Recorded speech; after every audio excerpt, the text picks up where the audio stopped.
The House will be in order. The chair lays before the House a communication from the Speaker. The Speaker's Rooms, Washington, D.C., December 12, 2023. I hereby appoint the Honorable David Kustoff to act as Speaker pro tempore on this day. Signed, Mike Johnson, Speaker of the House of Representatives. Pursuant to the order of the House of January 9, 2023, the chair will now recognize members from lists submitted by the majority and minority leaders for morning hour debate. The chair will alternate recognition between the parties with time equally allocated between the parties and each member other than the majority and minority leader and the minority whip limited to 5 minutes, but in no event shall debate continue beyond 11:50 a.m. The chair now recognizes the gentleman from California, Mr. Barra, for 5 minutes. Thank you, Mr. Speaker. I rise today in support of the safe, timely, and sufficient delivery of humanitarian aid to civilians in the Gaza Strip. The actions that Hamas took on October 7th were horrific and led to the tragic loss of life and displacement of millions. When I talk to the families of victims of the October 7th tragedy who had family members that were killed or taken hostage, you can see the agony and despair in their voices. I also hear that same agony and despair when I talk to my constituents, Palestinian Americans, who have lost relatives in this war. Now, I can't change the prosecution of this war. Israel has a right to defend itself. Israel has a right to make sure Hamas no longer presents a security threat to its civilians. It also has the right to degrade Hamas's ability to be a viable governing and political entity if we ever want to find a lasting peace. But that's the horror of war. I can't prevent that. But what we can do is prevent what we're watching unfold in front of our eyes right now. I'm a doctor, and I'm hearing horrific reports of the humanitarian and public health crisis that's taking place, the lack of clean water, the lack of food, the starvation that is unfolding in front of us. Winter is coming. We must do everything we can to prevent that if we ever want to find eventual peace in the region. That's something that we can do. That's not about war. That's about relieving suffering of individuals and civilians. The folks that are most vulnerable are infants and the elderly. Let's get them that clean water. Mr. Speaker, that's why I'm introducing my resolution calling for the safe, timely, and sufficient delivery of humanitarian aid to civilians in the Gaza Strip. This resolution urges the Biden administration to facilitate a scale-up of the safe and continuous flow of aid to civilians. That includes medications, that includes food, that includes clean water. It asks for the ability of humanitarian organizations to deliver this aid in Gaza without impediment or interference. It encourages the distribution of fuel to humanitarian organizations working in Gaza and for the proper oversight to ensure the aid is appropriately delivered and not commandeered by Hamas. Mr. Speaker, I also want to recognize the urgency of passing President Biden's supplemental funding because it does contain funding for humanitarian aid. We've got to get this done. We must do everything we can to pass this funding request to support our allies and prevent this humanitarian catastrophe in Gaza. Mr. Speaker, in this time when many religions and faiths are reflective, let's do everything we can. We're all God's children here. We can do this, and this is not about war. This is about saving lives. This is about allowing humanitarian aid to flow into Gaza on a continuous basis to provide food, clean water, medications, fuel to keep hospitals operating, and energy to make sure we save these lives. Mr. Speaker, in peace and with blessings, I yield back. The chair recognizes the gentleman from Arizona, Mr. Siscomoni, for 5 minutes.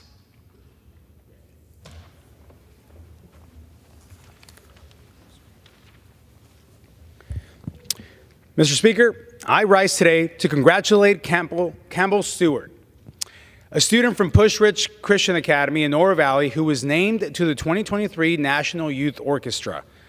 Campbell's passion for the timpani, also known as the kettle drum, started when he was just in 3rd grade.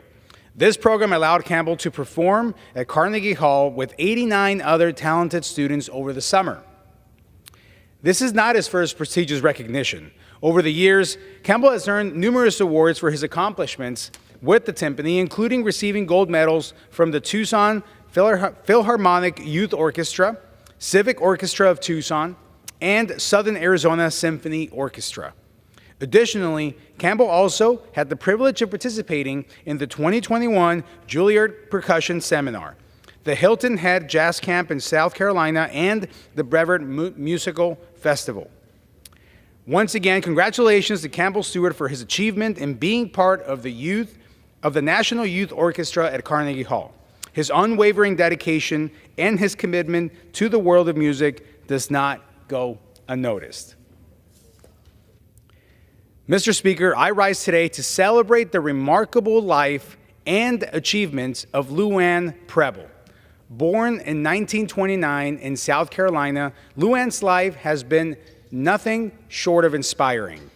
After completing her high school education, Luann went on to become a registered nurse where she met William Preble, a young Air Force pilot stationed at the nearby Shaw Air Force Base.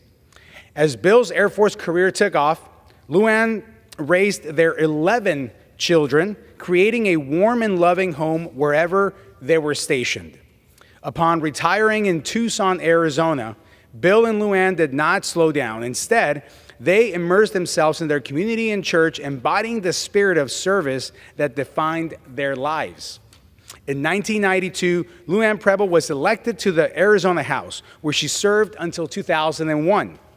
Her passion for healthcare and a commitment to the unique health challenges faced by those living in rural areas of Arizona set her apart from anyone else. As the vice chair of the House Health Committee, Luann played a huge role in the creation of the Rural Health Committee. Luann partnered with the University of Arizona Health Center and Dr. Ronald Weinstein to create 2 programs, the Arizona Telemedicine Program and the Rural Health Professions Program. The ATP connected remote and prison clinics with healthcare professionals at the U of A, revolutionizing healthcare access for those in underserved areas. The Rural Health Professions Program sought to address the shortage of physicians in smaller communities by establishing rotations for medical students throughout various Arizona locales. Today, Luann Preble enjoys a well-deserved retirement in Tucson, surrounded by the love and warmth of her children. Thank you, Luann Preble, for your tireless service throughout your life. It's been an honor for me to know you and to be able to call you a friend and an inspiration as well. God bless you. Mr. Speaker, I rise today to congratulate the National Alliance on Mental Illness of Southern Arizona as they mark 4 decades in operation. NAMI of Southern Arizona was founded in 1983 to focus on bringing awareness to mental health while providing invaluable assistance to individuals struggling with their mental health. Their mission is to educate and support anyone affected by mental illness. In February of 2021, a staggering 40% of Arizonans reported experiencing symptoms of anxiety or depression, with 27% unable to access the help they needed. On a bigger scale, 1 in 5 people across the United States face challenges related to their mental health. NAMI provides an array of support groups in both English and in Spanish that focus on almost every area of mental health, from postpartum depression to teen and adolescent concerns. NAMI in Southern Arizona has been a beacon of hope, helping individuals in managing their mental health effectively. We need more nonprofit organizations like this in the world. The impact of NAMI's efforts over the past 4 decades is truly remarkable. I am honored to highlight all the good work they do to help our community thrive today. And with that, I yield back. The chair recognizes the gentleman from Illinois, Mr. Davis, for 5 minutes.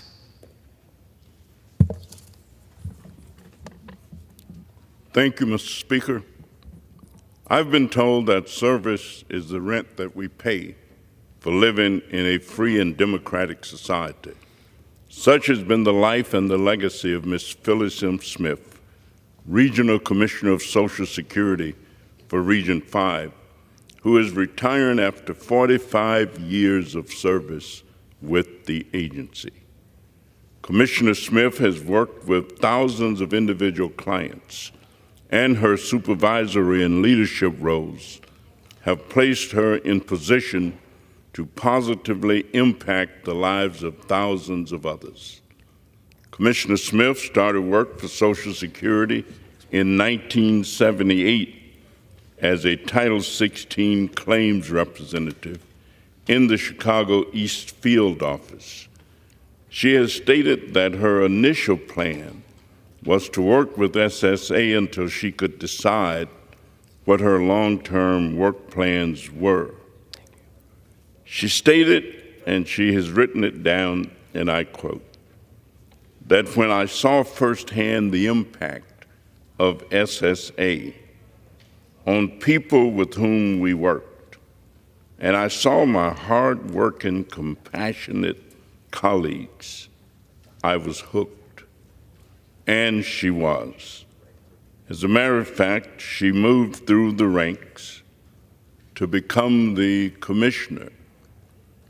And if you can imagine working 45 years for one agency, you've come in contact with many clients, and she also had great impact on improving and enhancing the quality of life for thousands of individuals. And so, Commissioner, you have done exceptionally well. You have done your job, more than your job. You have given unselfishly of yourself for the benefit of others. I commend you for your outstanding career, and as you leave, I ask that you take with you an Irish prayer that says, "May the sun shine warmly upon your face.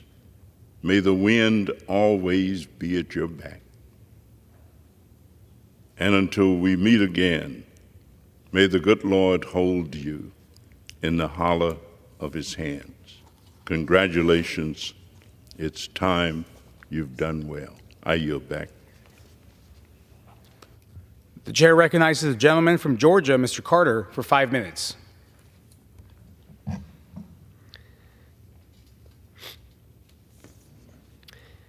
Mr. Speaker, I rise today to honor the life of Charlie Stewart, who passed away this past October in Brunswick, Georgia. Charlie was born here in Washington, D.C., where his life of service began. He spent time here working in the National Science Foundation. After college, he joined the Air Force Reserve and was based at Andrews Air Force Base, where he achieved the rank of sergeant. Charlie eventually moved down to St. Simon's Island in 1975, where he continued his military service in the Air National Guard and achieved the rank of Master Sergeant. In addition to his service in the military, Charlie also served his community through time in government. Charlie served as a finance director for Glenn County, and he serves as a Glenn County administrator for a combined 2 decades. Charlie will be remembered for his life of service. Whether it was the country, community, or his family, he always put others first. He is an example we should all strive to emulate.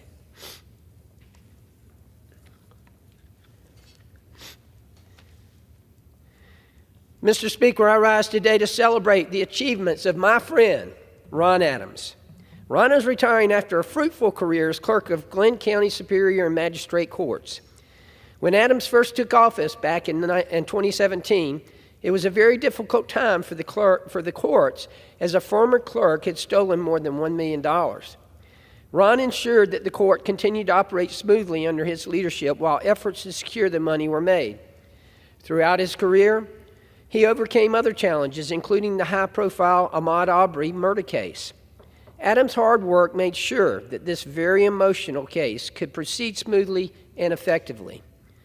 Adam's dedication and loyalty to his community will continue to serve as a blueprint on how to be an effective clerk, a position that is essential to our justice system's success.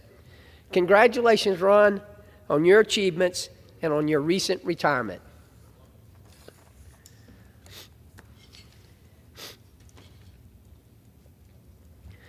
Mr. Speaker, I rise today to commemorate Wade Benson as he retires after 27 years as a Young Harris College Chief Financial Officer.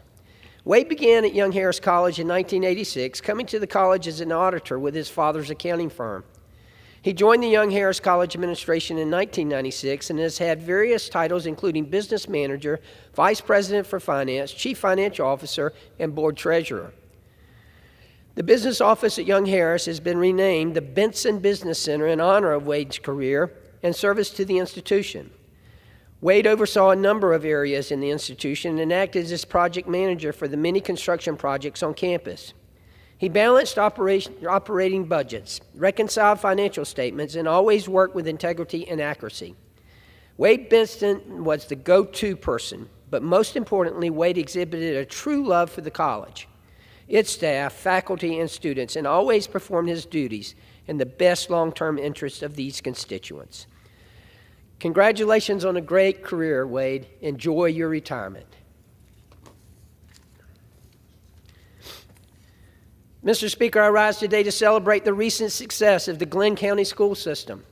Glenn County's graduation rate has increased from 95.2% in 2022 to 96.5% this year.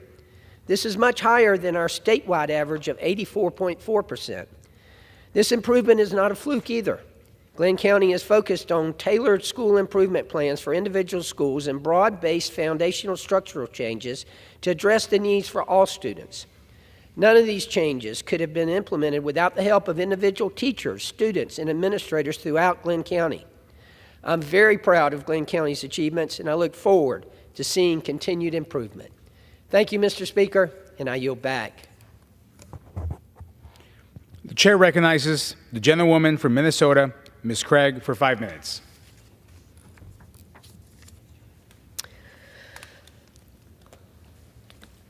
Mr. Speaker, too many American families know the immense heartbreak of losing a loved one to an overdose.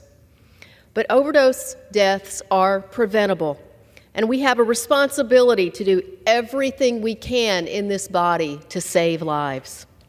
That's why I introduced my bill, the Bipartisan Reconnections Act, to get overdose education and prevention tools like naloxone into the hands of all of those who need it, and make sure that the opioid crisis is treated like the public health crisis it truly is. I'm proud that my colleagues have recognized the urgent need to expand access to these life-saving overdose prevention resources. But we must continue our bipartisan work to keep our communities safe. I want to say thank you so much to my Mental Health and Substance Use Advisory Council, a group of law enforcement officers, educators, parents, and community members who I work with regularly to find ways to address the opioid crisis in our home communities and across this great country. Your stories, and especially the memories of your loved ones that you have shared with me over the years, have truly touched my heart. And it is these stories and memories that have informed the policies that we champion here and are at the top of my mind as this bill stands on the House floor today. Thank you for your tireless drive and dedication. You are helping to make our community safer. We have so much more work ahead of us as a community in Minnesota too, and as a nation. But if it helps to save just one life, it's worth doing the work. Thank you to the members who are coming together from both sides of the aisle today to support this important bill. Thank you, Mr. Speaker, and I yield back.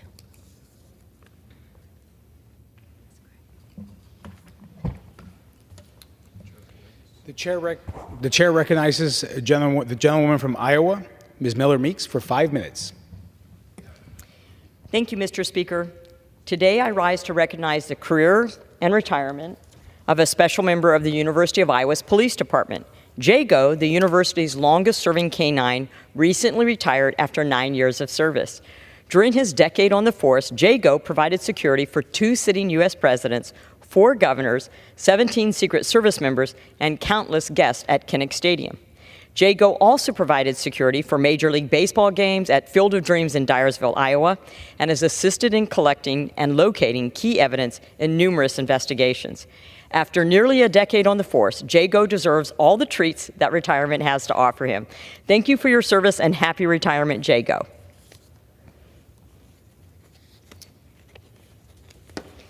Last month, the University of Iowa's women's soccer team earned an automatic bid to the NCAA tournament after securing a win in the Big Ten Championship. For the first time in Big Ten Championship history, an 8-seed team won it all. In a nail-biter of a game, the Hawkeyes defeated the Wisconsin Badgers 1-0. The sole point scored during the game came from a penalty kick from midfielder Josie Durr in the first half. Needless to say, the University of Iowa women's soccer team made us all very proud this season, and I cannot wait to see what they accomplish next year. Keep it up, Hawkeyes.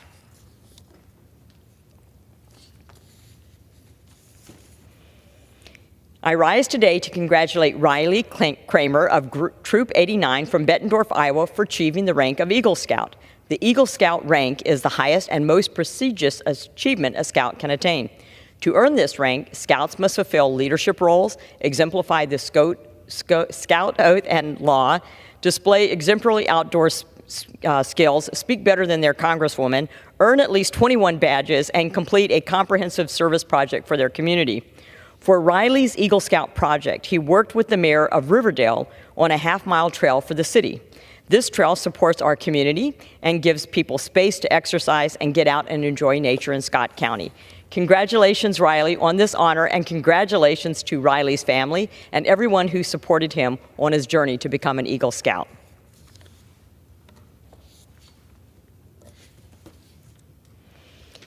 Thank you, Mr. Speaker. Today I rise for a cheers-worthy holiday shout-out. This month, Simpson Stormin' Red Ale has its official launch party at West Hill Brewing in Indianola, Iowa.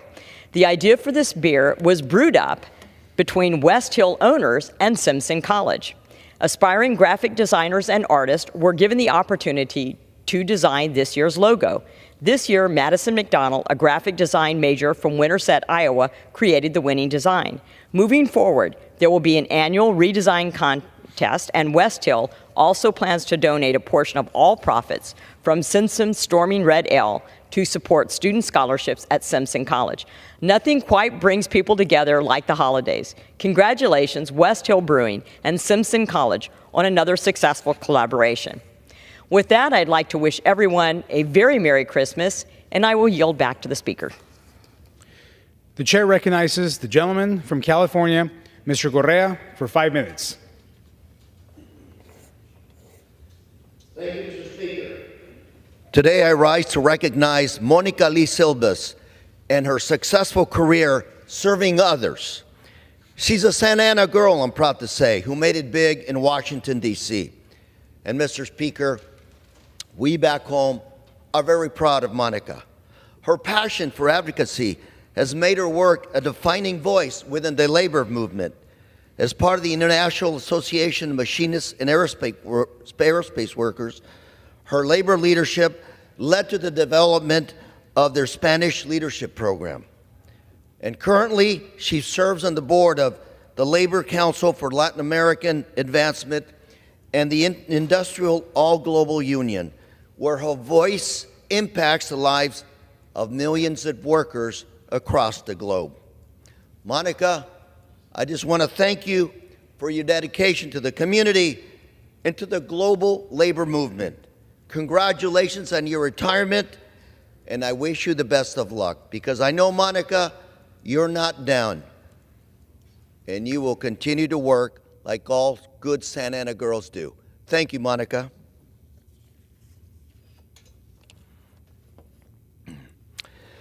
Mr. Speaker, I rise today to honor the career of Guadalupe Gomez, my good friend and president of la Federación de Zacatecanos del Sur de California.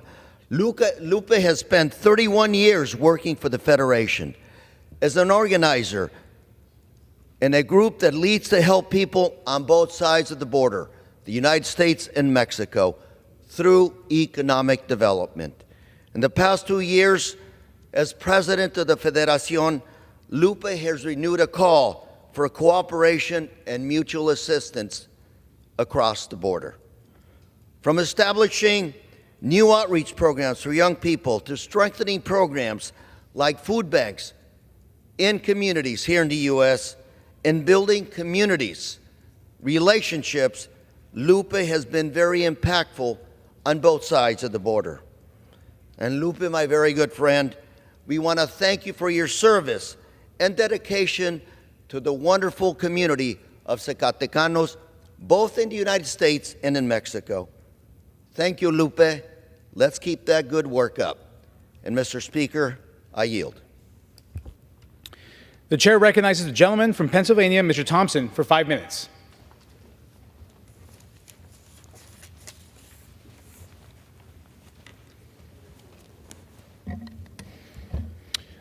Thank you, Mr. Speaker. Mr. Speaker, I rise today to recognize a very special tradition taking place this Saturday, December 16th. Every year on the third Saturday of December, thousands of volunteers set across the country and the world in a coordinated wreath-laying ceremony. This ceremony is known as National Wreaths Across America Day. In 1992, Morel Worcester from Harrington, Maine, noticed he had an abundance of holiday wreaths and decided to take the opportunity to honor our country's fallen soldiers. After contacting his senator, arrangements were made for the wreaths to be placed at Arlington in an older section of the cemetery. This tradition would quietly continue until 2005, when a photo of the tombstones decorated with wreaths covered with snow went viral. From there, this quiet annual tribute to remember those who made the ultimate sacrifice transformed into a mission to remember, honor, and teach. Since the viral photo, Wreaths Across America continues to grow. This Saturday, volunteers will lay wreaths at more than 2,500 locations in the United States, abroad, and at sea. This simple gesture is a way for all of us to express our appreciation during the holiday season. Earlier this week, what has become known as the country's longest Veterans Parade, Wreaths Across America's annual Escort to Arlington, kicked off. The official route will travel down the East Coast, stopping at schools, memorials, and other locations along the way to spread, to remember the fallen, honor those that serve, and teach the next generation the value of freedom. Stops with public events will be held in Maine, Massachusetts, Rhode Island, Connecticut, New York, New Jersey, Pennsylvania, Delaware, and Washington, D.C., before arriving at Arlington National Cemetery on the morning of Saturday, December 16th, National Wreaths Across America Day. This pilgrimage to Arlington National Cemetery represents the very best of our nation. Tractor trailers will haul more than 250,000 wreaths to their destination. Mr. Speaker, as many Americans will volunteer this weekend, it is a reminder our freedom is not free. These men and women pay the ultimate sacrifice, and this small gesture is one of the many ways we are able to thank them for their service. If you're interested in volunteering, please visit wreathsacrossamerica.org. Thank you, Mr. Speaker, and I yield back the balance of my time. The chair recognizes the gentleman from North Carolina, Mr. Davis, for 5 minutes. Thank you, Mr. Speaker. I stand with the Alam Tamil in Sri Lanka. Following the British departure in 1948, the unification of these kingdoms under the Sinhalese-dominated Sri Lanka led to the marginalization of the Tamil people. This process disregarded the Tamils' right to self-determination. State-sponsored discrimination and violence against Tamils sparked a tragic 30-year ethnic conflict, resulting in the 2009 Tamil genocide. Despite the United Nations Human Rights Council's effort for accountability, Sri Lanka, with China's support, withdrew in 2020, further blocking justice for the Tamil community. The recent arrest of Tamils for participating in peaceful events under the Prevention of Terrorism Act are deeply troubling. Therefore, I call upon my colleagues in Congress to recognize and address the ongoing oppression of the Tamil people. We must support a permanent solution that ensures stability and peace in this vital part of the Indo-Pacific. We must honor our commitment to human rights, and we must honor democracy. Mr. Speaker, I yield back. The chair recognizes the gentleman from Guam, Mr. Mullen, for 5 minutes.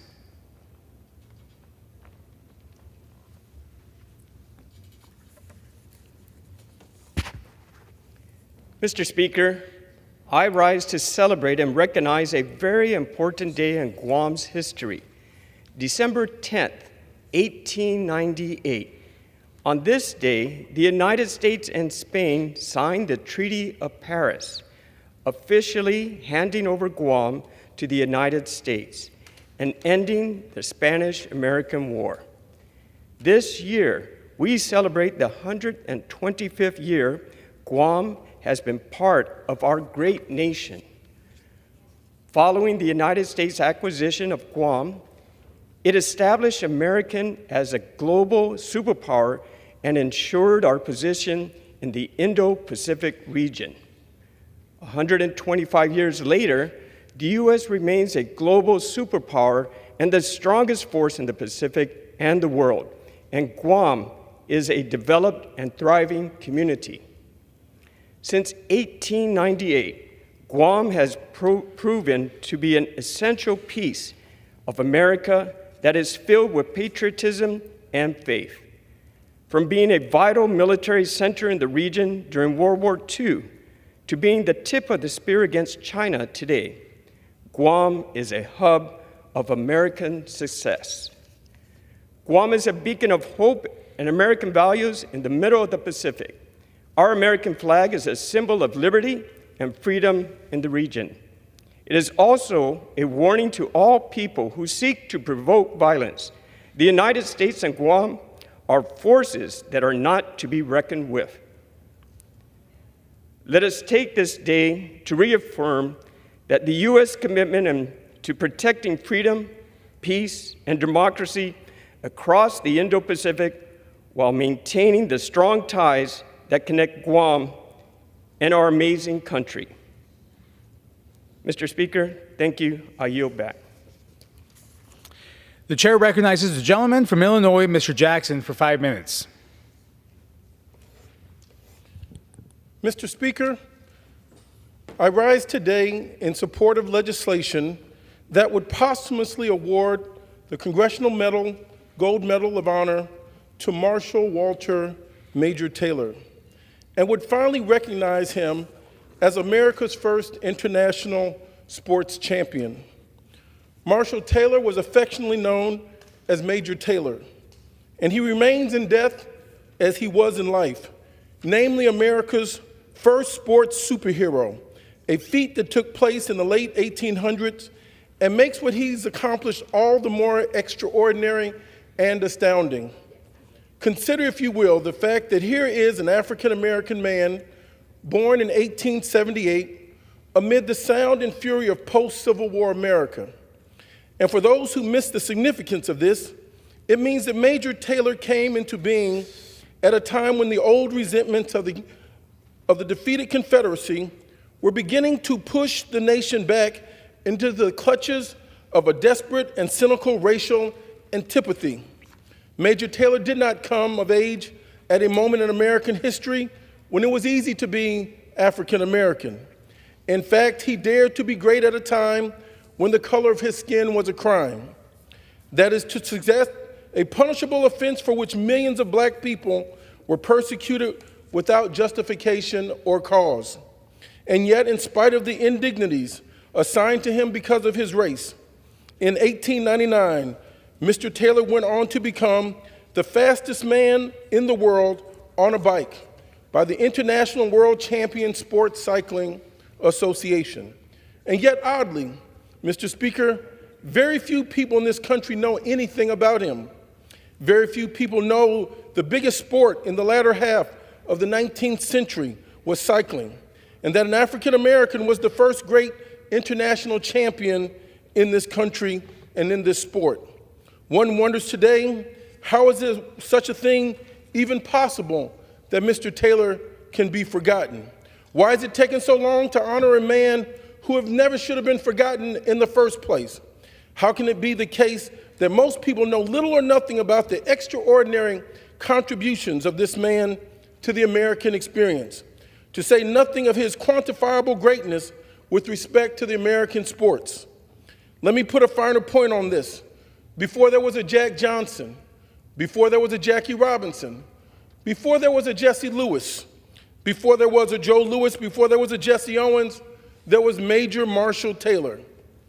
Major Marshall Taylor, the son of enslaved family, the son of a veteran of the American Civil War, our first international superstar, the first black athlete to have a corporate sponsorship, the fastest man in the world at his time, a man so committed to his faith that he would not race on Sundays. So subsequently, the governing body of the international cycling community changed racing day to Saturday in order to accommodate the discipline and dedication of his faith. Major Taylor was the first African-American world champion of any sport. And yet most people don't even know who he is because he has been conveniently erased. That is to say, he's been rendered invisible and therefore condemned to exist on the peripheries and in the margins of the historical memories of what he was and soon to be forgotten and was not of any note. He had no value in our history, tragically insignificant and unimportant, but nothing could be further from the truth.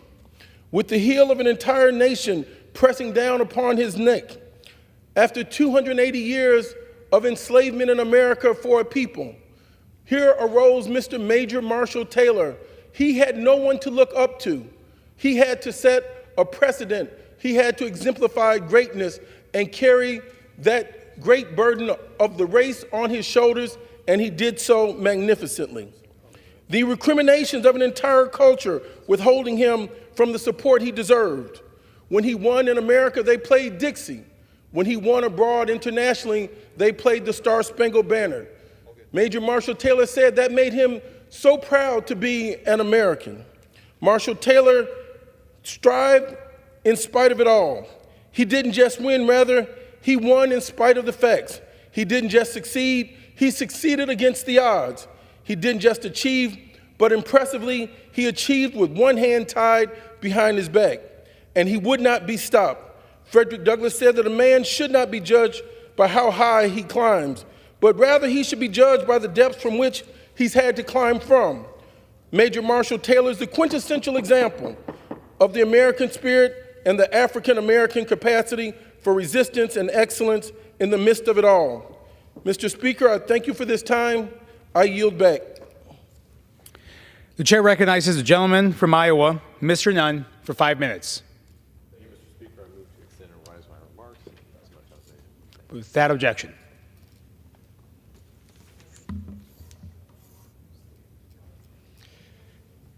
Thank you, Mr. Speaker. Thank you to the members of Congress who are here today. Today, we stand on the forefront of discussing the future of America's capability to collect and protect our nation's most critical intelligence. This is known as the Foreign Intelligence Surveillance Act, specifically Section 702.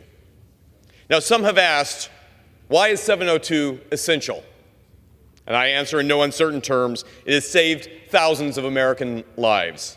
It is a powerful tool to safeguard hundreds of millions of Americans from the attacks coming from terrorists, foreign agents, and vicious attackers. Some have rightfully asked, are we willing to sacrifice America's liberty for the sake of security? With this, I will not abide. For too long, the failures to reform Section 702 have led to abuse, nowhere more clear than our own Department of Justice, where spies against America are not just overseas, but right here in the United States. So, Americans should rightly ask, what is Congress's role and what will be our aim, Mr. Speaker? To this I answer directly. We must protect this nation. We must reform Section 702 of FISA, and we must hold our adversaries accountable, both in our government and those overseas. Now, there is broad recognition that Section 702 offers intelligence value on a range of evolving priorities, including terrorism, cybersecurity, and espionage. In fact, 702 serves as the foundation for much of the nation's most important intelligence, providing decision makers critical information at their time of need. Nearly 60% of the President's Daily Read Brief, a book that I have in my time as a counterintelligence officer helped brief and prepare, comes from FISA 702. Before us, you see one of the greatest threats to America, the mastermind behind the 9/11 attacks. The drone strike, where I have flown Overwatch 4 and supported operational units like this, was the weapon that we used to take out, in just last year, 2020, the terrorist al-Zakari. The targeting unit that ensured that we didn't have collateral damage was provided with acute intelligence to ensure that innocent loss of life did not occur. I know this, being a commander of a targeting unit that has executed missions almost identical to this. But I also know that flying aboard recon aircraft, we have been the collectors of some of the most important intelligence, including that provides Section 702 its ability to be successful. From 2018 to 2022, FISA Section 702 collection played a critical role in 70% of successful CIA-supported weapons and counterproliferation disruptions, weapons that would have ended up in the hands of terrorists like we have just seen in the attack on Israel. Last year, Section 702 collection played a role in more than 50% of the CIA counter-narcotic disruptions, that same fentanyl entering the United States today.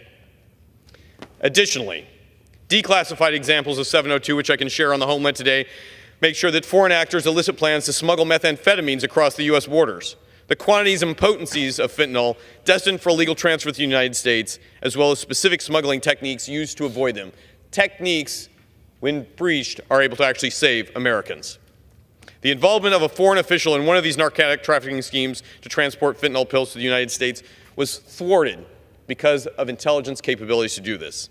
702 resulted in the identification and disruption of hostile foreign actors' attempts to recruit spies in the United States, including right here on U.S. soil, where operations were conducted to kidnap and assassinate U.S. senior leaders. The timely identification of foreign intelligence government's plans and in the intent was revealed by 702. Law enforcement across the country is asking for us to maintain the ability to provide them the tools to safeguard our country. Our first responders demand this, and Congress must act. Simply put, 702 acquired information is used daily to disrupt threats to the United States. However, given the FBI's unacceptable compliance failures, there is also a responsibility that Congress must include safeguards to uphold the privacy, civil liberties, and international trade in a digital world, including criminal punishments for those in our own government who continue to this day to go unchallenged. As a member of Congress, we must work together to reform and reauthorize 702. It should be our overarching goal to protect the United States from foreign threats while simultaneously protecting Fourth Amendment privacy rights of U.S. citizens. Importantly, any lapse or significant change that hinders the use of 702 unnecessarily blinds the United States to a range of threats, meanwhile taking dangerous risks to allow foreign terrorism to occur right here on our soil. So in closing, Mr. Speaker, it is no secret that the threats we face in the 21st century are both multifaceted and ever-evolving. Terrorism, cybercrime, the activities of hostile actors, and a demand for sophisticated adaptive response. Therefore, we must move forward in holding not only the FBI accountable, but making sure that Americans have the ability to protect themselves from threats overseas and within our own government. Thank you, Mr. Speaker. I yield back my time. The chair recognizes the gentleman from California, Mr. LaMalfa, for 5 minutes. Thank you, Mr. Speaker. Well, Mr. Speaker, the several hundred private aircraft have left Dubai after a couple of weeks of whining and dining in the hot climate there in order to tell us how we should live our lives, how we should cut back or eliminate meat in our diets, how we should change our agriculture in this country to just be less of it. I guess they want to put us all on a forced diet according to their view of the world. So what does that really mean for us here? Less agriculture Less products grown in this country, less in the European countries, the other enlightened ones that want to play along with the Paris Accords and such. One interesting little fact that gets in the way of all that is that the US and Europe have already reduced their CO2 emissions down 10 to 15% the last few years. This is without the Paris Accord even having come fully into effect yet. It's the other countries, like in Asia, their numbers are dramatically increasing on CO2. Now that assumes that CO2 is actually a problem. CO2, carbon dioxide, is only represented by 0.04% of our atmosphere. 0.04% is what CO2 makes up, not the 20. I talk to people on the street or gatherings at events I'm speaking at. How much of the air do you think is actually CO2? And they've been hyped so much ever since grade school. They got kids scared to death that CO2, somewhere between 20 and 50%. No, it's 0.04%. It's not a poisonous gas. I've had the argument like, it's like having fentanyl in your cereal or something like that. No, it's a necessary gas for plant life. We're all breathing it in right now. We're exhaling it right now, and there's plants somewhere gladly absorbing it. If we go below 0.02%, plant life starts dying off. We'd be in a pretty bad way. Yet the hype over CO2 continues as they have the COP28 in Dubai, as they sit there hatching plans to control our lives, especially in the Western countries. Now, the plans for China and places like that continue to ramp up with more coal power plants, much more use of oil and gas. Oil and gas has been villainized by California, by the EPA, by so many, including an idea over there that the Arab countries that produce so much petroleum, they're supposed to have that conversation as part of COP28. They kind of put that off as getting rid of oil and gas. Well, if we were even to contemplate that, you couldn't do it for at least 4 or 5 decades because we're so ingrained with using that product to do anything, and planting crops and transporting anything. If you got it, a truck brought it. It's probably a diesel-powered truck. As you see so many failed efforts of electrifying vehicles, cars, trucks, etc. There's a few out there getting around, yes, but not on a dependable basis to keep our supply chain going. So what do we keep learning is that you have elites over at conferences like this saying we need to cut back on meat, we need to cut out agriculture. They want us to cut 30% of our agriculture. Well, there's already a food shortage in much of the world, and even in some of our urban areas in this country, as we call them, food deserts. What is their reality with that? There is no reality on this. This is a way to control our lives, our choices, as they want to phase out meat and agricultural products grown in this country. You want to depend on it coming from somewhere else? That works really great. Wait till they have a food embargo like the fuel embargoes we had in the 70s. The rest of the world does not look out for the needs of the United States like we do ourselves. So it's about time we put aside this nonsense of getting to some kind of zero output of carbon by 2035 or 2050 or whatever nice round number that they dream up as a goal, like in my home state of California. They do it all the time. At the same time, they're saying less carbon. They're also taking away the means to produce carbon-free electricity, such as tearing out the dams on the Klamath River and other dams up in Oregon and Washington that make clean hydroelectric power, low-cost power.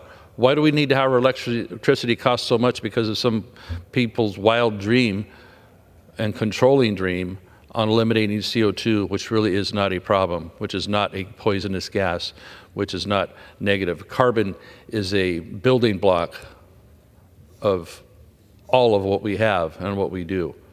That isn't talked about a lot. Instead, we hear this side of the room half the time, it's all about carbon. Every conversation, every committee has to filter something through climate change. Climate change is a constant in our lives and on our planet. Yet that reality doesn't get talked about. It's just hype, hype, hype. And they come back. Czar Kerry comes back with more and more ideas on how to control us and take away the basic sustenance that makes this country strong with its energy and self-provisions on food that keeps us strong. I yield back. The chair recognizes the gentlewoman from Illinois, Ms. Miller, for 5 minutes.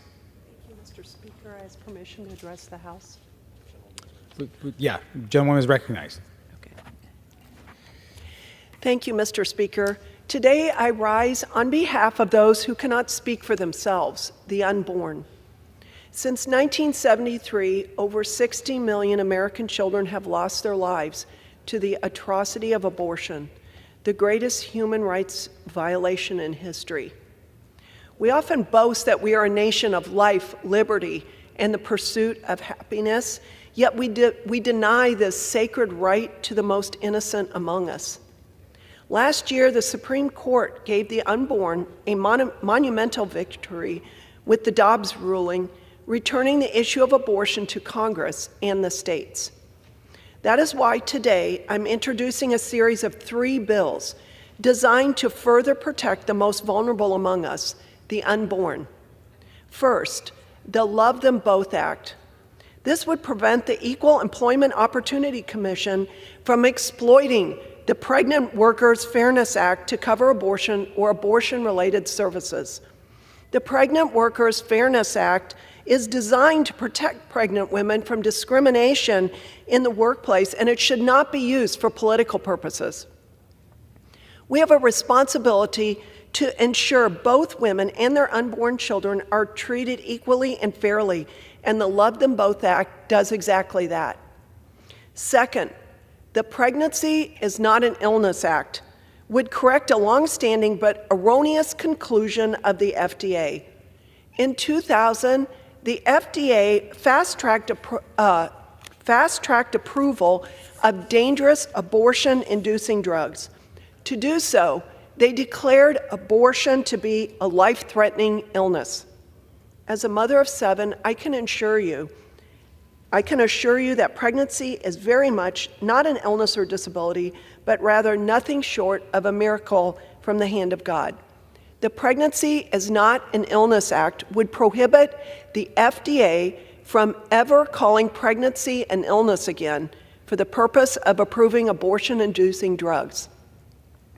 And lastly, I am introducing the Women's Right to Know Act so that women seeking abortions are fully aware of the consequences of their actions. This bill would require an abortion provider to perform an ultrasound and then describe the development of the unborn child to the mother.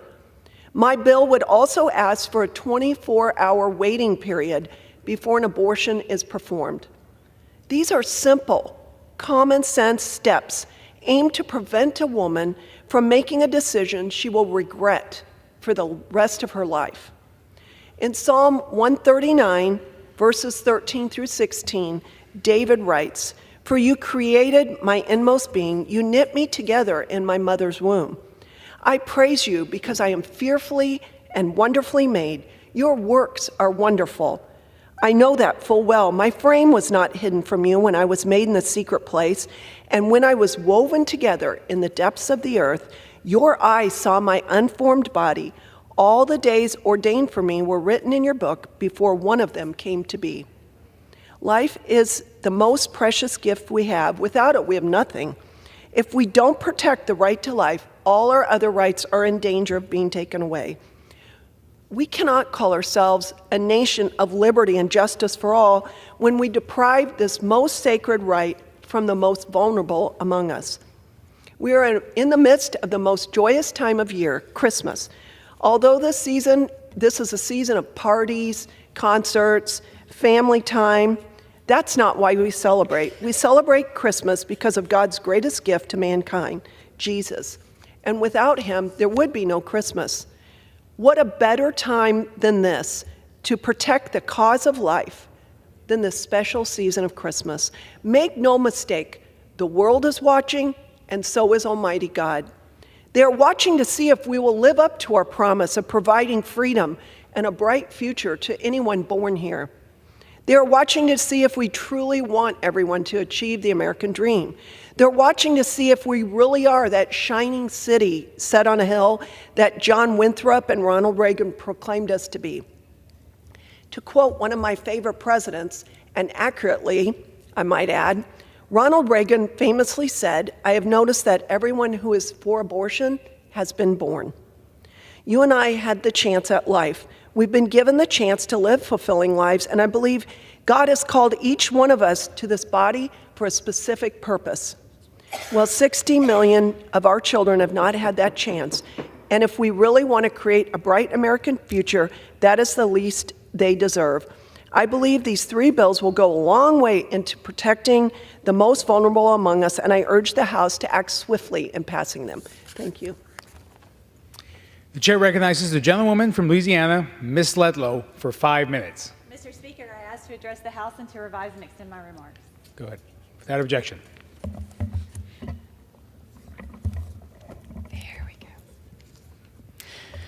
Mr. Speaker, I rise today to celebrate the retirement of a dear friend and respected member of the Ruston, Louisiana community, the president of Louisiana Tech University, Dr. Les Geis.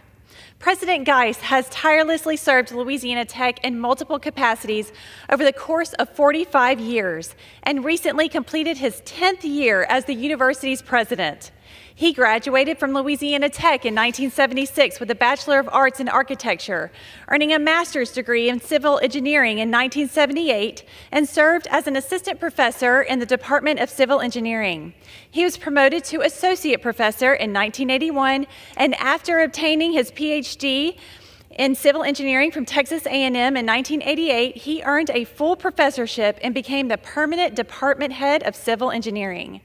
President Geis impacted countless students in the classroom before serving as the Dean of the College of Engineering and Science in the late 90s. His extensive and impressive list of accomplishments at Louisiana Tech speak to President Geis's dedication to students and faculty, as well as his unwavering commitment to excellence in higher education.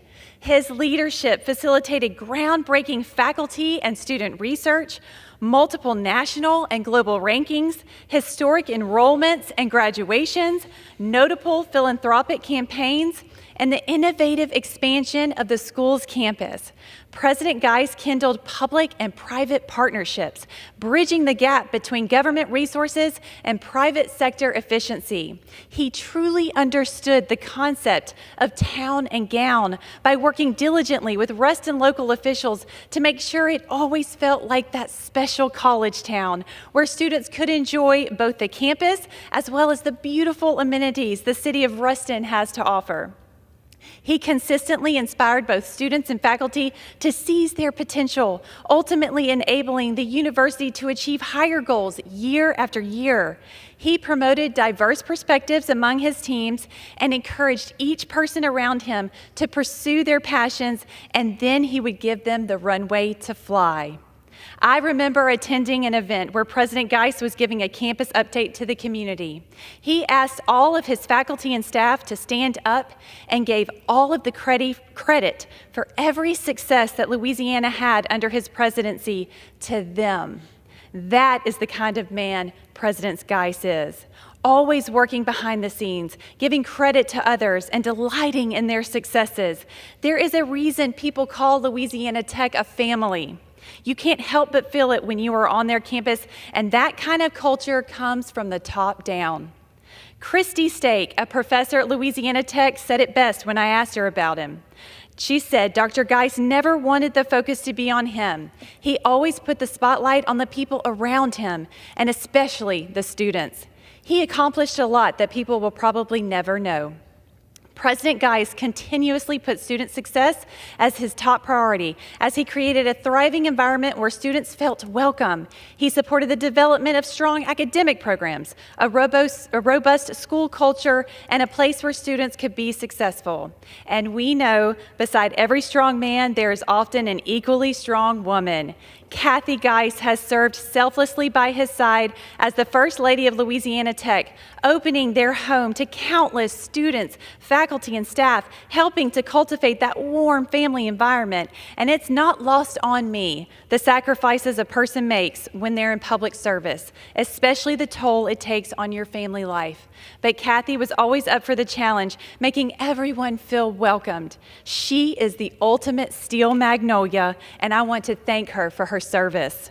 Today, I echo thousands of Louisianans celebrating President Geis's retirement from his influential career at Louisiana Tech University and his extensive legacy that will continue to grow and thrive because of programs, innovation, and partnerships that he helped to form during his tenure. He will be fondly remembered by friends, faculty, and students, and his work will continue to benefit the community. He may be retiring, but he will always be there, cheering on the Bulldogs.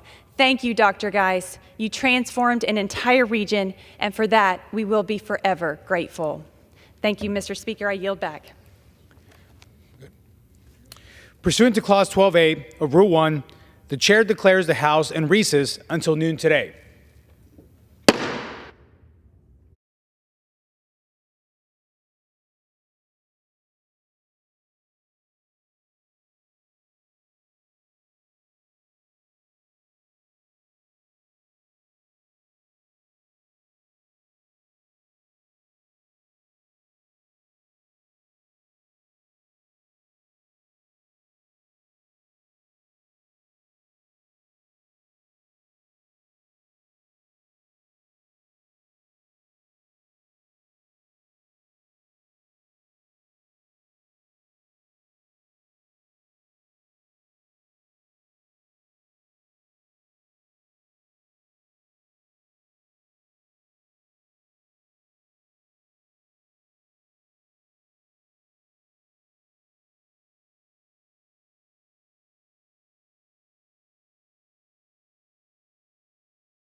The House will be in order.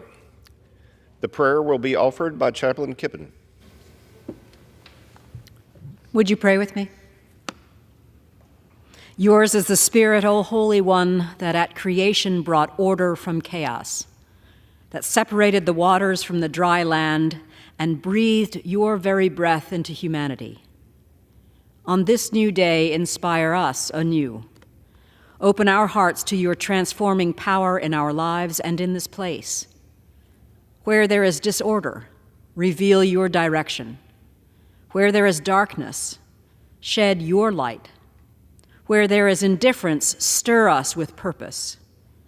Divide all bitterness and allow civility to establish a foothold. Create a new heart within us, O God, our Creator. Renew a steadfast spirit within us. Do not cast us from your redeeming spirit, but restore to us the joy of your salvation. And grant us a willing spirit to sustain us in our service to you and to this nation and to your people. To you, O Lord, does everything on earth owe its life. May all that lives and breathes glorify your holy name this day. Amen. The chair has examined the journal of the last day's proceedings and announces the House the approval thereof. Pursuant to Clause 1 of Rule 1, the journal stands approved. The Pledge of Allegiance will be led by the gentleman from Illinois, Mr. Krishnamurthy. I pledge allegiance to the flag of the United States of America and to the republic for which it stands, one nation under God, indivisible, with liberty and justice for all. The chair will now entertain up to 15 requests for 1-minute speeches on each side of the aisle. For what purpose does the gentleman from California seek recognition? Speaker, I seek unanimous consent to address the House for 1 minute and revise and send my remarks. Without objection, the gentleman is recognized for 1 minute. Thank you, Mr. Speaker. Should be obvious and common sense, but border security is national security. President Biden's open border policies have incentivized a historic surge in illegal immigration at our southern and northern borders. Since taking office, over 6.4 million illegal crossings have happened at our southern border. 6.4 million. 1.7 million known getaways have evaded U.S. Border Patrol and are now in our country. Every state is now a border state. Every town is now a border town. They're living that in New York. Democrats are proposing that our national parks be used not for people to enjoy, but to house illegal immigrants, which will only further encourage more crisis. Republicans, Democrats alike have condemned Biden's border crisis, but we must stop further incentivizing more waves of illegal immigration by providing them with free housing.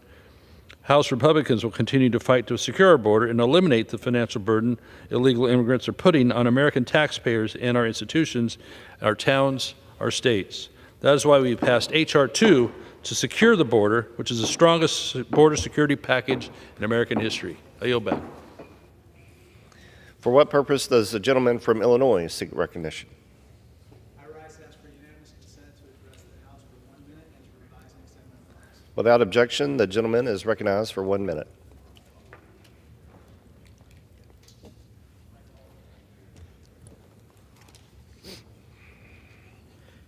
Mr. Speaker, thousands of janitors, bag handlers, wheelchair attendants, and others at our nation's airports work for wages as low as $2.13 plus tips. That is not a typo. This is called the national sub-minimum wage, and it's unacceptable. Workers who help more than 3 million airport travelers every day deserve better. In Chicago, more than 6,000 such workers, represented by SCIU Local 1, now get a living wage and decent benefits. But far too many workers still depend on the luck of a tip jar to augment their measly $2.13 hourly wage. A $2.13 hourly wage will not fly. Let's ground a $2.13 hourly wage once and for all. Let's pass the Good Jobs for Good Airports Act now. I yield back. Gentleman yields back. For what purpose does the gentleman from Pennsylvania seek recognition? Mr. Speaker, request address the House for 1 minute and to revise and extend my remarks. Without objection, the gentleman is recognized. Thank you, Mr. Speaker. Mr. Speaker, I rise today to recognize Haley and Stephanie Painter of Tioga County. The Painter sisters are fourth-generation farmers who started an organic skyr yogurt brand to preserve their family's Pennsylvania farm in 2020. Painterland Sisters yogurt now sells across nearly 2,000 locations at grocery stores, including Giant, Whole Foods, Sprouts, and Gristedes. They also sell the cream left over when making yogurt to make ice cream. Earlier this year, Painterland Sisters was named on the Forbes 30 Under 30 food and drink list. The Painter Sisters, like many young generation of farmers, were looking for a way to carry on their family's agricultural legacy while making it their own. Their family farm is home to 400 cows who graze all over the property. The Painter Sisters' dedication and passion for their family farm and business has led to tremendous success. Congratulations on this magnificent accomplishment, making delicious and nutritious yogurt. Mr. Speaker, farmers feed, nutrition matters, and whole milk heals. Thank you, and I yield back the balance of my time. For what purpose does the gentlewoman from Florida seek recognition? Without objection, the gentlewoman is recognized for 1 minute. Thank you, Mr. Speaker. I rise today to recognize the 100-year legacy of Liberia, a historically black neighborhood rich with culture, art, faith, strong families, and a rich legacy nestled in the city of Hollywood, Florida. This diverse community is filled with people of all backgrounds today, but there was a time when black residents were only afforded one option, the Liberia neighborhood. The Liberia name is fitting as it represents freedom. With this spirit of freedom imbued within the people, the community was inhabited mostly of black people from the Bahamas and the southern United States. Through determination, faith, and resilience, the residents of Liberia built a community with a strong foundation where they not only could live, but thrive. Some of the early residents, such as Robert Mitchell and Henry Graham, and fourth-generation Liberia resident Commissioner Linda Hill Anderson, were and are pioneers for progress for countless individuals who emerged from Liberia to become successful professionals, elected officials, athletes, artists, and role models. I celebrate the perseverance and brilliance of this community today and for generations to come. Congratulations, Liberia, on 100 years. Here's to 100 more. I yield back. For what purpose does the gentleman from Virginia seek recognition? Consent to address the House for 1 minute, revise and extend my remarks. Without objection, the gentleman is recognized for 1 minute. Thank you, Mr. Speaker. I rise to recognize the Hot Springs Volunteer Rescue Squad on 60 years of serving the people of Bath County. Since 1963, the Hot Springs Rescue Squad has provided emergency medical services to its citizens, including cardiac care, cave rescue, vehicle rescue, search and rescue, and water rescue, along with treatment and transport for medical and trauma patients. With 1 paramedic, 3 intermediate, 6 advanced, 5 drivers, and 20 basic providers, the squad responds to multiple calls for services weekly, and each one of the team members conducts their job professionally and swiftly. Throughout its history, the Hot Springs Rescue Squad and its members have been nominated for and received multiple awards, including the first place trophy at the state EMT competition in Roanoke. The squad's longevity stands as a testament to the civic spirit of the town and an example we should all follow, to always lend a helping hand. Congratulations again to the Hot Springs Volunteer Rescue Squad on their 60th anniversary, and I wish them many more years of success. I yield back. For what purpose does the gentlewoman from Washington seek recognition?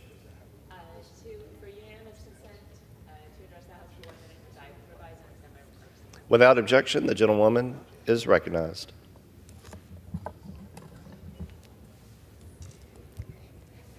Thank you, Mr. Speaker. As a pediatrician, I understand sometimes competing concerns about making sure that children who are food insecure get enough good quality food to eat at school, and at the same time making sure that those meals do not contribute to our epidemic of childhood obesity and the accompanying diseases. It was trying to balance these priorities that led to 2012 guidelines that prohibited schools from offering 2% and whole milk. Interestingly, data compiled and analyzed from multiple studies since then does not show a correlation between whole milk and increased obesity, type 2 diabetes, hypertension, or heart disease when compared to other milks. In fact, some studies show the opposite. In addition, milk is packed with nutrients like calcium and vitamin D. As a consequence of the drop in milk consumption, because of these restrictions, many children lack sufficient vitamin D and calcium intake. Diet vitamin D deficiency is known to adversely affect bone growth and bone density. It may also play a role in risk for autoimmune diseases, and many of my patients had very low vitamin D levels. While some children will choose water instead of lowest fat milks, others will choose juice or other sugary drinks which carry zero nutritional value and pose known health risks. That's why I'm proud to have introduced the Whole Milk for Healthy Kids Act, and I encourage my colleagues to vote with me in passing this bill. Yield back. For what purpose does the gentleman from South Carolina seek recognition? Mr. Speaker, I ask unanimous consent to address the House for 1 minute, advise and extend my remarks. Without objection, the gentleman is recognized for 1 minute. Thank you, Mr. Speaker. Over 110 times, I have warned that the global war on terrorism is not over, with appeasement in Afghanistan leading to terrorist attacks on American families with Biden open borders. The threat is clear. We see the shocking number of trained, well-financed mass murderers invading America. This has reached, this year, 169. Ukraine was invaded. Then Israel invaded. Now America invaded. House Republicans addressed the border early this year with the Secure Borders Act, blocked by Senate Democrats. It promotes restarting wall construction, advancing technology, adding Border Patrol, ending catch and release, and reversing executive authorities. Each congressional office has a rally point in the event of an attack, and I urge all families to plan a rally point. Communications may be disrupted, and every family member should know where to go for safety together before the roads are closed. In conclusion, God bless our troops who successfully protected America for 20 years. It's sadly clear there will be more 9/11 attacks across America, imminent, as the FBI finally has revealed last week. I yield back. For what purpose does the gentleman from New York seek recognition? I ask unanimous consent to address the House for 1 minute, extend and expand my remarks. Without objection, the gentleman is recognized for 1 minute. Thank you, Mr. Speaker. I rise today to recognize the women of the Brides March, who for 24 years now, since Gladys Ricard's tragic death on her wedding day, have held the annual Brides March in her memory to speak out against domestic violence. Each year, I host the brides in Washington to honor Gladys' life and legacy. During the past National Domestic Violence Awareness Month, I introduced the Gladys Ricard Resolution, which fights back against domestic violence. We will not rest until Gladys Ricard's story is told across America and is a thing of the past. We will continue to fight against domestic violence to prevent it. Every state of the Union must have a code of laws against domestic violence. We will always remember Gladys Ricard. Thank you, Mr. Speaker, and I yield back the remaining time that I have. For what purpose does the gentleman from Idaho seek recognition? Mr. Chairman, Mr. Speaker, I ask unanimous consent for 1 minute to advise and extend my remarks. The gentleman will suspend. The chair will remind all persons in the gallery that they are here as guests of the House and that any manifestation of approval or disapproval of proceedings or other audible conversation is in violation of the rules of the House. Without objection, the gentleman is recognized for 1 minute. Thank you, Mr. Speaker. There is no reason our nation should be importing natural resources from Russia, as we have an abundance of untapped energy resources right here under our feet. H.R. 1042, the Prohibiting Russian Uranium Imports Act, represents a crucial step forward in protecting our national security, safeguarding our interests, and ensuring the responsible use of nuclear energy within the United States.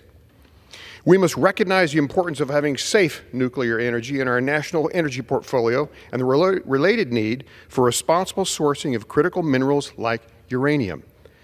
The risk of relying on Russian imports is just too high. Becoming energy independent will make us stronger in the long run, and we must utilize our domestic resources and our trustworthy friends. Let us consider the strategic importance of securing our own nuclear fuel supply chain by passing H.R. 1042. We affirm our commitment to energy independence, national security, and responsible governance. I yield back. For what purpose does the gentleman from North Carolina seek recognition? Without objection, the gentleman is recognized for 1 minute.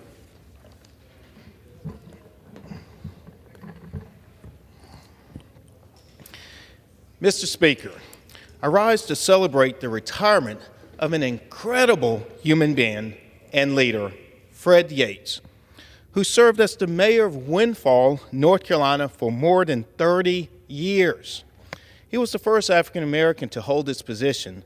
His leadership brought transformative projects, including a new town hall, a sewer system, and public safety for the town residents.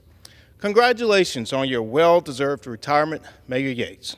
Thank you for your commitment to making Eastern North Carolina better. Your impact will be felt for generations to come. Mr. Speaker, I yield back. For what purpose does the gentlewoman from Arizona seek recognition? I request unanimous consent to address the House for 1 minute. Without objection, so ordered. Thank you, Mr. Speaker. I rise today to pay tribute to a great American woman who has served our nation and my state so admirably throughout many decades. Sandra Day O'Connor is an American icon and was a trailblazer for thousands of women to pursue and achieve their dreams. This amazing woman was born in 1930 and grew up on the Lazy Bee Ranch in southeastern Arizona. She went on to serve in the Arizona Attorney General's office and then as the county's first female state Senate Majority Leader in the Arizona legislature. After being elected as a judge to the Maricopa County Superior Court, she was nominated by President Ronald Reagan as America's first female Supreme Court justice. She always showed courage, leadership, and independence throughout her time in government. Her contributions to the fabric of this nation will be cherished for generations to come. And I yield back. For what purpose does the gentlewoman from Vermont seek recognition? Oregon. Pardon me. I ask unanimous consent to address the House for 1 minute. Without objection. Mr. Speaker, I rise today to recognize the great progress my Democratic colleagues and I have made for our constituents this Congress. We worked across the aisle to keep the government funded and ensure our service members continue to get paid. We fought back against reckless attempts to cut Social Security and Medicare and restrict reproductive freedom. And despite the endless chaos and political theater, we've never stopped legislating. Because at the end of the day, Oregonians sent me here to get things done. And I can honestly say that I'm sticking to that promise. I've introduced 6 bipartisan bills and co-sponsored dozens more. And just last month, the House passed my first bill to restore land claims and compensation rights to the Grand Ronde tribe. I'm proud of the things we've accomplished in 2024, but there is more work ahead of us.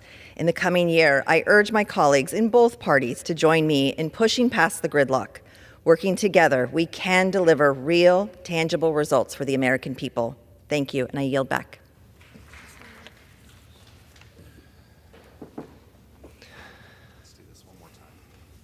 The chair would again remind members. We're okay. The chair will remind all persons in the gallery that they are here as guests of the House and that any manifestation of approval or disapproval of proceedings or other audible conversation is in violation of the rules of the House. For what purpose does the gentlewoman from Minnesota seek recognition? Mr. Speaker, by the direction of the Rules Committee, I call up House Resolution 922 and ask for its immediate consideration. The clerk will report the resolution. House Calendar Number 53, House Resolution 922. Resolved that at any time after adoption of this resolution, the Speaker may, pursuant to Clause 2B of Rule 18, declare the House resolved into the Committee of the Whole House on the State of the Union for consideration of the bill, H.R. 1147, to amend the Richard B. Russell National School Lunch Act to allow schools that participate in the school lunch program under such act to serve whole milk. The first reading of the bill shall be dispensed with. All points of order against consideration of the bill are waived. General debate shall be confined to the bill and shall not exceed 1 hour, equally divided and controlled by the chair and ranking minority member of the Committee on Education and the Workforce or their respective designees. After general debate, the bill shall be considered for amendment under the 5-minute rule.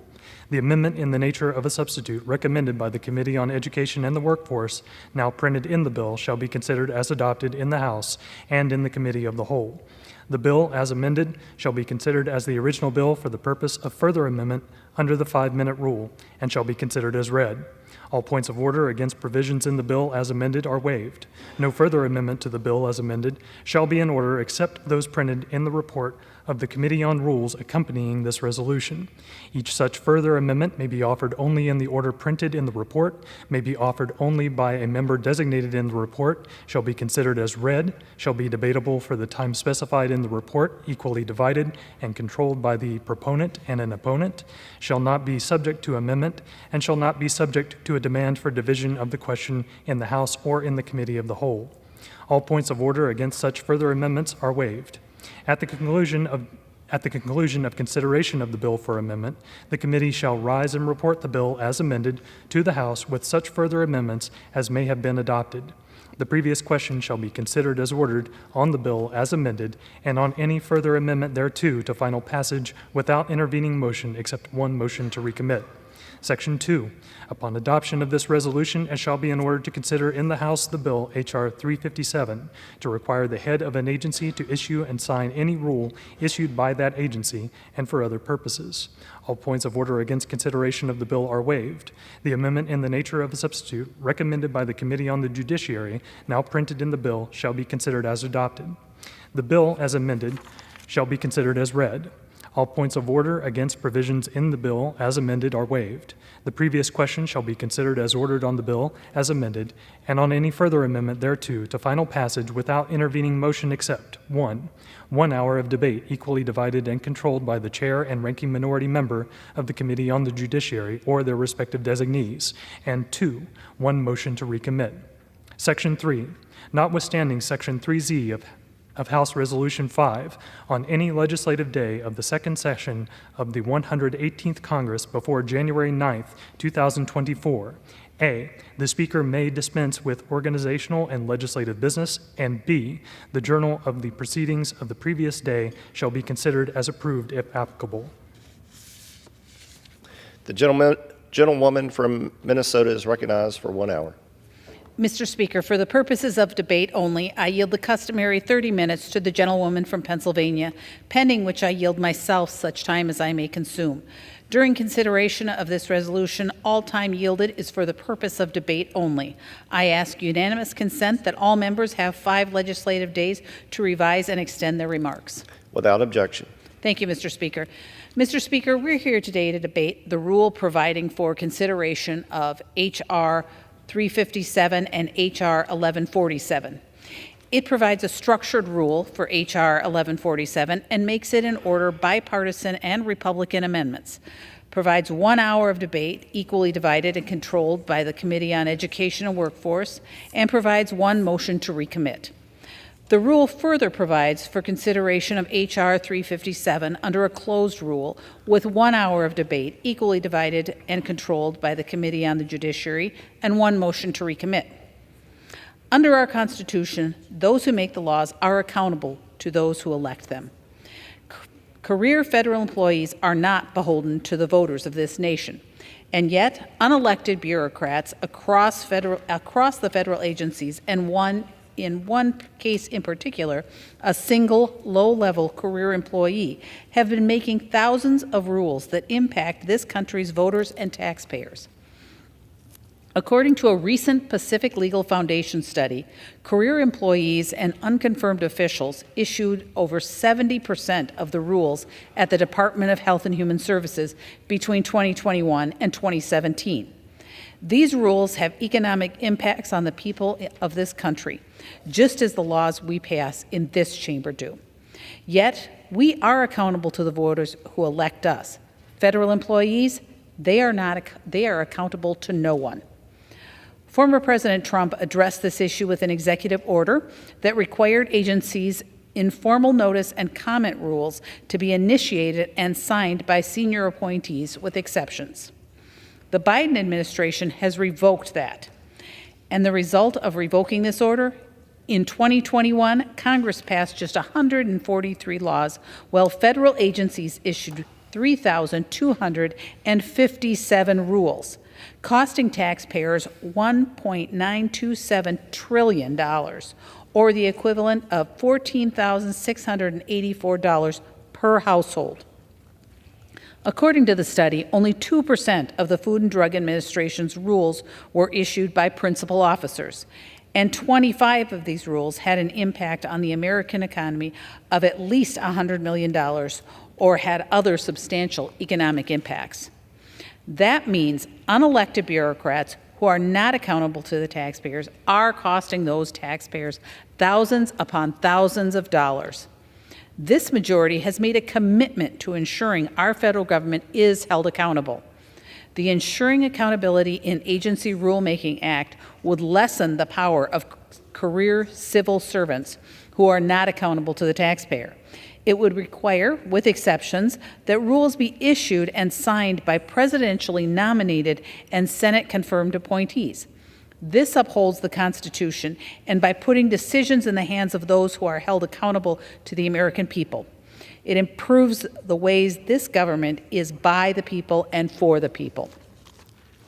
We are also here to discuss the Whole Milk for Healthy Kids Act. And Mr. Speaker, coming from one of the top dairy producing districts in the country, I am proud to stand here in support of this legislation. The bill expands milk options for the school lunch programs under the Richard B. Russell National School Lunch Act to include flavored, unflavored, whole, and reduced fat milks. Whole milk has been demonized as unhealthy, but it is full of calcium, potassium, vitamin D, and protein that growing kids need. Since the misguided Obama-era regulations were put into place that the Biden administration has chosen to continue, rather than seeing health improve, we have continued to see child health decline. We have also fewer people participating in the school lunch program. Like many of the regulations that took place at that time, the milk restrictions are not having their intended effect. Meanwhile, dairy farmers in my district are struggling. Milk prices and demand remain stubbornly low, in most cases below the margin of your average daily dairy farm. And for what purpose? Because the federal government places arbitrary restrictions on the meals of our children that our children can enjoy. This bill is a win-win for children and producers alike. It gets kids the nutrients they need while giving schools more flexibility to meet the needs of their students, and it provides a larger market for dairy farmers to sell their delicious product they stand proudly behind. I support the underlying legislation and urge all members to do so. And with that, Mr. Speaker, I reserve. The gentlewoman from Minnesota reserves. The gentlewoman from Pennsylvania is recognized.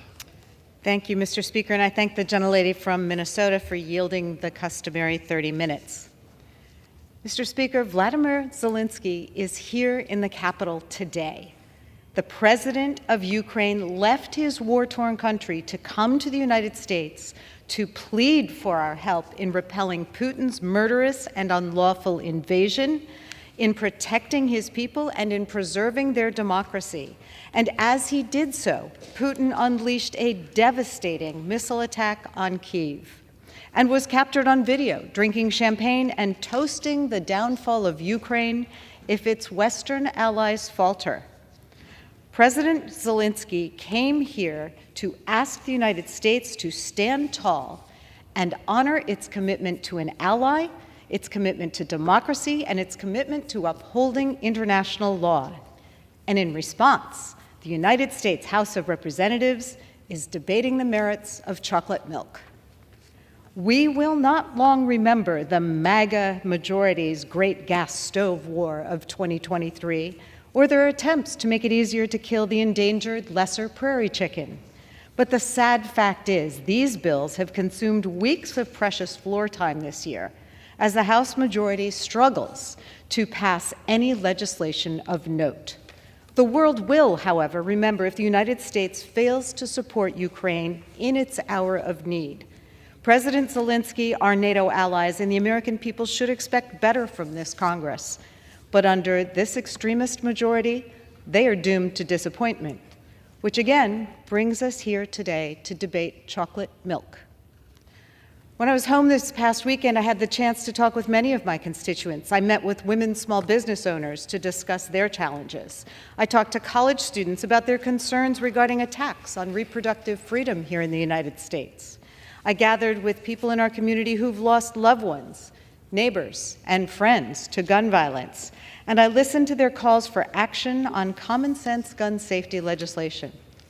Overwhelmingly, people came to talk to me about making our country a place where all Americans, all children, can thrive. That means bringing down the costs of healthcare, childcare, household energy, and high-speed internet, so families can care for their kids, heat their homes, and stay connected. It means investing in infrastructure, good-paying jobs, and public education, so we can strengthen our economy, lower costs, build safer communities, and create opportunities so everyone has a shot at a brighter future. These are the things I came to Congress to do. But in these last legislative days of the year, these aren't the things that House Republicans are doing. I would call it unbelievable, except we've seen the same story play out over and over and over again in this chamber all year. For months on end, the MAGA extremists have dragged our country to the brink of default, nearly shut down the government twice, and even ousted their own speaker. Pushed by the most extreme members of their conference, they've brought chaos to the House floor. They put up bills only for them to tank and have to be withdrawn as they fight among themselves. They spent 25 days just arguing over which one of them should be speaker, all on the American people's dime. Now, with pressing challenges at home and around the world, they're pushing a completely discredited impeachment inquiry and other naked political stunts, all to distract from their own inability to govern. They've done nothing to deliver for the American people, and Americans deserve better than this. But House Republicans refuse to get their act together. Today, they've brought to the floor two misguided and marginal bills that fail to address any of the major threats or concerns our country or our constituents face. And both bills open the door to the influence of more special interests in our government's functions. I should note that today we were supposed to consider two additional bills impacting our national security and individual rights. But due to infighting among Republicans and their own committee chairs, these measures were pulled last night from the schedule, leaving us with another wasted day of chaos and incompetence. So, the first bill we have today is H.R. 1147, which makes changes to school nutrition standards in a way that would undermine science and undo important progress made over the past 13 years. Schools play an essential role in our kids' health. For so many children, the meals they get at school represent the majority of calories and the most nutritious meals they consume all day. We saw this reality clearly during the first days of the pandemic when, as schools closed down, the prospect of missed school breakfasts and lunches threatened the health of children across America. The meals served in schools are based on the most recent set of dietary guidelines as determined by child nutrition experts. These guidelines stay current. They're updated at least every 5 years. And in fact, in February of this year, the Biden-Harris administration began the latest update. When I served on my local school board and before as a home and school president, I was involved in efforts to improve and implement what was at the time new federal improved nutrition standards for our district's meals. Through that experience, I know just how important nutritious meals are to helping students succeed and form lifelong healthy habits. We've seen immense benefits since Congress passed the Healthy, Hunger-Free Kids Act in 2010. The research shows that the millions of children who participate in school meal programs have better overall diet quality than those who do not. And studies prove, despite arguments to the contrary, that students eat and enjoy these meals when presented with healthy choices. They take them.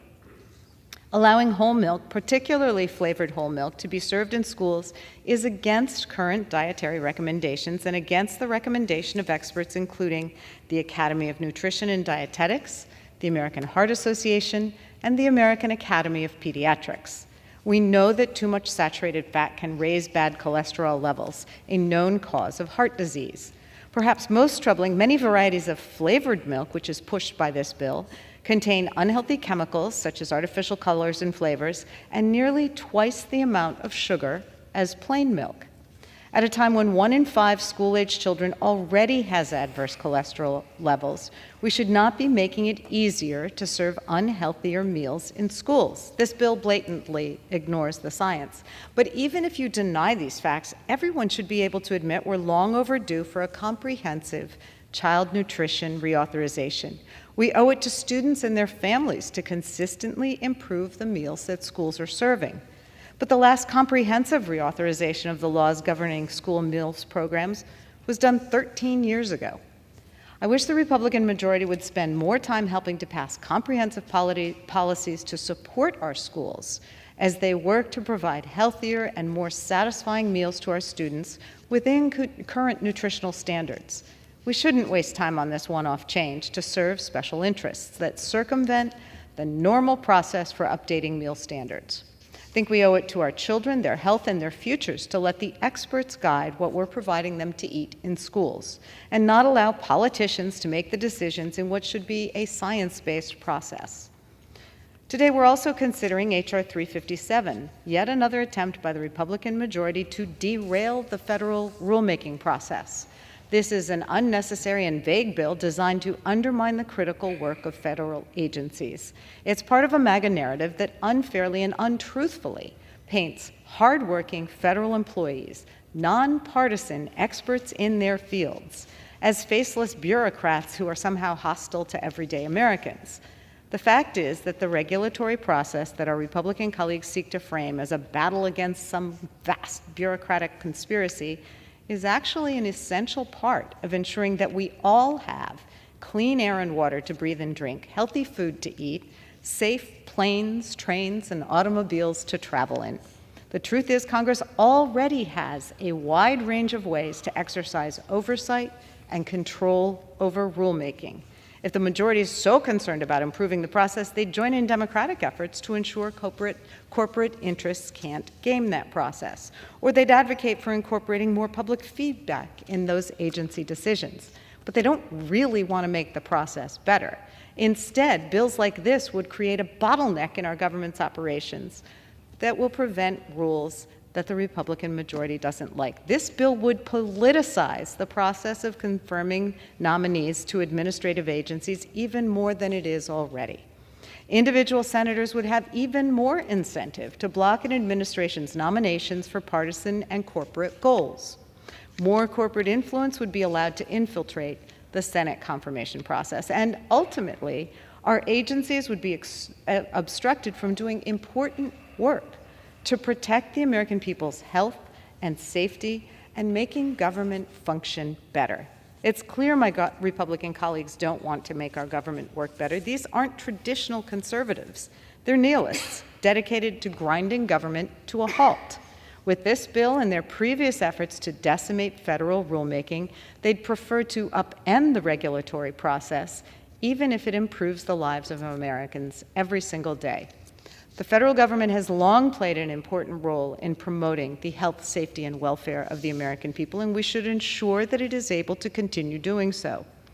Again and again, we've seen this Republican majority prioritize the wrong things this year, and today is no different.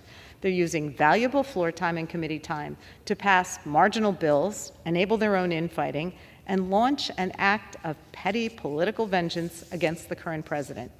Then they're going to call it a year and go home for the holidays. This is an unacceptable way to govern. It's not governance at all. I deeply oppose this rule, and I reserve my time. The gentlewoman reserves. The gentlewoman from Minnesota is recognized.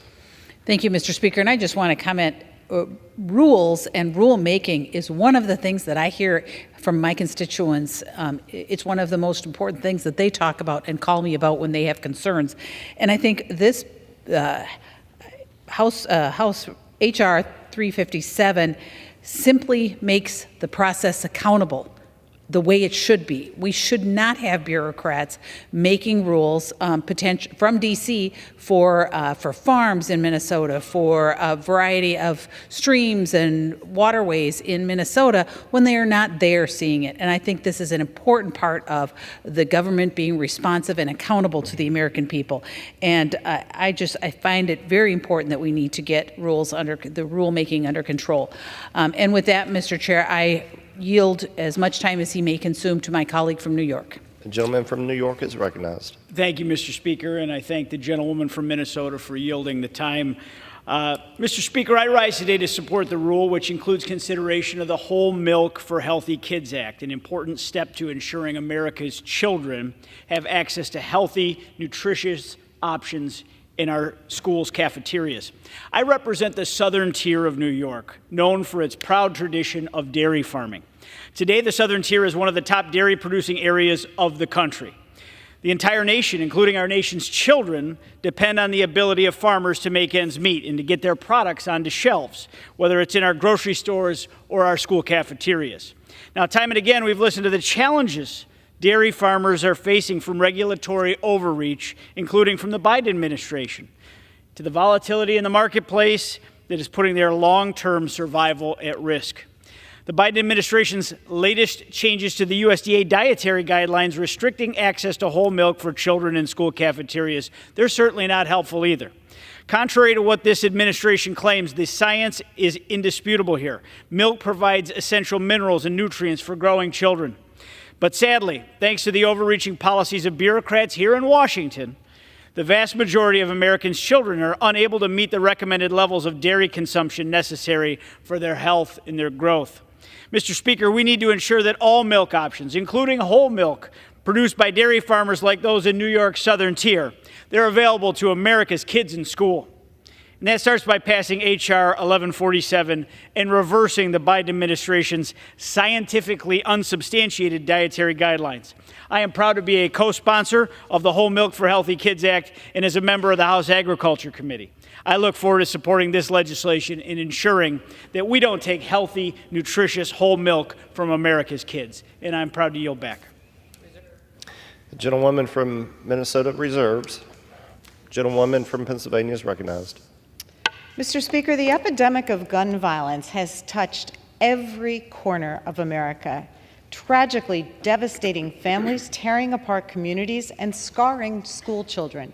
In 2022, nearly 50,000 people died by guns, an average of one person every 11 minutes. This includes almost 20,000 homicides. Mass shootings skyrocketed from 272 in 2014 to 645 last year. In 2020, firearms became the leading cause of death for American children and adolescents. And from 2013 to 2022, there was a staggering 87% increase in the child and teen firearm death rate. And in 2023, the heartbreak has only continued. As of today, there have been over 40,000 lives lost and over 630 mass shootings. Over 800 school children, 11 years old or under, have been killed or injured with guns. Over 4,000 school-aged teens have been touched by gun violence. The American people are crying out for Congress to act, and yet the House of Representatives is using its precious time to debate chocolate milk. The American people deserve better. However, House Democrats are ready to work with Republicans to tackle this epidemic. If we defeat the previous question today, I'll offer an amendment to the rule to bring up H.R. 715, a bipartisan bill to require a background check for every firearm sale. Mr. Speaker, I ask unanimous consent to insert the text of my amendment into the record, along with any extraneous material immediately prior to the vote on the previous question. Without objection. Mr. Speaker, to discuss our proposal, I yield 2 minutes to the gentleman from California, Mr. Thompson. Gentleman from California is recognized. I thank the gentlewoman for yielding. And like you, I spent my entire weekend in my district, and not one person came to me asking me to change the law on chocolate milk. We have important work to do, Mr. Speaker, and I rise in support of taking action to end the gun violence epidemic. This holiday season, there'll be another 40,000 empty chairs at the dinner table because that's how many people died from gun violence in 2023. We had 636 mass shootings this year so far. We've had more mass shootings than days of the year. On one day in April, there were 11 mass shootings. In America, the greatest country in the history of the world, guns are the leading cause of death for children and teenagers. American children face the daily threat of gun violence in schools, churches, temples, and mosques.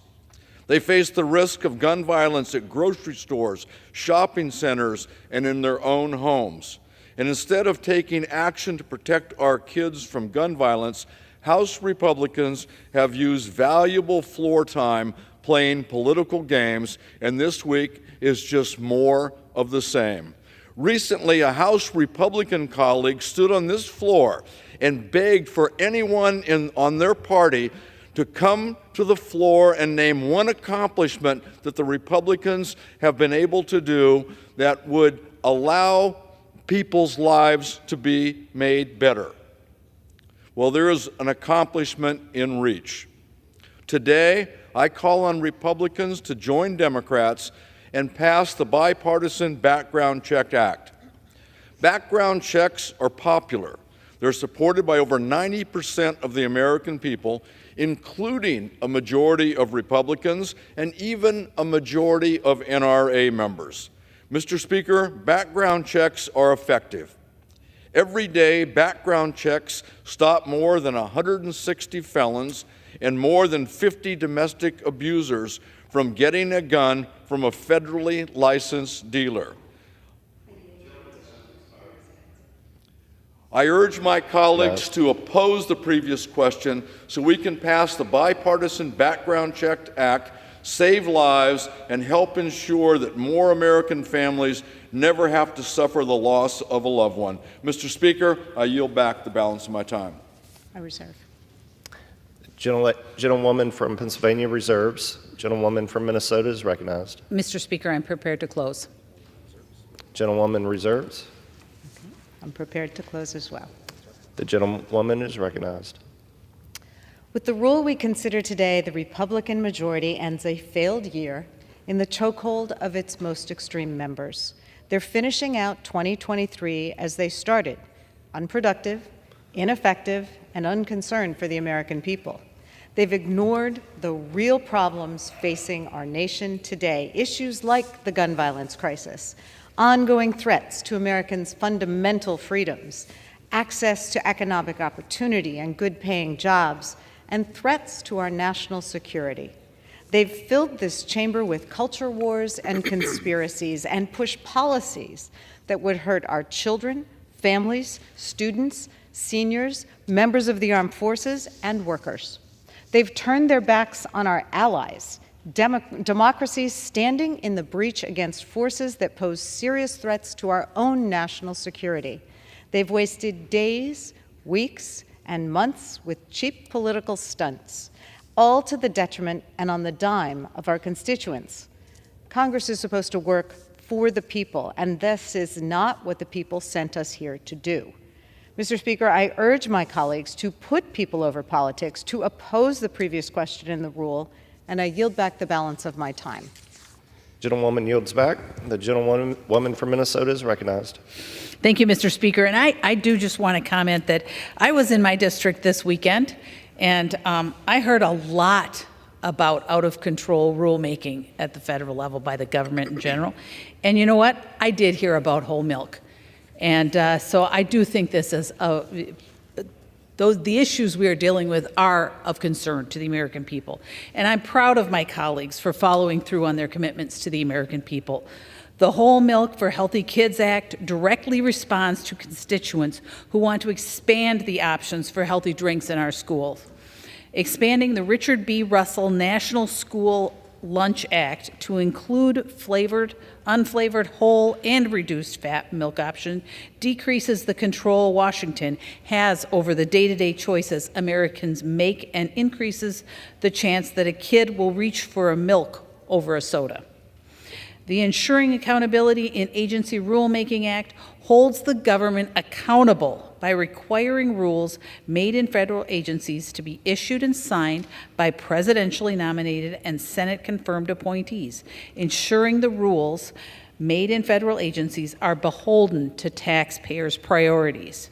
I support the rule and the underlying legislation and yield back the balance of my time. I move the previous question on the resolution.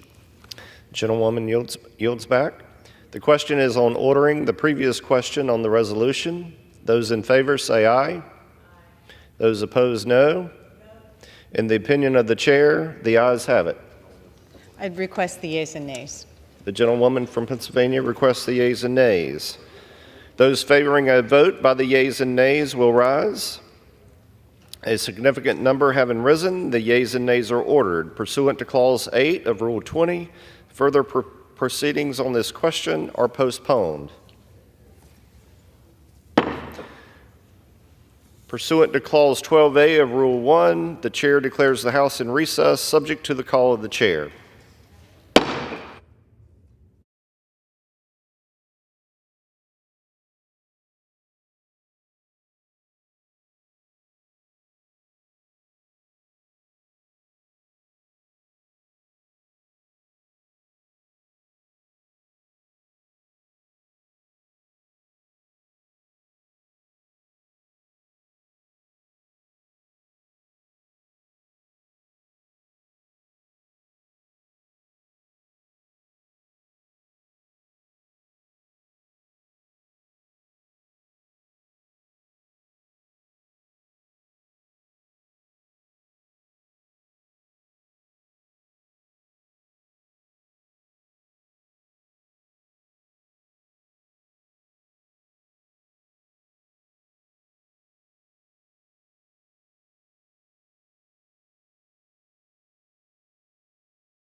House will come to order. Proceedings will resume on questions previously postponed. Votes will be taken in the following order. Ordering the previous question on House Resolution 922, adoption of House Resolution 922 if ordered, and motions to suspend the rules and pass Senate 788, House Resolution 5119, H.R. 5524, H.R. 4531. The first electronic vote will be conducted as a 15-minute vote pursuant to Clause 9 of Rule 20. Remaining electronic votes will be conducted as 5-minute votes. Pursuant to Clause 8 of Rule 20, the unfinished business is question on ordering the previous question on House Resolution 922, on which the yeas and nays were ordered. The clerk will report the title of the resolution. House Calendar Number 53, House Resolution 922, providing for consideration of the bill, H.R. 1147, to amend the Richard B. Russell National School Lunch Act to allow schools that participate in the school lunch program under such act to serve whole milk, providing for consideration of the bill, H.R. 357, to require the head of an agency to issue and sign any rule issued by that agency and for other purposes. Question is on ordering the previous question. Members will record their votes by electronic device. This is a 15-minute vote.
The yeas are 216, the nays are 205.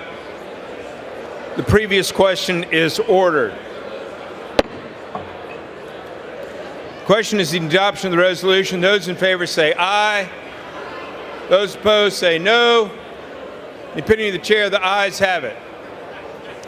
For what purpose does the gentlelady from Pennsylvania seek recognition? It's a recorded vote. Recorded vote has been requested. Those favoring a recorded vote will rise. A sufficient number having arisen. A recorded vote is orders. Members record their vote by electronic device. 5-minute vote.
On this vote, the yeas are 215, the nays are 207. The resolution is adopted. Without objection, the motion and the resolution is laid on the table. Pursuant to Clause 8 of Rule 20, the unfinished business is the vote on the motion. Gentleman from Arkansas, Mr. Westerman, to suspend the rules and pass Senate 788, on which the yeas and nays are now ordered. Clerk will report the title. Senate 788, an act to amend the Permanent Electronic Duck Stamp Act of 2013 to allow states to issue fully electronic stamps under that act and for other purposes. The question is, will the House suspend the rules and pass the bill? Members will record their votes by electronic device. This is a 5-minute vote.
On this vote, the yeas are 403, the nays are 20, two-thirds being in the affirmative. The rules are suspended, the bill is passed, and without objection, the motion to consider is laid on the table.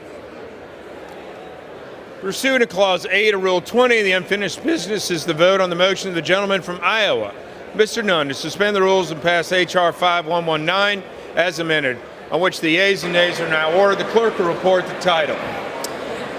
H.R. 5119, an act to amend Title 31 United States Code to provide small businesses with additional time to file beneficial ownership information and for other purposes. The question is, will the House suspend the rules to pass the bill as amended?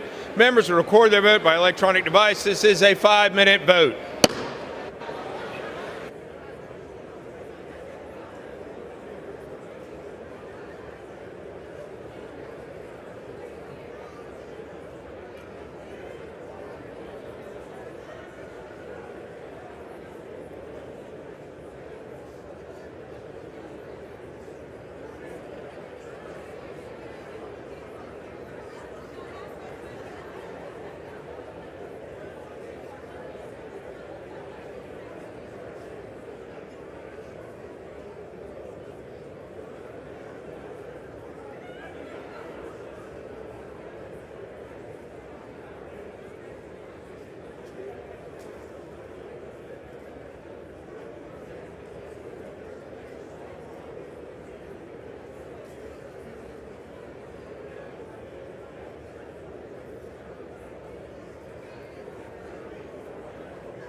On this vote, the yeas are 420, nays are 1. Two-thirds being in the affirmative, the rules are suspended, the bill is passed, and without objection, the motion to reconsider is laid on the table. Pursuant to Clause 8 of Rule 20, the unfinished business of the vote on the motion of the gentleman from Iowa, Mr. Nunn, to suspend the rules and pass H.R. 5524 as amended, on which the yeas and nays are ordered. The clerk will report the title. H.R. 5524, an act to amend the start date of the pilot program on sharing with foreign branches, subsidiaries, and affiliates. Question is, will the House suspend the rules to pass the bill as amended? Members will record their vote by electronic device. This is a 5-minute vote.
On this vote, the yeas are 396, the nays are 28, two-thirds being in the affirmative. The rules are suspended. The bill is passed. Without objection, the motion to reconsider is laid on the table. Pursuant to Clause 8, Rule 20, unfinished business is the vote on the motion of the gentleman from Kentucky, Mr. Guthrie, to suspend the rules and pass H.R. 4531 as amended, on which the yeas and nays are ordered. The clerk will report the title. H.R. 4531, an act to reauthorize certain programs that provide for opioid use disorder prevention, recovery, and treatment, and for other purposes. The question is, will the House suspend the rules, pass the bill as amended? Members will record their vote by electronic device. It's a 5-minute vote.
On this vote, the yeas are 386, the nays are 37, two-thirds being in the affirmative. The rules are suspended. The bill is passed, and without objection, the motion to reconsider is laid upon the table.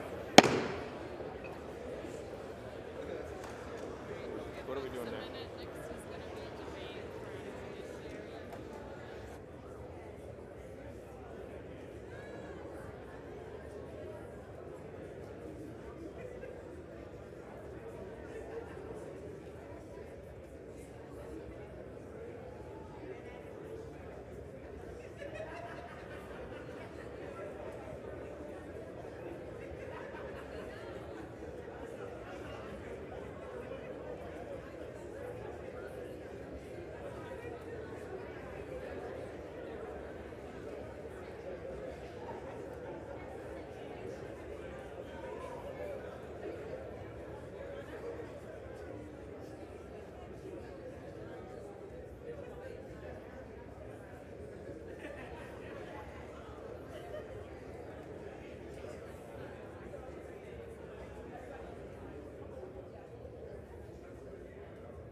The House will be in order.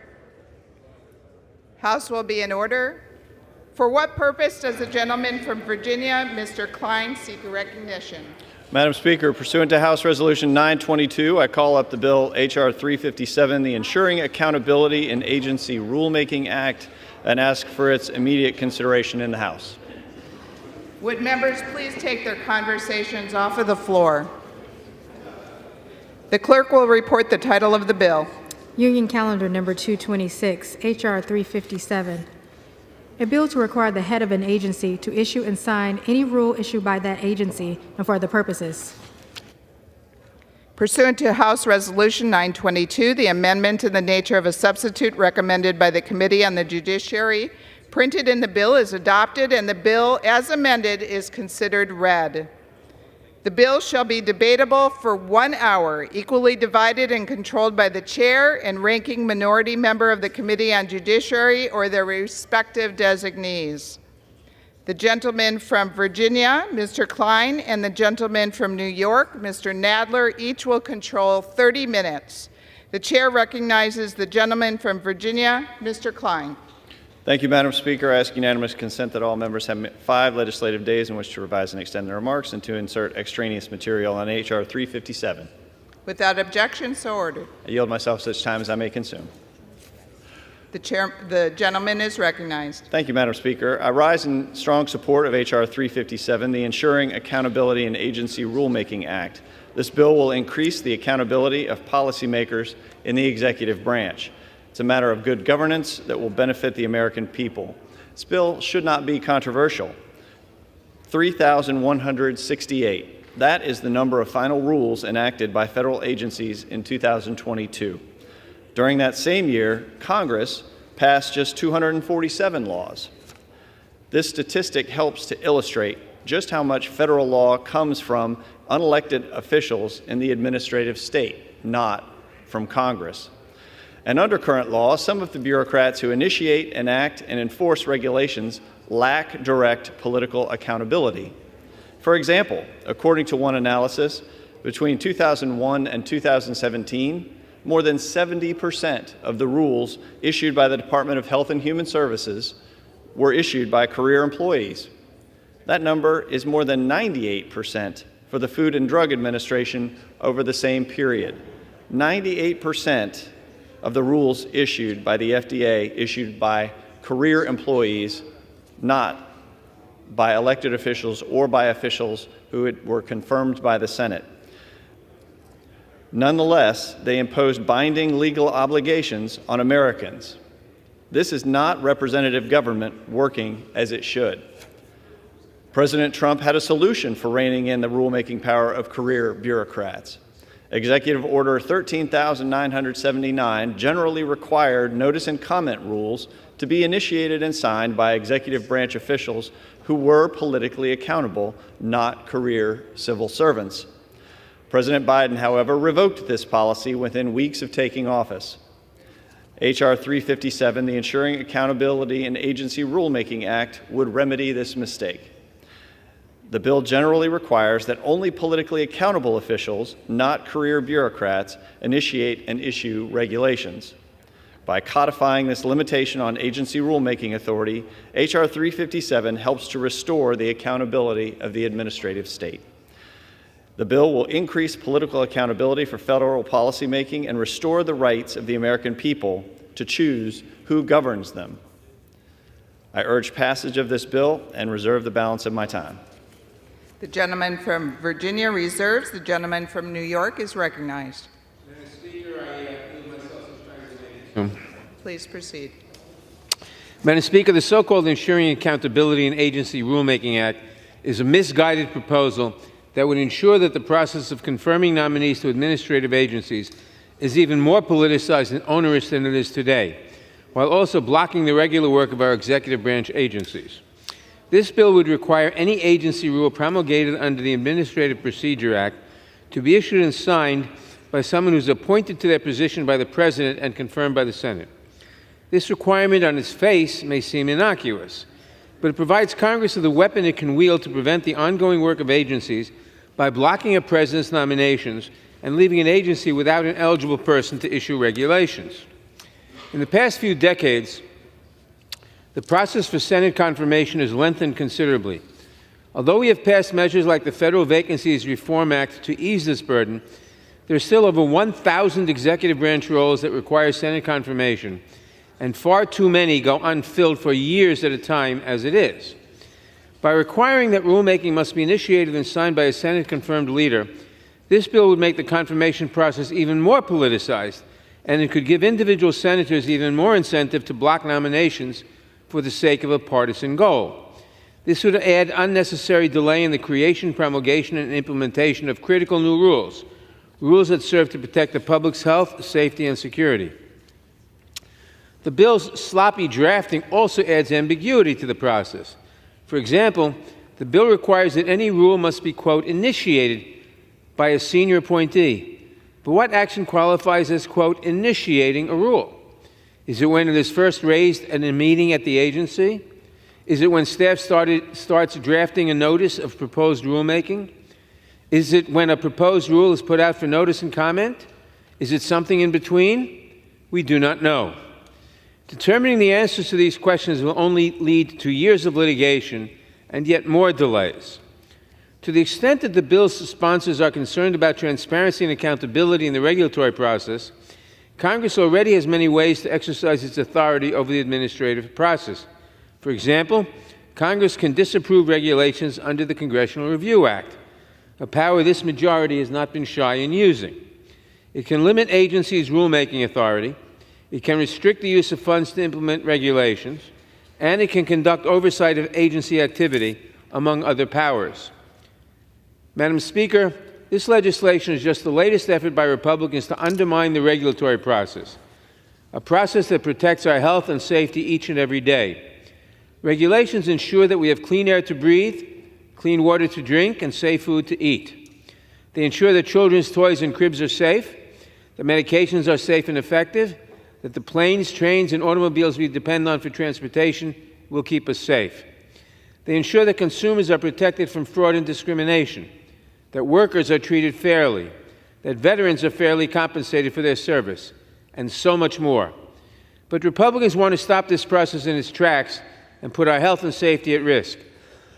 I urge all my colleagues to oppose this legislation, and I reserve the balance of my time. The gentleman from New York reserves. The gentleman from Virginia is recognized. Thank you, Madam Speaker. The gentleman from New York talked about the Senate having to waste its time confirming individuals to positions so that they can address these regulations, but the Senate needs to do their job. They need to advise and consent on the nominees from the administration. The Senate has a means by which to address whatever challenges the gentleman raises, and the President also has the means by which to address these concerns through the process of recess appointments. Now, that's not a very commonly used solution anymore, but the President does have that power. So there are ways to address the gentleman's concerns. In addition, there's an exception to these requirements in the bill. If the head of an agency determines that compliance would impede public safety or security, all that needs to happen is for them to submit a notification disclosing the reasons for the exemption to the OIRA administrator and publishing the notification in the Federal Register. And finally, I would state that the figure $14,684, that is the amount per U.S. household each year that agency rules cost American families.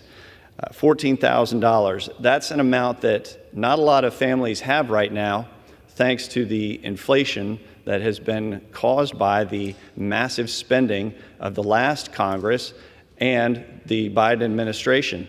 17%, to my recollection, over the course of the Biden administration has been the cumulative inflation rate over the last 3 years. So this amount of money has hit especially hard, and we would do well to address that and keep that in mind as we seek to reduce the number of regulations that these bureaucracies are promulgating each and every day, and try and think of the American people first as we seek to legislate on their behalf here in the House of Representatives. With that, Madam Speaker, I reserve. The gentleman from Virginia reserves. The gentleman from New York is recognized. Madam Speaker, the gentleman from Virginia says that a recess appointees could help solve this problem, but a recess appointee is not confirmed by the Senate, and therefore, under the terms of this bill, could not approve any regulation. So the recess appointee question is irrelevant and doesn't mitigate the harm of this bill in any way. Madam Speaker, I now yield 2 minutes to the distinguished gentlelady from Texas, Representative Jackson Lee. The gentlelady is recognized. I thank the gentleman very much, and my good friend as well. Appreciate his intent. But let me be very clear. What we have here is a complete collapse of a system that is attempting to save lives. Our administrative process, our administrative APA, these individuals are grounded with the expertise of the particular agencies that they're in.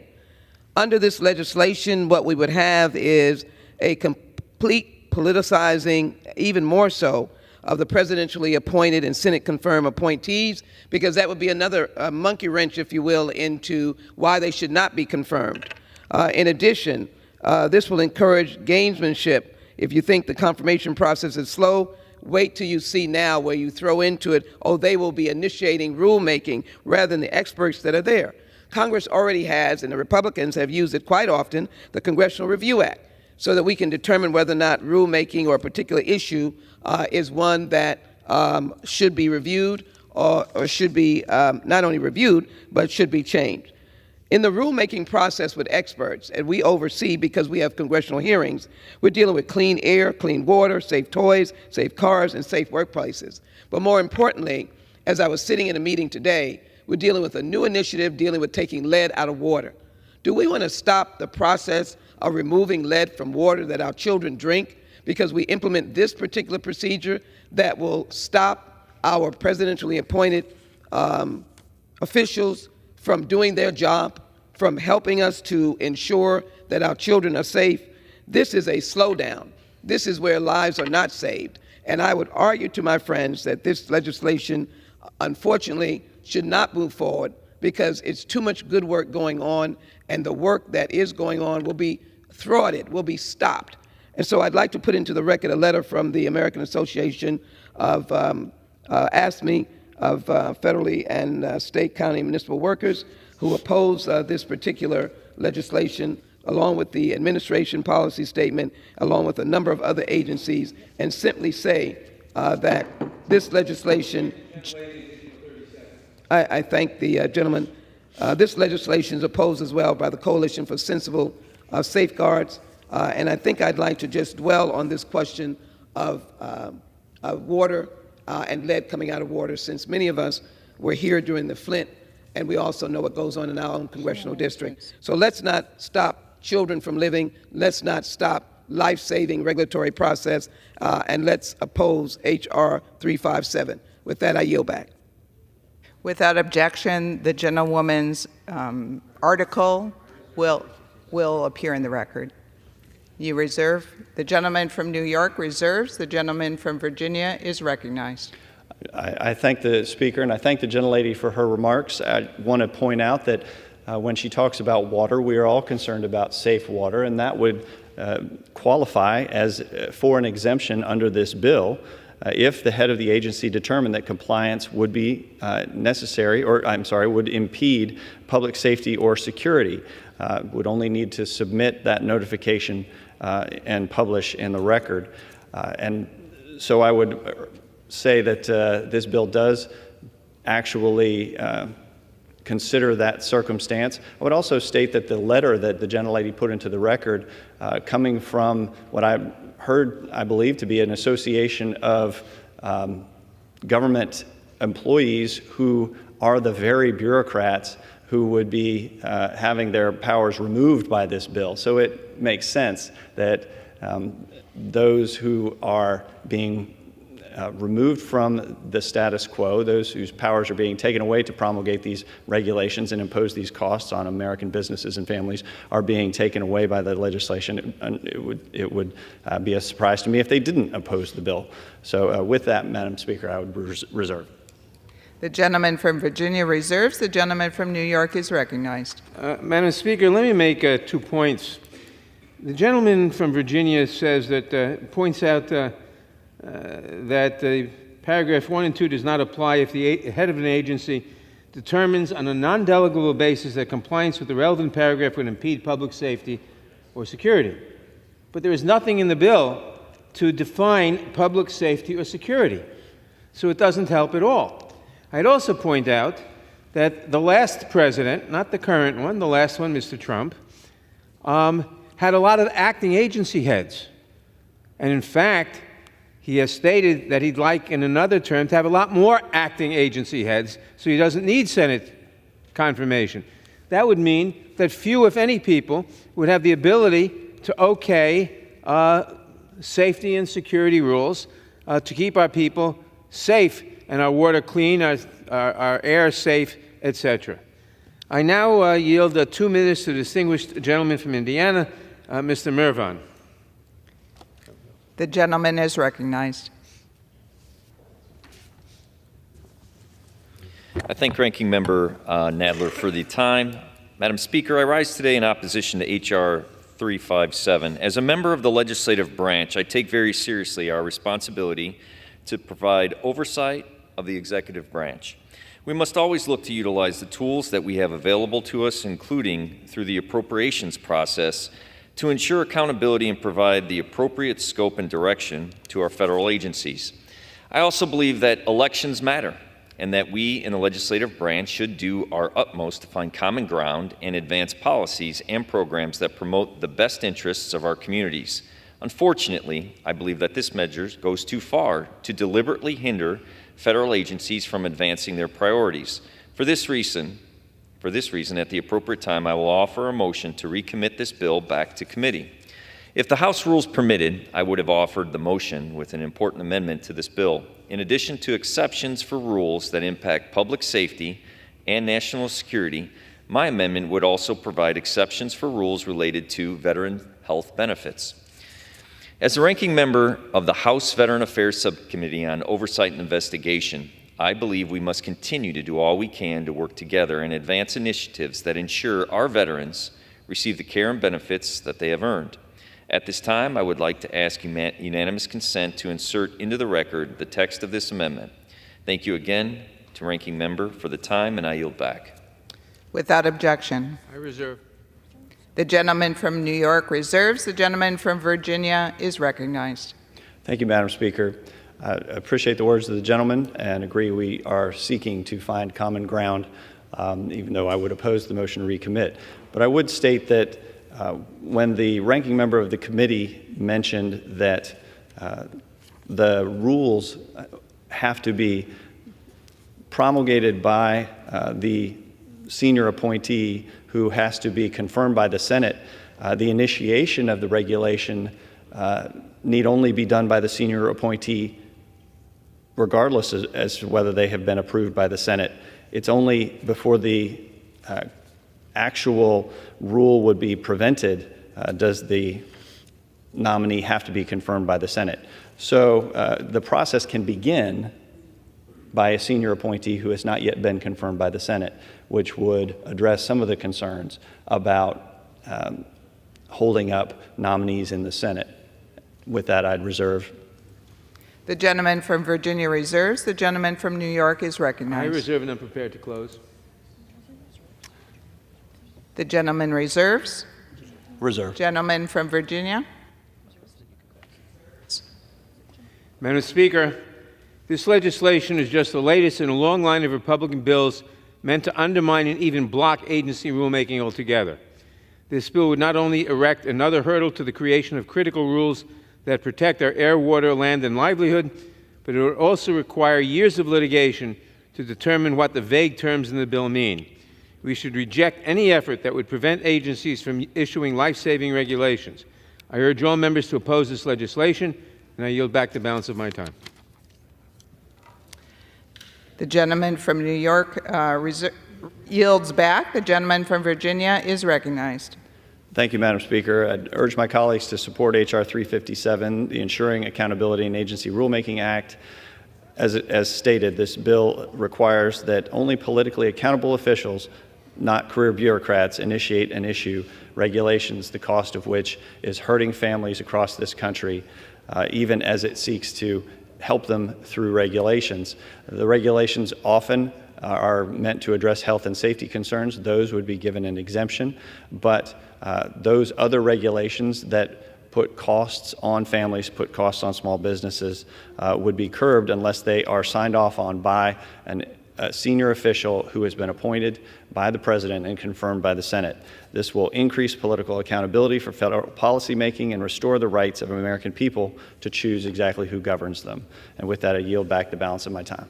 The gentleman from Virginia yields back. Pursuant to House Resolution 922, the previous question is ordered on the bill as amended. The question is on engrossment and third reading of the bill. Those in favor say aye. Those opposed, no. The ayes have it. Third reading. A bill to require the head of an agency to issue and sign any rule issued by that agency and for other purposes. From what purpose does the gentleman from Indiana seek recognition? Madam Speaker, I have a motion to recommit at the desk. The clerk will report the motion. Mr. Mervan of Indiana moves to recommit the bill H.R. 357 to the Committee on the Judiciary. Pursuant to Clause 2B of Rule 19, the previous question is ordered on the motion to recommit. The question is on the motion. All those in favor say aye. Aye. All those opposed, no. The ayes, noes have it. The motion is not. Whoa.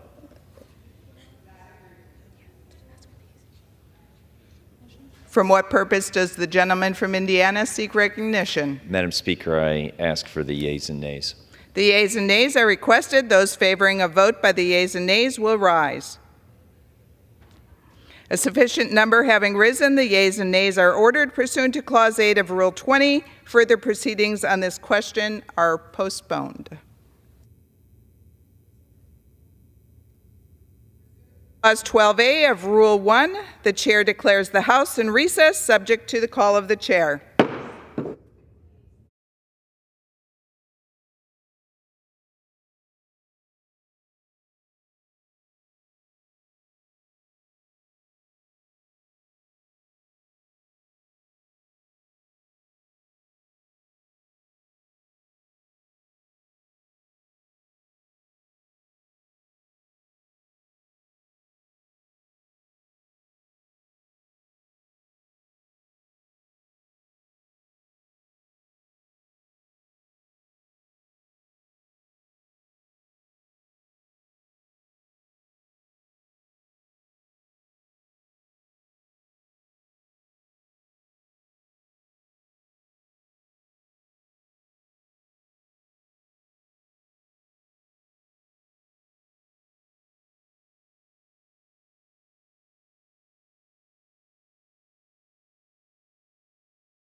The House will be in order. Proceedings will resume on questions previously postponed, and votes will be taken in the following order. The motion to recommit H.R. 357 and passive of H.R. 357 if ordered. The first electronic vote will be conducted as a 15-minute vote. Pursuant to Clause 9 of Rule 20, remaining electronic votes will be conducted as a 5-minute vote. Pursuant to Clause 8 of Rule 20, the unfinished business is the question on agreeing to the motion to recommit on H.R. 357 offered by the gentleman from Indiana, Mr. Mervin, on which the yeas and nays were ordered. The clerk will redesignate the motion. Motion to recommit H.R. 357, offered by Mr. Mervan of Indiana. The question is on agreeing to the motion to recommit. Members will record their votes by electronic device. This is a 15-minute vote.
On this vote, the yeas are 206, the nays are 211. The motion is not adopted. The question is on passage of the bill. Those in favor say aye. Those opposed say no. The ayes have it. The bill is passed without objection. Motion to later table.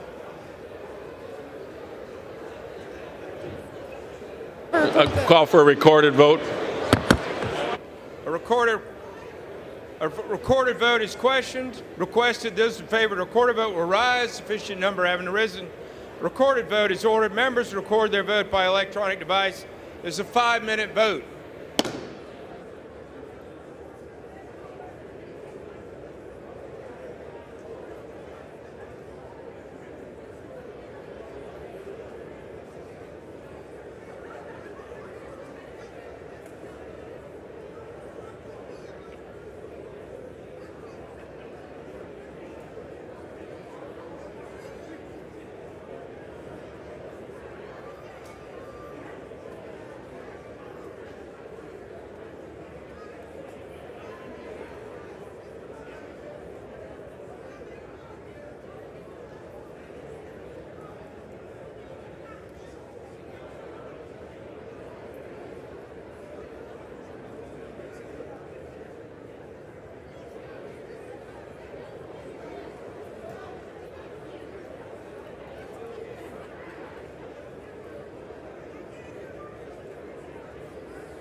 members voted? Any member wishing to change their vote?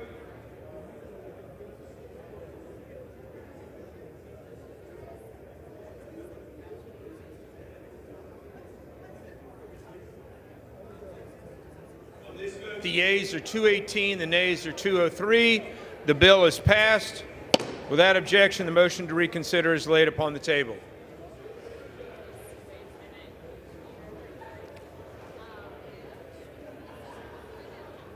Oh, you're going to come do this now? Yes, sir. Because I've got it together.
The House will be in order.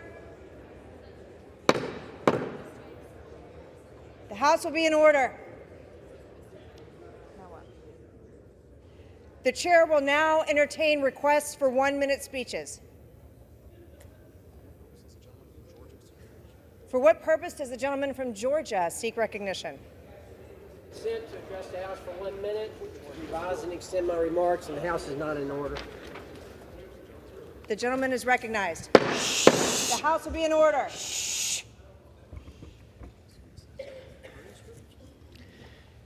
Madam Speaker, I rise today in remembrance of Dale C. Christ Sr., who passed away at the age of 91. Dale graduated from Duke University in 1955 with a BA in political science.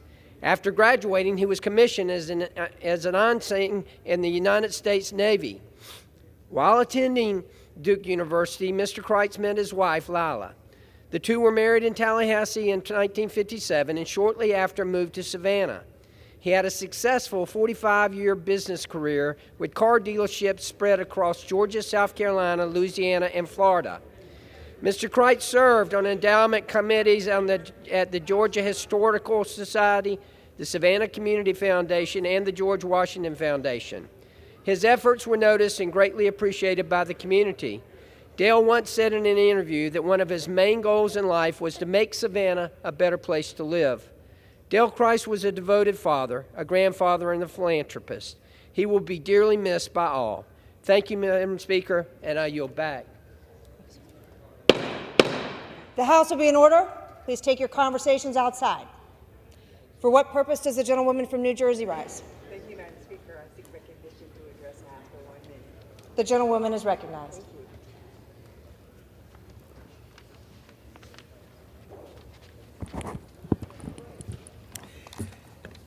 Madam Speaker, I rise today denouncing hate. Whether hate manifests as racism, Islamophobia, anti-Semitism, transphobia, or any other form, hate has no place in our communities. That is why I am supporting Mr. Nadler's plan to combat anti-Semitism by implementing the U.S. national strategy to counter anti-Semitism and increasing funding for the nonprofit Security Grant Program. It's why I'm supporting Mr. Green's two-state solution resolution. It's why I signed on to Ms. Watson and Schultz's letter regarding the safety and security of our college campuses. Condemning hate is not just about words, it requires action. The resolution I'm introducing will not merely condemn hate, it will support the implementation of comprehensive policies to prevent and respond to hate crimes, including education and training on prevention and response and acknowledgement of the challenges facing vulnerable groups. Madam Speaker, together we can build a future where compassion prevails. Thank you. I yield back. For what purpose does the gentleman from Georgia seek recognition? Madam Speaker, I ask unanimous consent to address the House for 1 minute and provide my remarks. Without objection, the gentleman is recognized. Madam Speaker, I rise today to celebrate House passage of H.R. 5378, the Lower Cost, More Transparency Act. During my time in Congress, I have advocated for restoring patient-centered, cost-effective, and market-driven solutions to our nation's healthcare system to drive down cost. Far too long, families have faced the financial burden of unexpected medical bills, overly expensive prescription drugs, limited healthcare choices, and hidden fees. In nearly every industry, consumers know the price of a product before purchasing it. Healthcare should be no different. That is why I'm proud of the work on the Lower Cost, More Transparency Act. This monumental bill delivers much-needed transparency and ensures Americans have access to timely, quality, and affordable health care that suits them best. Specifically, this bill requires hospitals to disclose their actual prices and forces insurance companies to show patients what they will pay before receiving care. I am proud to serve on both committees that helped craft this historic overhaul of our healthcare system, and with that, I yield back. For what purpose does the gentlewoman from Texas seek recognition? Madam Speaker, I ask unanimous consent to address the House for 1 minute and advise to extend my remarks. Without objection, the gentlewoman is recognized.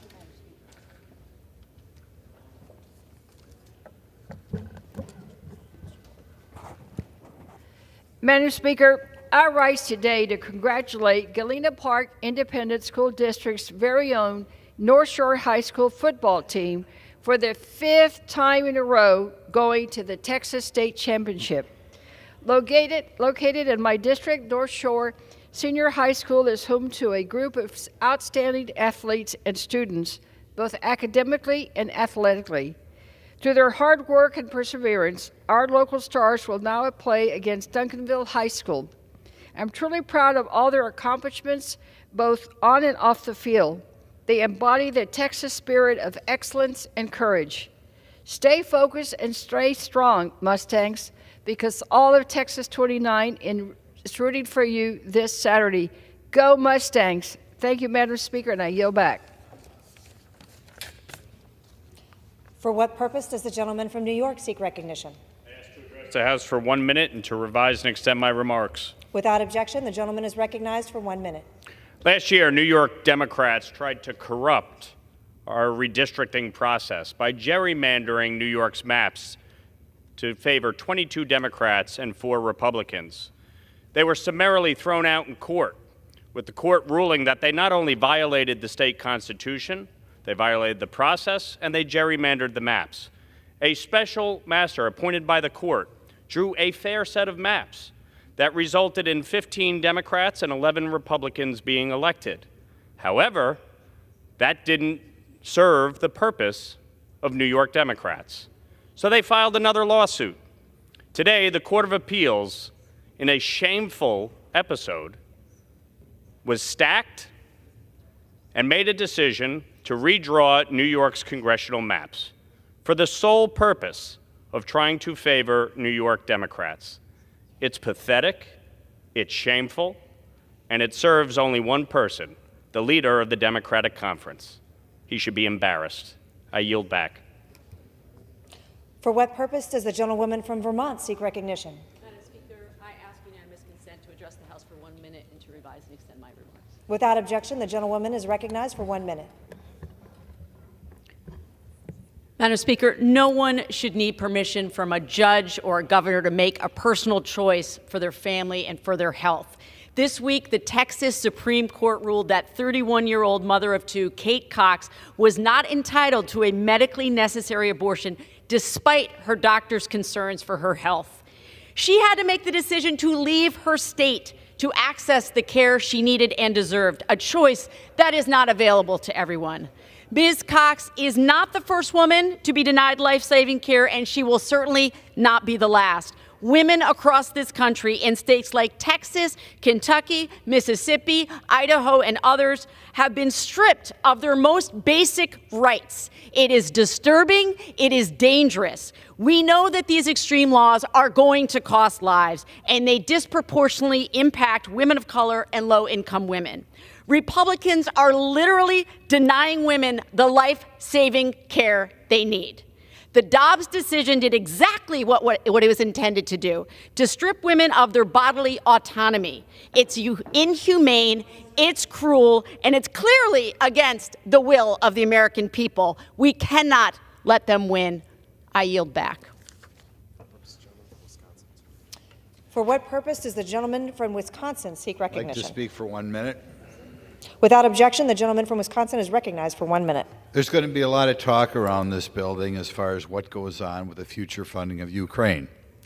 I have voted for funding in Ukraine in the past. I think it's important that the United States appear united as we work towards a peace in Ukraine. The thing that concerns me, and I wish more people would mention it, is the degree to which I believe we are not working towards a settlement there. Every war must end sooner or later. The other day, I was thinking a little bit about the Korean War, in which tens of thousands of people died, and ultimately the United States negotiated with two of the most horrific governments in existence, I think, in the last century, the Communist Chinese government and the government of North Korea. Nevertheless, a resolution was reached, tens of thousands of lives were saved, and we still have the same border that the negotiation reached in 1953. I want to remind the belligerents that ultimately the war will end, that if we do not want to drive Russia closer and closer with China and Iran, it would be probably better if the war would end sooner rather than later. And sadly, I haven't seen a lot of commentary showing that at this point anybody is working towards a peace, at least not the Biden administration. Thank you. For what purpose does the gentlewoman from Texas seek recognition? Consent to address the House for 1 minute. Without objection, the gentlewoman is recognized for 1 minute. Madam Speaker, the people of Texas have been on an emotional roller coaster, and they've been on an emotional roller coaster with our fellow Texan, Kate Cox, and her husband and her family, recognizing that this young woman wanted nothing more than to have a healthy baby and to expand their family. It was that love and deep desire that caused her to go public on an absolutely abusive law that tells her what kind of medical care she can get. In addition, it should be made clear that a judge did give her permission to make the decision with her doctor, her faith, and her family. But political intervention went to the state Supreme Court and caused them to stop her in her tracks. This young woman had to leave Texas, and that's why I'm back here, to be able to reintroduce, if you will, my legislation that creates a criminal offense for anyone to stalk someone who's attempting to get good health care in the state of Texas. That's all Kate Cox wanted. I will be standing by her and her family, as many Texans will. We must stop this now, and we must reinstate reproductive freedom in this nation. I yield back. Under the Speaker's announcement. For what purpose does the gentleman from Maryland seek recognition? To address the House for 1 minute, to revise and extend my remarks. Without objection, the gentleman is recognized for 1 minute. You know, one of the greatest threats to our security, national security, is a woke military. And nothing exemplifies a woke military as much as the National Defense Authorization Act that's going to come before this body at a conference report that allows transgender surgery to continue to be funded in the U.S. military. Now, I can guarantee you that Russia and China aren't using their military dollars to pay for transgender surgery, but here in the United States, we are, we will, and if this House and the Senate pass the conference report, that will be the official U.S. policy. Madam Speaker, that's not defense of the nation. That's a woke military that endangers our nation's security. I yield back. Under the Speaker's announced policy of January 9th, 2023, the gentlewoman from Ohio, Ms. Kaptur, is recognized for 60 minutes as the designee of the Minority Leader.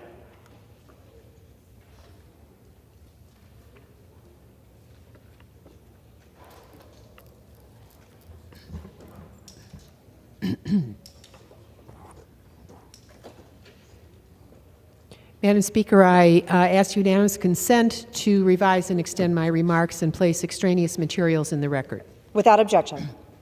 Madam Speaker, I rise tonight as co-chair and founding member of the bipartisan 94-member Congressional Ukraine Caucus. Our caucus supports the immediate consideration of legislation that will provide further supplemental funding for Ukraine to support our partners in liberty against the aggression of Putin's tyranny. This is a moral struggle for liberty. It is in our era. Liberty faces a new era of conflict being forced upon the free world by a burgeoning access of tyranny and terrorism, including the likes of Russia, China, Iran, Hamas, Hezbollah, and the Houthis. Ukraine is the scrimmage line of that conflict for liberty. Their fight is our fight. The America I know does not cower in the face of tyranny. Many Americans believe that the history of the struggle against global tyranny ended with the defeat of Nazi Germany and the fall of the Soviet Union. I am here today to tell them that liberty's history is still being written. We face not a new enemy, but an old one. This is not a new struggle, but one which America and our alliances of free nations have fought for nearly a century. Ukraine has fought for its liberty for centuries.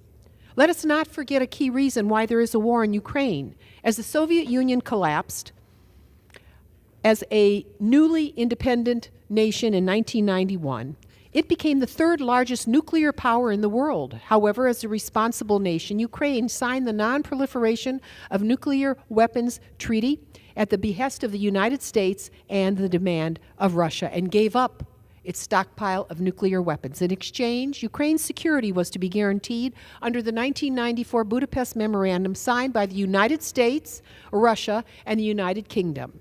However, Russia, even though it was the recipient of Ukraine's nuclear arsenal, betrayed its commitments when it invaded Ukraine in 2014. We must not betray ours.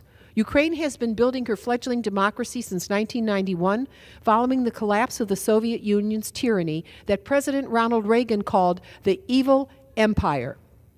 That remains one of the most consequential moments in world history. Liberty won. Ukraine has faced many challenges in her endeavor for liberty, steadfastly moving, however, to join the European Union of free nations, America's closest allies. To thwart Ukraine's desire for liberty and independence from Russia's malevolent influence, Putin first invaded Ukraine in 2014, 4 days after the end of Russia's hosting the International Sochi Olympics with all that fancy publicity. Now, 8 years later, Putin launched its war of unprovoked aggression on Ukraine in 2022. Much of the world was convinced there was no way the Ukrainian David could defeat a Russian Goliath. Ukraine's entire territory encompasses only 3% of the territory of Russia, and its population is only 25% of Russia's, and yet Ukraine fights and fights hard. She has never asked us to fight for her, only for global allies to arm her so she can defend herself. So far, we have done so, and to great effect. We must stay the course, not waver. President Zelensky, who is again visiting Washington today, and the Ukrainian people have stood up to Putin. Ukraine's valiant soldiers have actually moved their military to liberate 50% of all the territory that was once occupied by Russian tyranny and decimated as much as 40% of Russia's military capacity. It is important to put the resources that we have provided for Ukraine's defense against Russia into perspective. To date, Congress, in a repeated bipartisan fashion, has appropriated roughly $113 billion for Ukraine, of which every penny has been accounted for. Further, More, we know that at least 60% of the money that is appropriated for Ukraine is spent right here in the United States, not in Ukraine, to purchase important commodities. It is funding that is going directly towards bolstering our diminished military industrial base and our American workforce benefits, including those in Lima, Ohio, which produces the greatest tank in the world, the Abrams tank. And every dollar spent is appropriately and closely accounted for to ensure none of the funds fall into the wrong hands. During the Cold War, we spent $13 trillion measured in 1996 dollars to combat Russian aggression, equivalent to $26 trillion today. The sum per year that we provide supporting Ukraine is no more than 20% of what we spend each year for 4 decades to contain Russia. America's alliance with our NATO partners has helped ensure European nations have bolstered our support to Ukraine with their own. And as a percent of GDP, 15 European countries have so far provided a higher level of aid to Ukraine than the United States. This is the costliest war in human casualties and plunder since World War II in Europe, the continent on which over 500,000 U.S. soldiers are buried from World War I and World War II. They bequeath liberty to us, and we must never fail their memory. The murderous dictatorships of Nazism, communism, and imperialism lay dead, and the 20th century's most consequential achievement was in fact that. But now, that cost in blood is being borne by Ukraine and the Ukrainian people alone. The fact remains that if America were to end its support of Ukraine, Russia would be able to defeat it. Putin is not counting the number of rubles or Russian lives he is spending on this conflict. What he is counting are the number of votes for Ukraine that remain in this U.S. Congress. He knows that American support will decide the victor of this conflict, and so should we. If Putin succeeds in Ukraine, or if we grow tired of a forever war we are not even fighting in, then we allow tyranny to ascend over liberty. Putin has made clear he would then test our resolve over smaller, much harder to defend NATO members, a move that would force the United States and our NATO allies into direct war with Russia. America and the free world have much at stake. As one European ambassador reminded me, there's an old saying that states, if you think you're an isolationist, if you take no interest in foreign affairs, take my word, foreign affairs will find you. We face a choice now. America can repeat the mistakes of the 1920s by withdrawing our nearly century-long support for liberty, inevitably forcing the free world to pay a higher price for freedom as tyranny deepens its roots in our world. Or America must take a stand now and provide further funding for Ukraine to help secure liberty for a new generation. I call upon the Speaker and my colleagues in the House to choose the path of liberty. Thank you, and I now yield 7 minutes to the honorable gentleman yield 3 minutes to the gentleman from Alabama, Mr. Rogers. I thank the gentlelady for yielding. Madam Speaker, we are rapidly approaching the 2-year anniversary of Putin's illegal and brutal invasion of Ukraine. The American people have responded with extraordinary support for Ukraine. Millions of Americans have donated their time, money to charitable organizations helping the Ukrainian people. Some have even volunteered to fight alongside Ukrainian defense forces. Congress has responded by providing over $50 billion security assistance and billions more in humanitarian assistance. These are unprecedented numbers, and it requires unprecedented oversight by Congress. I'm here to tell my colleagues who are concerned about where the money is going that we are doing that oversight. The Armed Services Committee has conducted vigorous oversight over U.S. military assistance to Ukraine. Every month since the war, the committee has held a classified briefing with DOD officials over Ukrainian aid. This morning, I was a member of a briefing that was the 12th in that series. We've also had multiple visits to sites in Europe where the aid is being staged to go into Ukraine. And we've held open hearings on the topic where we've heard from the DOD Inspector General. In the next couple of days, the House will take up the conference report on FY24 NDAA. That bill creates a special Solicitor General for Ukraine, dedicates $8 million to swiftly set up the office, and provides direct hiring authority to quickly staff it.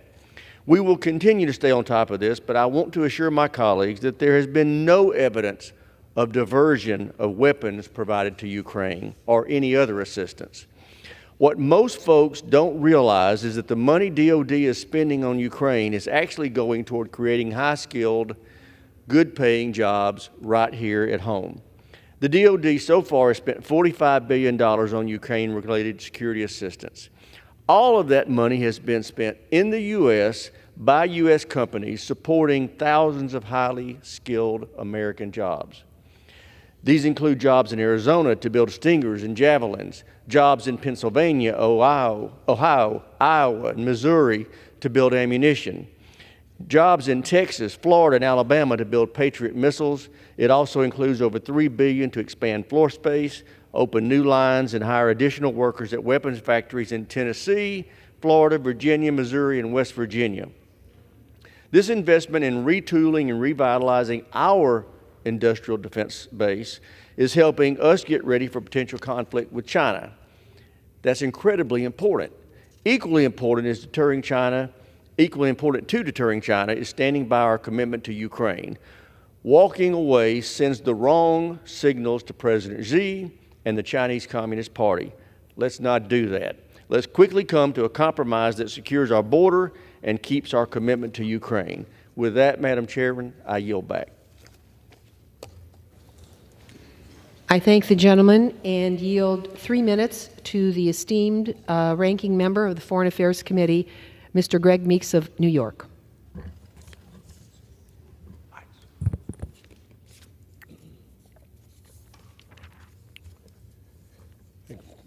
Thank you, Madam Speaker.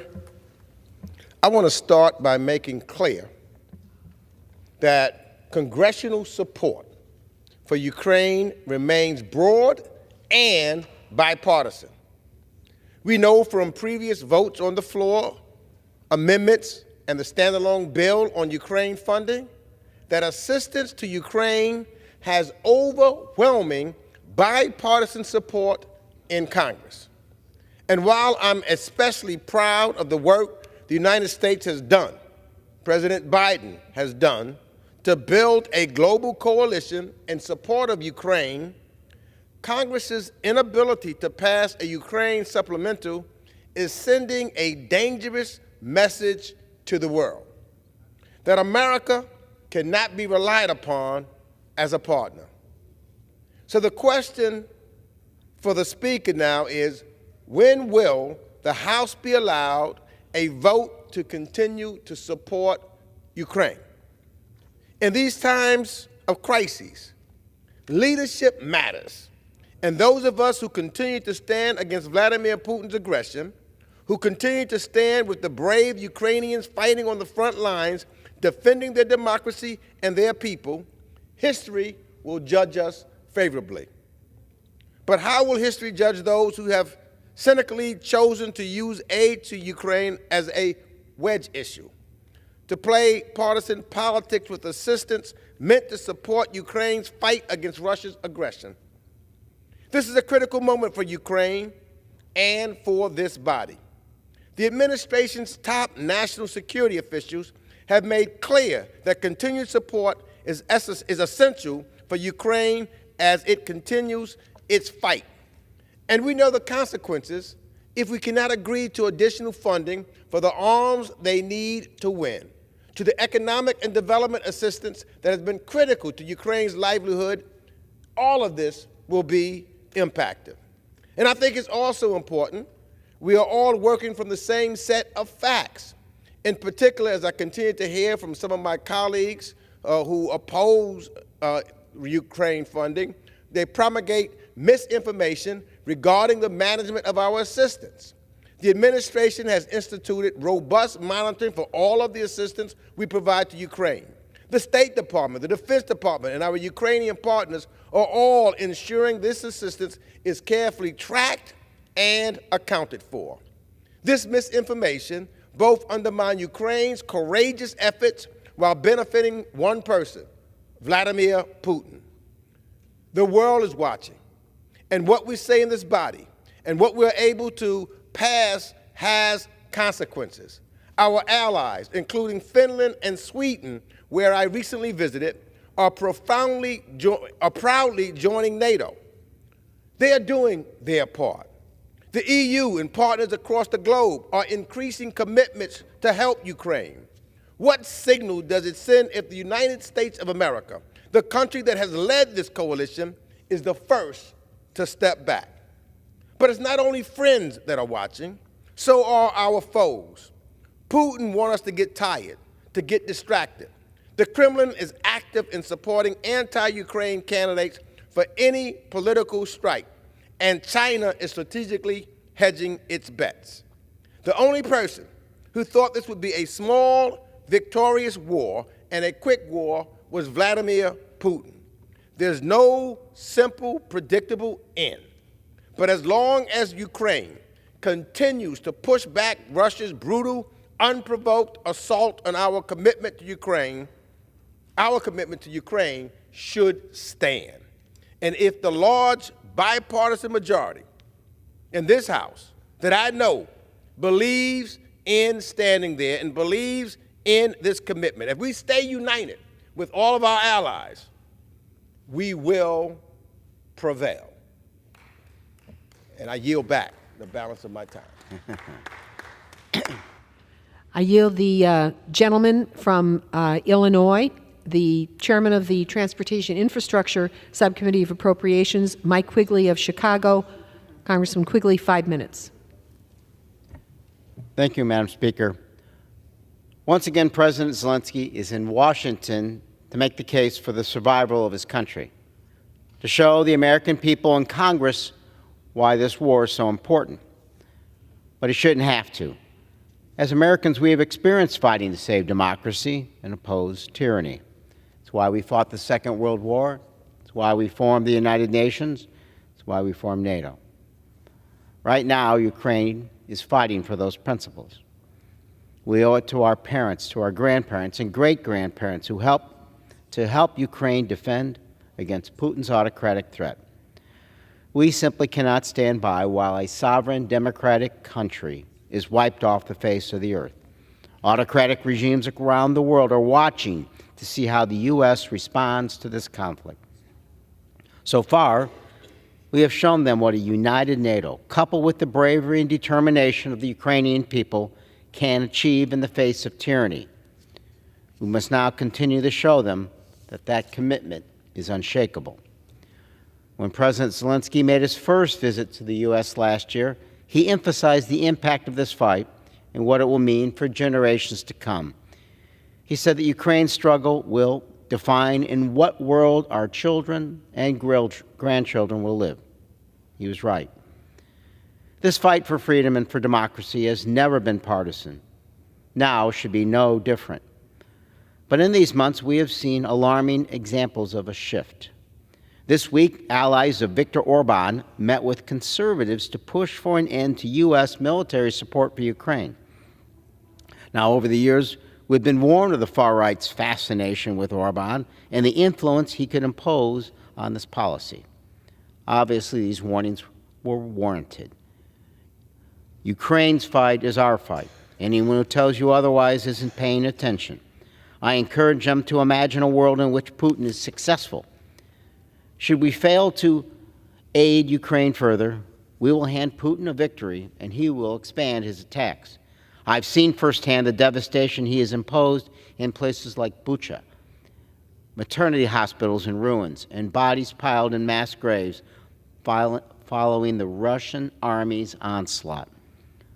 Our aid has contained this bloodshed for now, but Putin has plans far beyond Ukraine.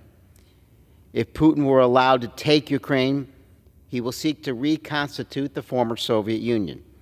He would form a federation with Belarus and Ukraine by installing puppet governments and then target Moldova, the Baltics, Georgia, and others. Should Russia expand its attack and cross a border into one of these NATO countries, we are bound by Article 5 of the NATO Charter to defend them.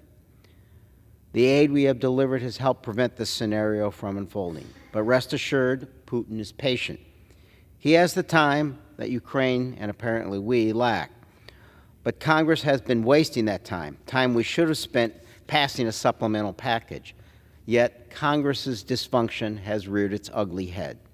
We have fumbled several opportunities to pass this funding. And there are those who argue that we must choose Ukraine or supporting Israel. Now they argue that we must choose Ukraine or our own border. These are false choices. In the words of NATO Secretary General Stoltenberg, we have the capability and the strength to address different challenges at the same time. We don't have the luxury of choosing only one threat and one challenge. The conflict in Israel and the conflict in Ukraine are linked. After October 7th, Hamas and Iranian representatives met with Putin in Moscow. Just as Iran is supporting Hamas' attack on Israel, Iran is also assisting Putin in his invasion of Ukraine. To defeat the terrorist threat in Israel, we must also help Ukraine defend itself from an evil autocrat. When it comes to our border, Congress can and will tackle immigration reform and its international aid. In fact, we should be addressing both. But that means passing a clean supplemental and having a separate, broader conversation about our immigration system's needs. Rushed policy reforms are not the answer. When it comes to Ukraine, we are running out of time. What we do or what we don't do with the Ukraine aid will be one of the most important foreign policy votes we take in our lifetimes. We must do the right thing. The fate of the free world is hanging in the balance. And I yield back. I thank the gentleman and now recognize for 3 minutes Congressman Joe Wilson of South Carolina and thank him for his leadership on his side of the aisle. Thank you very much, Congresswoman Marcy Kaptur, for your leadership to promote the bipartisan remarks tonight, which reinforce really what former Chairman Greg Meeks has already stated, and that is there is overwhelming bipartisan support, Democrats and Republicans, to support the people of Ukraine as they will achieve victory over war criminal Putin. I support the supplemental with clear consistency. There should be security for all borders, American borders, Ukrainian borders, Israeli borders, Taiwanese borders, to achieve peace through strength to prevent global conflict. On February 24, 2022, war criminal Putin launched a full-scale mass murderous invasion of sovereign democratic Ukraine, claiming Ukraine does not exist. Patriotic Ukrainians, even grandmothers, raced to arm themselves and protect their land and families. The world underestimated the resolve of Ukrainians. I was in Kyiv in December 2021, prior to war criminal Putin's murderous invasion, when the planning was for resistance and guerrilla warfare, anticipating being overwhelmed. Ukraine valiantly fought back for freedom and proved the world wrong. It visited again in May this year and saw firsthand the courageous Ukrainians led by the very courageous President Vladimir Zelensky. Ukrainians are the front line in a conflict we did not choose, as we have dictators with rule of gun invading democracies with rule of law. The axis of evil fights first for the death of Ukraine. Then there's the death of Israel, and then they chant death to America. All Americans should know we have a treaty obligation to support the territorial integrity of Ukraine. In 1994, with the signing of the Budapest Memorandum between the United States, the United Kingdom, and the Russian Federation, Ukraine gave up its nuclear weapons in exchange for security guarantees and territorial integrity. A consequence now, sadly, is that other countries will not give up nuclear weapon capabilities because Russia violates every treaty it signs. It is not realistic to believe that any peace can be achieved without full Ukrainian victory, which is territorial integrity. I appreciate that President Donald Trump worked to avoid the war criminal Putin invasion by providing Javelin missiles to Ukraine, placing American troops in Poland, and stopping Nord Stream 2 pipeline, which financed the dictatorship in Moscow. Just as America would fight for territorial integrity, as there is no state that we would abandon, and there's no state that would abandon a county. We know that appeasement to invaders would actually promote something warned by Speaker Mike Johnson. And he states Speaker Johnson, that Putin would continue his deranged dream of a resurrected Soviet Union, threatening Moldova, Georgia, Armenia, and the NATO members Estonia, Latvia, Lithuania, and Poland, along with all of the countries of Central Asia. The Republican tradition has been bipartisan for peace through strength, with Eisenhower Nixon, reinforced by Barry Goldwater. Why not victory over communism? As he also explained, the alternative of victory is defeat, and then the ultimate Ronald Reagan expression to our enemies: we win, you lose. This is why it's so critical that we commit today to protect the borders of America, Ukraine, Israel, and Taiwan for peace through strength. I yield back. I thank the gentleman and wish to inquire of the Speaker how much time is remaining. The gentlewoman has 35 minutes remaining. I thank the Speaker very much. Would like now to turn to Congressman Jim Himes of Connecticut. 3 minutes.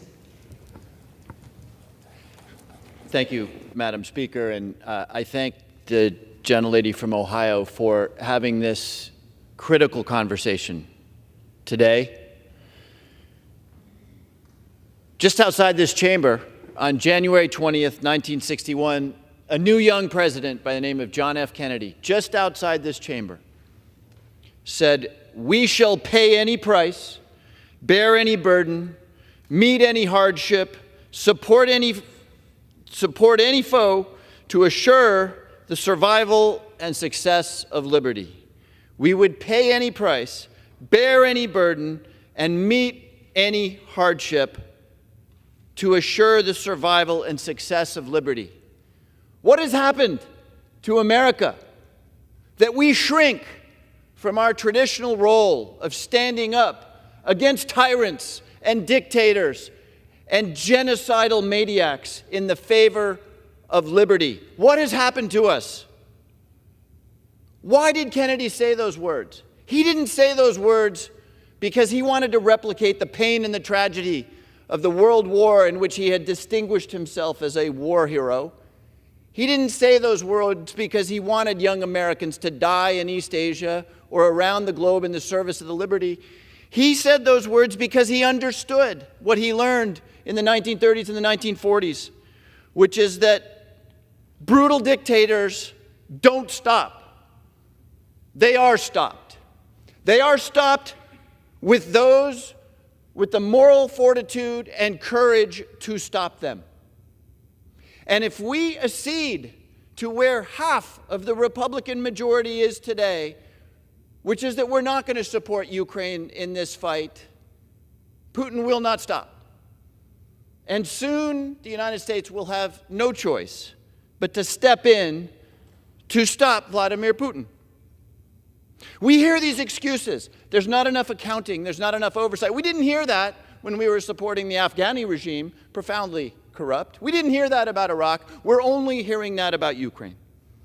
We hear that we would like to know what the plan is for victory in Ukraine. Did anybody ask Winston Churchill, the hero of World War II, what his plan for victory was? No, they did not, because he wasn't sure. But we stood by him because he stood for liberty and he stood for the moral clarity that this institution has now lost.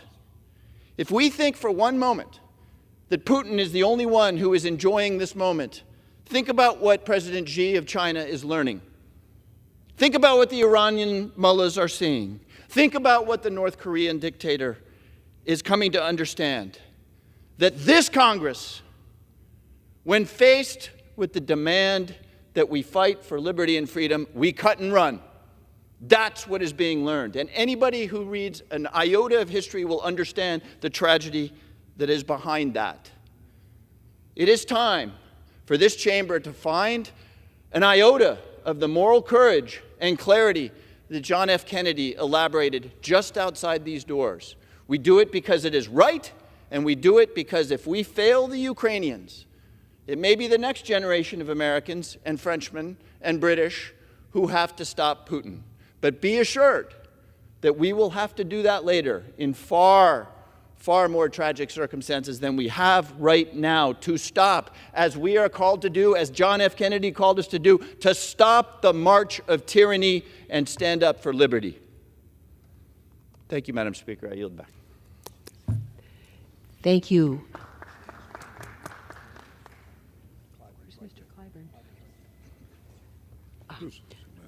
I would now like to yield 3 minutes to one of our preeminent leaders here in the U.S. House, Congressman Jim Clyburn of South Carolina. 3 minutes.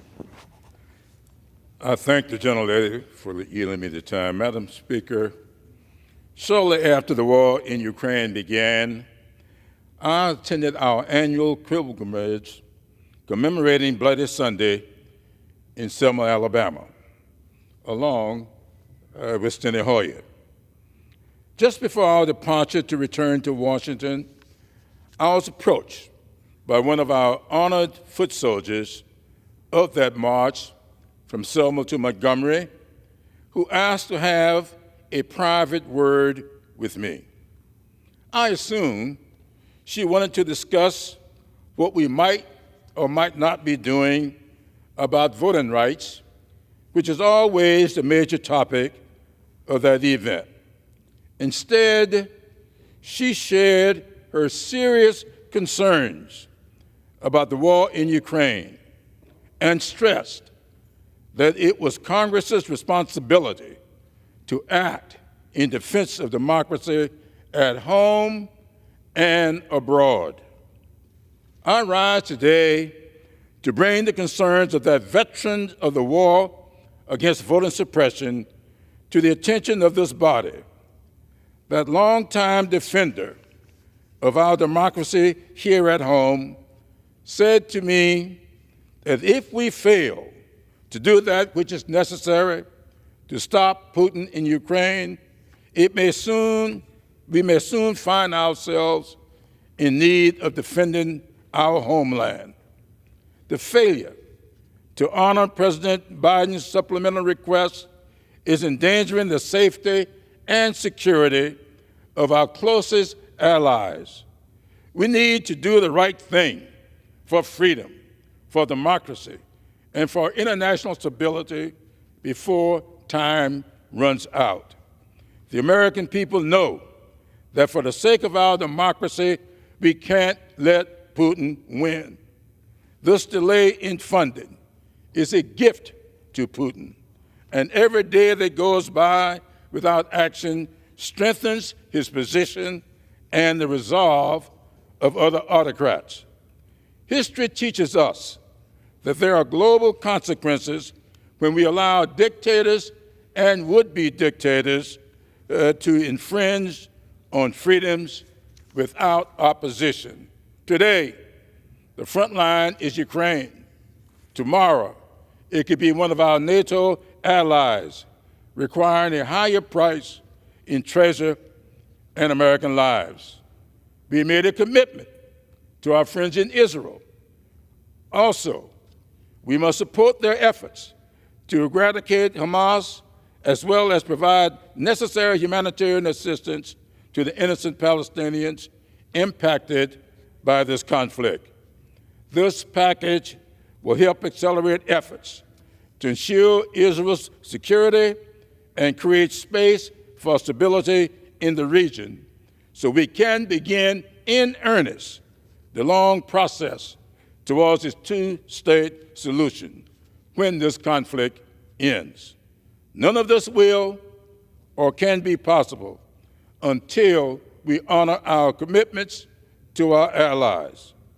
And I'll yield back the balance of my time.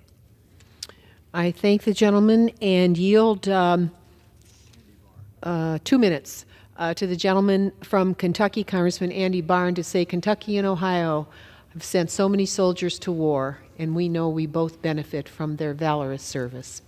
I thank my friend from Ohio for holding this bipartisan special order, because we should, in a bipartisan way, support the nation of Ukraine in a multilateral way, but we should also support a strategy of victory. Putin is evil. He's a war criminal.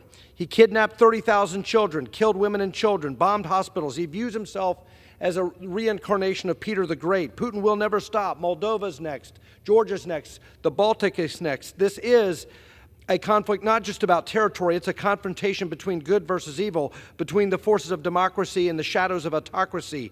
By standing with Ukraine, we reaffirm our commitment to the fundamental principles of freedom and self-determination. But we have to provide Ukraine not just with a blank check, but with a strategy for victory. And that is why we call on the administration not just to support more security assistance, but also to reverse course on a misguided sanctions strategy that has failed. The G7 oil price cap strategy is a weak approach to depriving Putin of the funding that he needs. So yes, Congress should support security assistance, but we should also support a sanctions strategy that will actually prevent Putin from selling fossil energy to China and India and other parts of the world. The price cap is not working. Russian crude is selling over the price cap. It's not enforceable. We need to eliminate the general license in the sanctions on Russian banks so that no energy-related transactions that are funding this brutal aggression against Ukraine can finance this war. And there's a lesson here that deterrence requires toughness. And when you remove sanctions, like this administration removed on Nord Stream 2, and when you're not tough on sanctions, that invites further aggression. So yes, security assistance. Yes, this Congress is prepared to act, but we want a strategy for victory for the Ukrainian freedom fighters, and that requires depriving Putin of the very financial support that is funding this war of aggression, and that is energy sales, and that's why we want a revisiting of the sanctions strategy. So with that, we must expedite delivery of lethal aid to Ukraine, reinforcing their ability to defend themselves and deter further aggression. And in doing so, we will uphold the values of democracy and freedom while safeguarding the stability and security of our partner in Ukraine. The cost is nothing compared to what the cost would be if there was an invasion of a NATO Article 5 partner where U.S. troops would be on the ground. So let's take the fight to him now, Putin now. Let's end this war by depriving him of the funding that he definitely needs to prosecute this war. And remember that weakness invites aggression. There is broader implications of this conflict. A further escalation, potentially drawing NATO into direct ground conflict, would be highly costly, much more costly than what we're talking about here. And providing Ukraine with the support now is not only an investment in Ukraine, but a critical step in preventing a larger, more devastating conflict that would require the involvement of U.S. troops on the ground, and it sends a signal to Beijing.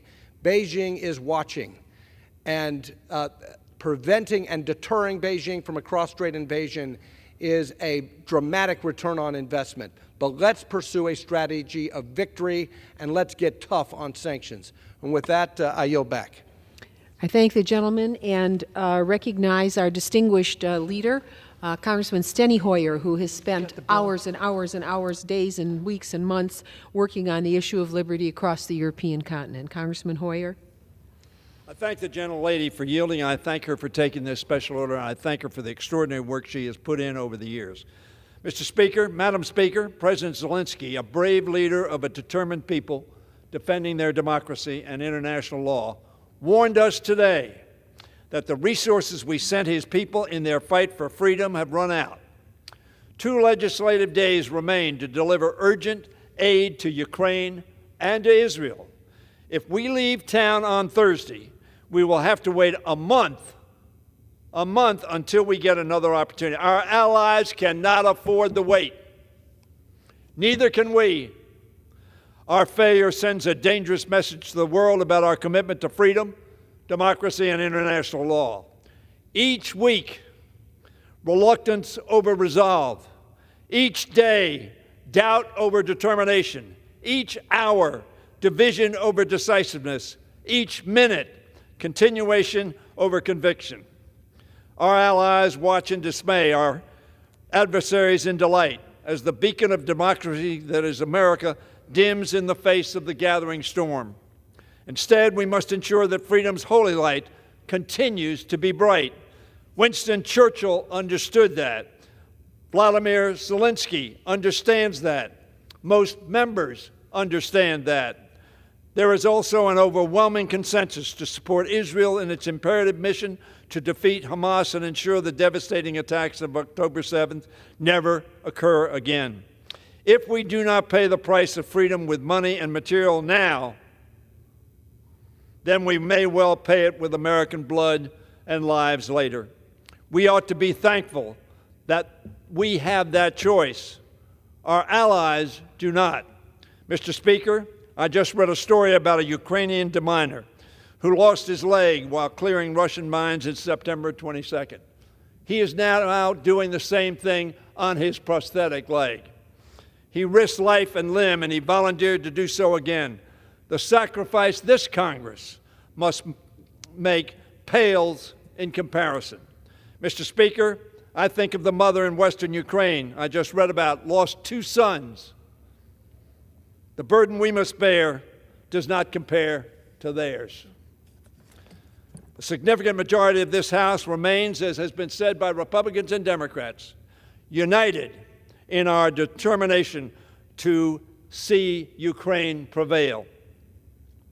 We came here not as Democrats or as Republicans, but as people who recognize this threat for what it exists, an existential one. We are the majority in this House. Until the Speaker gives us clean vote, however, we cannot act on this consensus. Madam Speaker, the Speaker introduced a bill in the 115th Congress, said 1 subject per bill. Mr. Speaker, follow that premise that you asked us to support. I urge the Speaker not to allow an important but unrelated goal to prevent us from doing what is necessary to achieve a victory for our own national security and the security of the free world. Politics should stop at the water's edge, because this sort of partisanship emboldens the enemies of freedom to set their sights on our own shores. Rather than sending the despots and dictators of the world a signal of retreat, let's send them a clear and unambiguous message: we will not shrink from this challenge. Our action is not worthy of the land of the free and the home of the brave. America is better than that, and I yield back the balance of my time. Thank the gentleman for his decades of leadership. Madam Speaker, may we ask time remaining? The gentlelady has 18 minutes remaining. Now it is my great privilege to yield to the Speaker Emerita of the United States House of Representatives, Speaker Nancy Pelosi of California.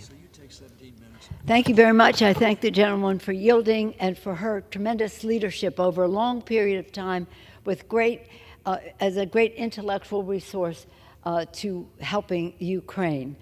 Thank you very much for your leadership, Marcy Kaptur.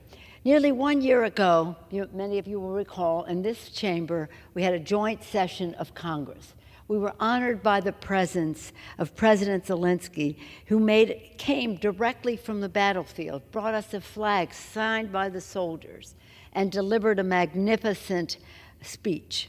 President Zelensky made clear the necessity of American support by saying, "Your money is not charity, it is investment in the global security and in democracy."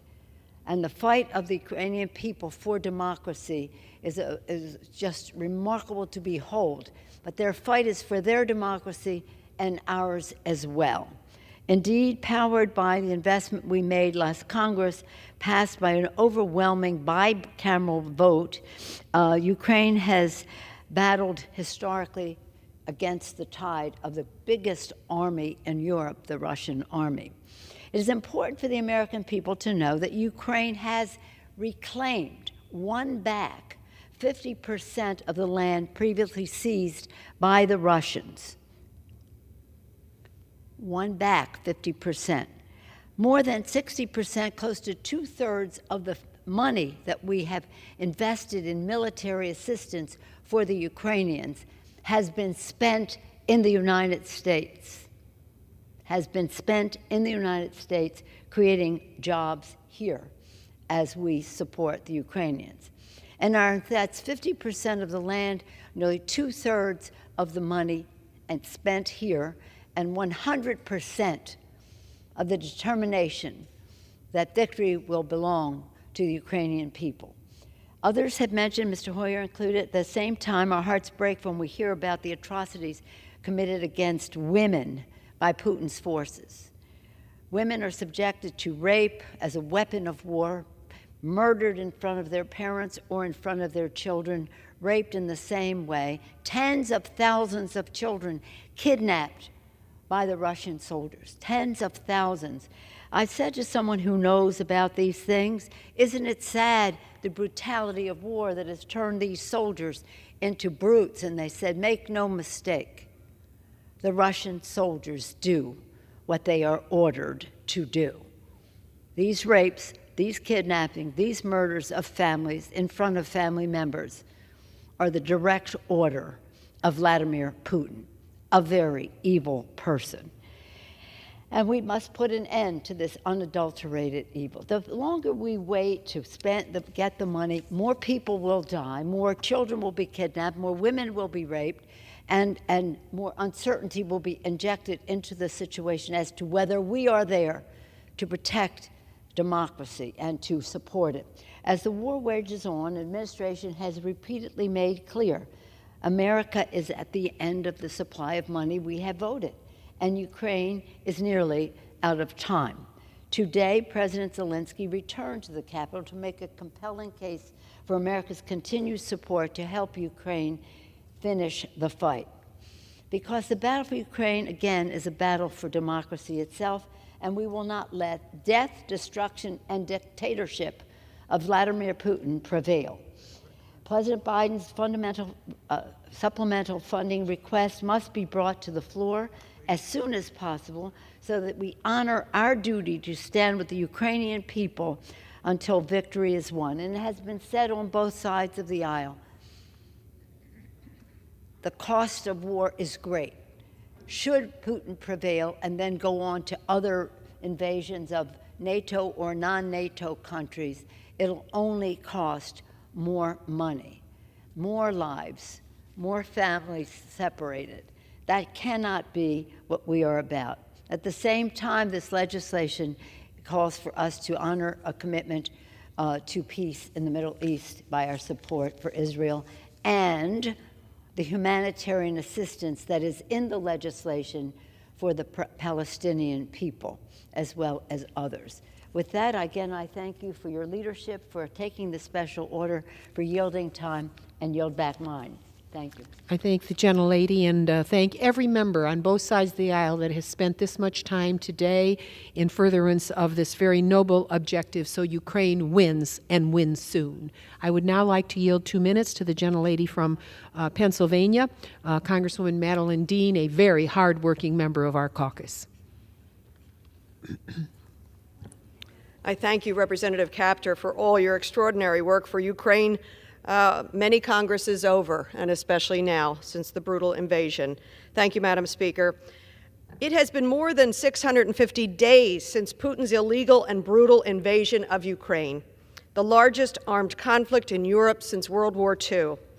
And today, President Zelensky visits the United States yet again to call upon us to continue to lead. The United States, President Biden, has led a coalition of more than 50 nations to provide Ukraine with the resources to protect its people, its land, its democracy, its sovereignty.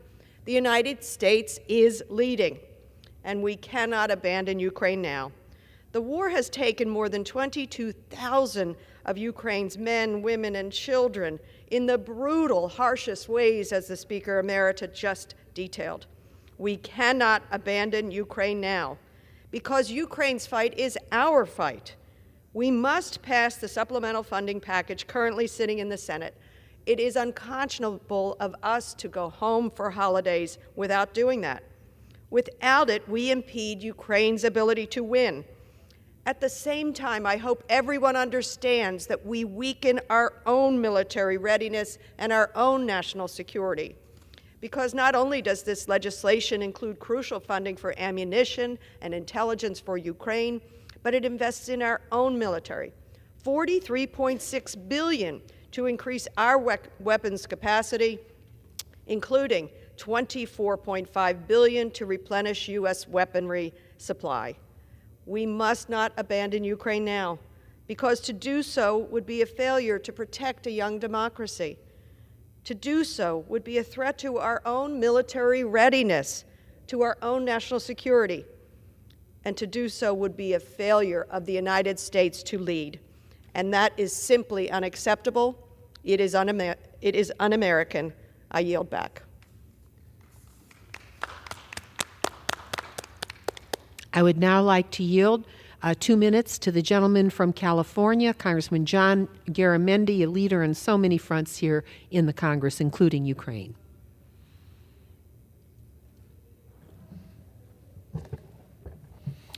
Madam Speaker, my friend Marcy, thank you. I've listened to this debate, and as it's gone on, I'm becoming more and more depressed that we do not have the courage, to continue to support Ukraine. Why? What is going on here? I want us just to think for a moment about the blood that's been spilled by the Ukrainians trying to protect their democracy. For more than almost 2 years now, they have fought every way to protect themselves. The women and children and men and women of Ukraine are dying, and we're sitting here doing nothing. This is a disgrace. There's no other way to describe it.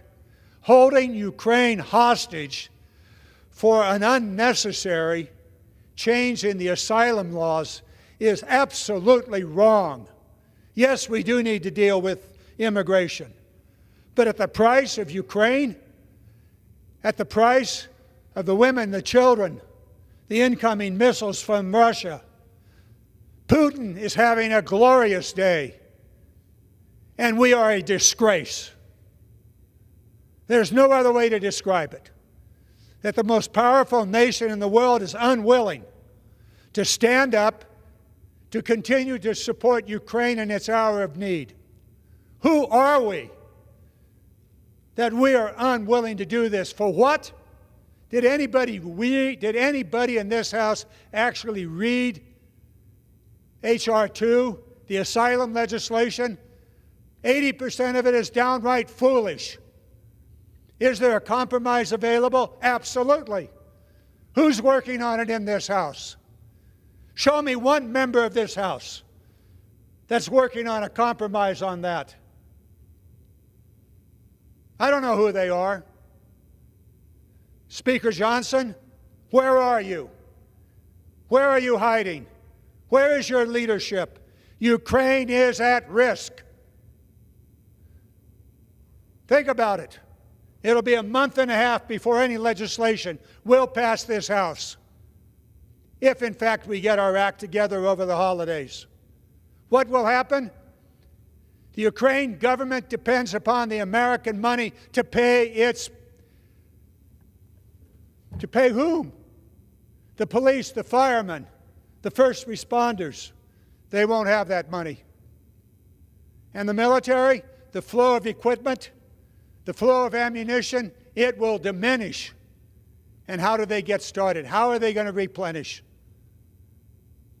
It's time for us to stand. It's time for us to act. We have 1.5 days to do it. Can we do it? You're damn right we can do it, if we find the courage to do it.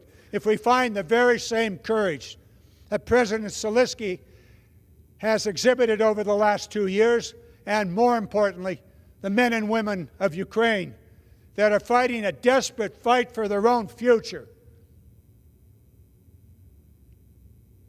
I wonder if we have the courage. I know I have to stand down. I know the people of Ukraine will never stand down. The question is whether we will stand with them. I yield back. I thank the gentleman and ask the Speaker for time remaining, please. Gentlewoman has 6 minutes remaining. All right, the gentleman from Ohio, Congressman Greg Landsman of Cincinnati, a distinguished member of our Congress. We yield him 2 minutes. Thank you for coming tonight. Thank you, Madam Speaker, and thank you to my very good friend and colleague from the great state of Ohio, Marcy Kaptur. Your leadership on this is remarkable. I, too, rise today in support of Ukraine and its fight against tyranny. Imagine where we would be, the global community, had the United States and Europe joined forces in 1939 to stop Hitler when he invaded Poland. Imagine that. The world is watching us now, and Russia wants nothing more than for the United States and our allies to abandon Ukraine. That is the big win for Putin. Abandoning Ukraine would give Putin and his despots like him the green light to further their wars of imperialism and expansion. And history, as I mentioned, shows us that appeasing autocrats has devastating consequences.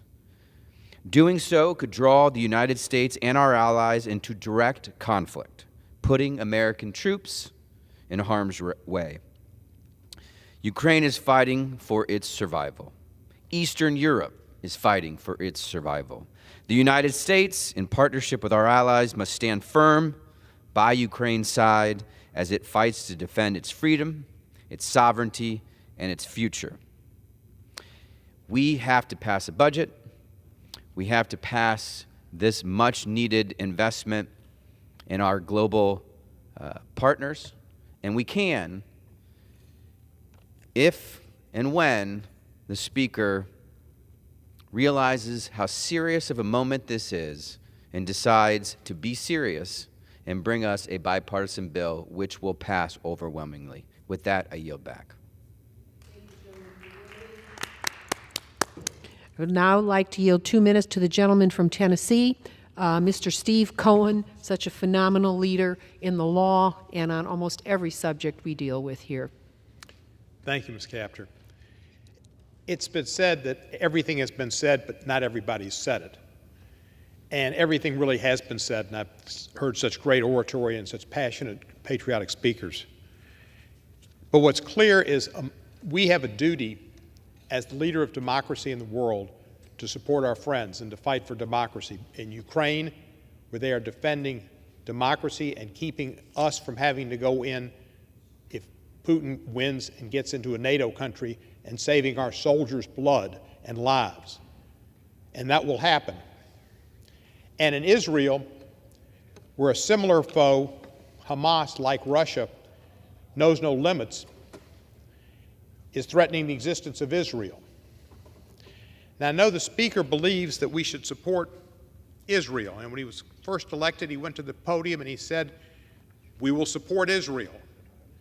But later he said, we'll only support Israel if we cut $15 billion from the IRS and the budget, which would lose us $85 billion overall. Fiscally foolish and morally wrong. Israel should be supported unconditionally. And so should Ukraine.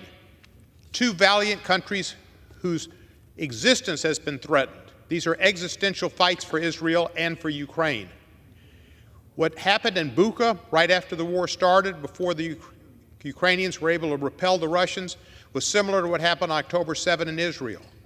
Murders, rapes, crime.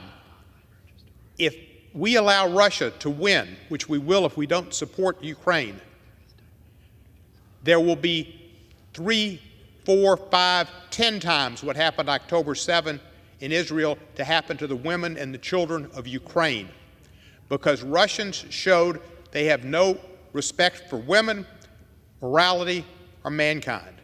So I urge Speaker Johnson to put these bills on the floor to support Ukraine, to support Israel, to support Taiwan, to support democracy, and to support human relief in Gaza for people who have been victims of innocent victims. Please put these bills on the floor and let us do what America needs to do. I yield back the balance of my time. Madam Speaker, I would like to inquire remaining time. The gentlewoman has 1 minute remaining. We have you and Josh Gottheimer. Oh my. Where's Josh? I am forced to yield 30 seconds to the gentlelady from Texas, Congresswoman Sheila Jackson Lee, who has been at almost every meeting we have held on Ukraine, and then we will yield 30 seconds to, Congressman Josh Gottheimer of New Jersey, a leader on both sides of the aisle. Thank you. Madam Speaker, thank you, and thank you to my great colleague for her great leadership. I stand here for the children. We must stand for the children. A little boy riding with his grandmother, Oleksandr Ivanov, was killed by the Russians, and more children have been killed in all the conflicts that are going on. We must move forward so that the humanitarian aid comes along with the aid that is needed to fight the Russians, who have lost 87% of their military since they started. This can be winnable. For the children, humanitarian aid in all the wars that are now going on, and I want to stand for that fight. The bill named after Oleksandr Ivanov is to protect our children, wherever they are. Humanitarian aid and war aid to ensure that the wars that are going on, that the children are our priority. And I hope that this fight will be won, and we will win for democracy, and we'll win for our children. I yield back. The gentlelady's time has expired. Madam Speaker, I ask unanimous consent to speak out of order for 1 minute. Without objection. Thank you, Congresswoman Kaptur. Israel and Ukraine may be 2,000 miles apart, but the evils they face are connected. Hamas and Putin have waged unprovoked wars on neighboring democracies, murdering thousands of civilians and kidnapping innocent people, including children. Recently, Moscow hosted Hamas and Iranian leaders. This is incredibly concerning because Hamas is funded by Russia's military ally, Iran.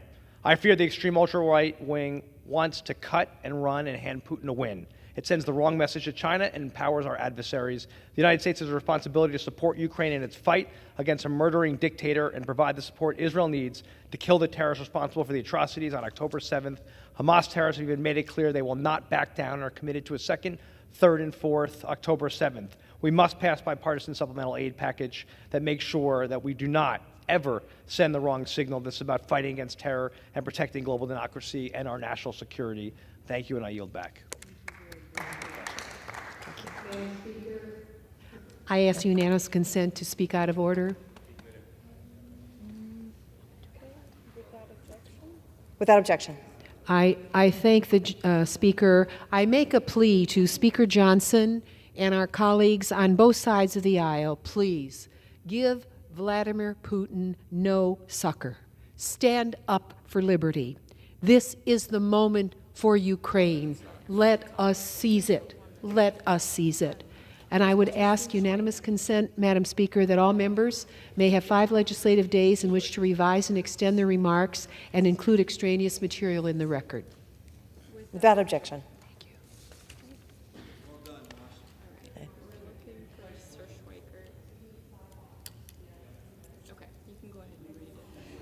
Under the Speaker's announced policy of January 9th, 2023, the gentleman from Arizona, Mr. Schweikert, is recognized for 60 minutes as the designee of the Majority Leader.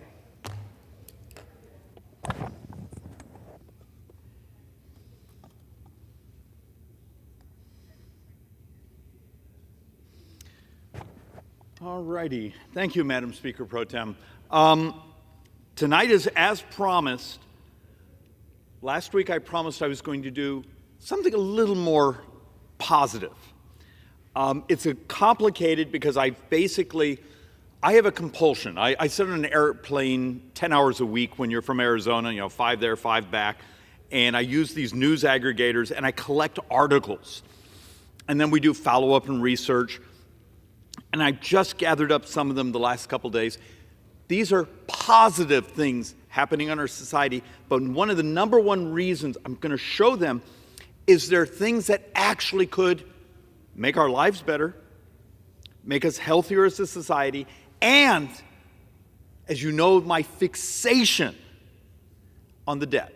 But before we start to actually do some debt and deficit, and I'm going to try to minimize my sarcasm, but you got to give me a moment here. We should be very proud of ourselves. We did something today that we've never done before, other than in the middle of COVID, but we did something very special today. Over the last 365 days, our borrowing has increased so much. The last 2 months, we're at $80,600 a second. We did it. I was so proud of us. I knew we could actually spend ourselves into oblivion. We did it. We crossed 80,000. We're at $80,000 a second. And we're only a few ticks away from getting to $7 billion a day. So you think about the fussing that goes on here on the floor where we're knifing each other for this or that. Unless it's covering almost $7 billion in savings, that day we actually went negative. So just a point. The other thing that's also interesting in the data, since the beginning of the fiscal year, so we're let's call it 2 months and a week. Social Security is number one. Social Security is always going to be number one. But what's fascinating is I've gotten picked on a little bit for bringing my chart showing we're going to have $1 trillion this year in gross interest. Some folks go, well, that's not fair. You're paying interest to the Social Security Trust Fund. Okay. Well, guess what? Even if I use what they call net interest, which is only the interest we pay out to people who bought U.S. bonds, interest is still, so far this fiscal year, the second biggest expenditure in this government. Social Security interest is number two, and then Medicare, then defense, then Medicare, then Medicaid. So just a little bit of fiscal housekeeping there. All right. I want to talk through how, as a body, as members of Congress and our staff, I need all of us to start thinking.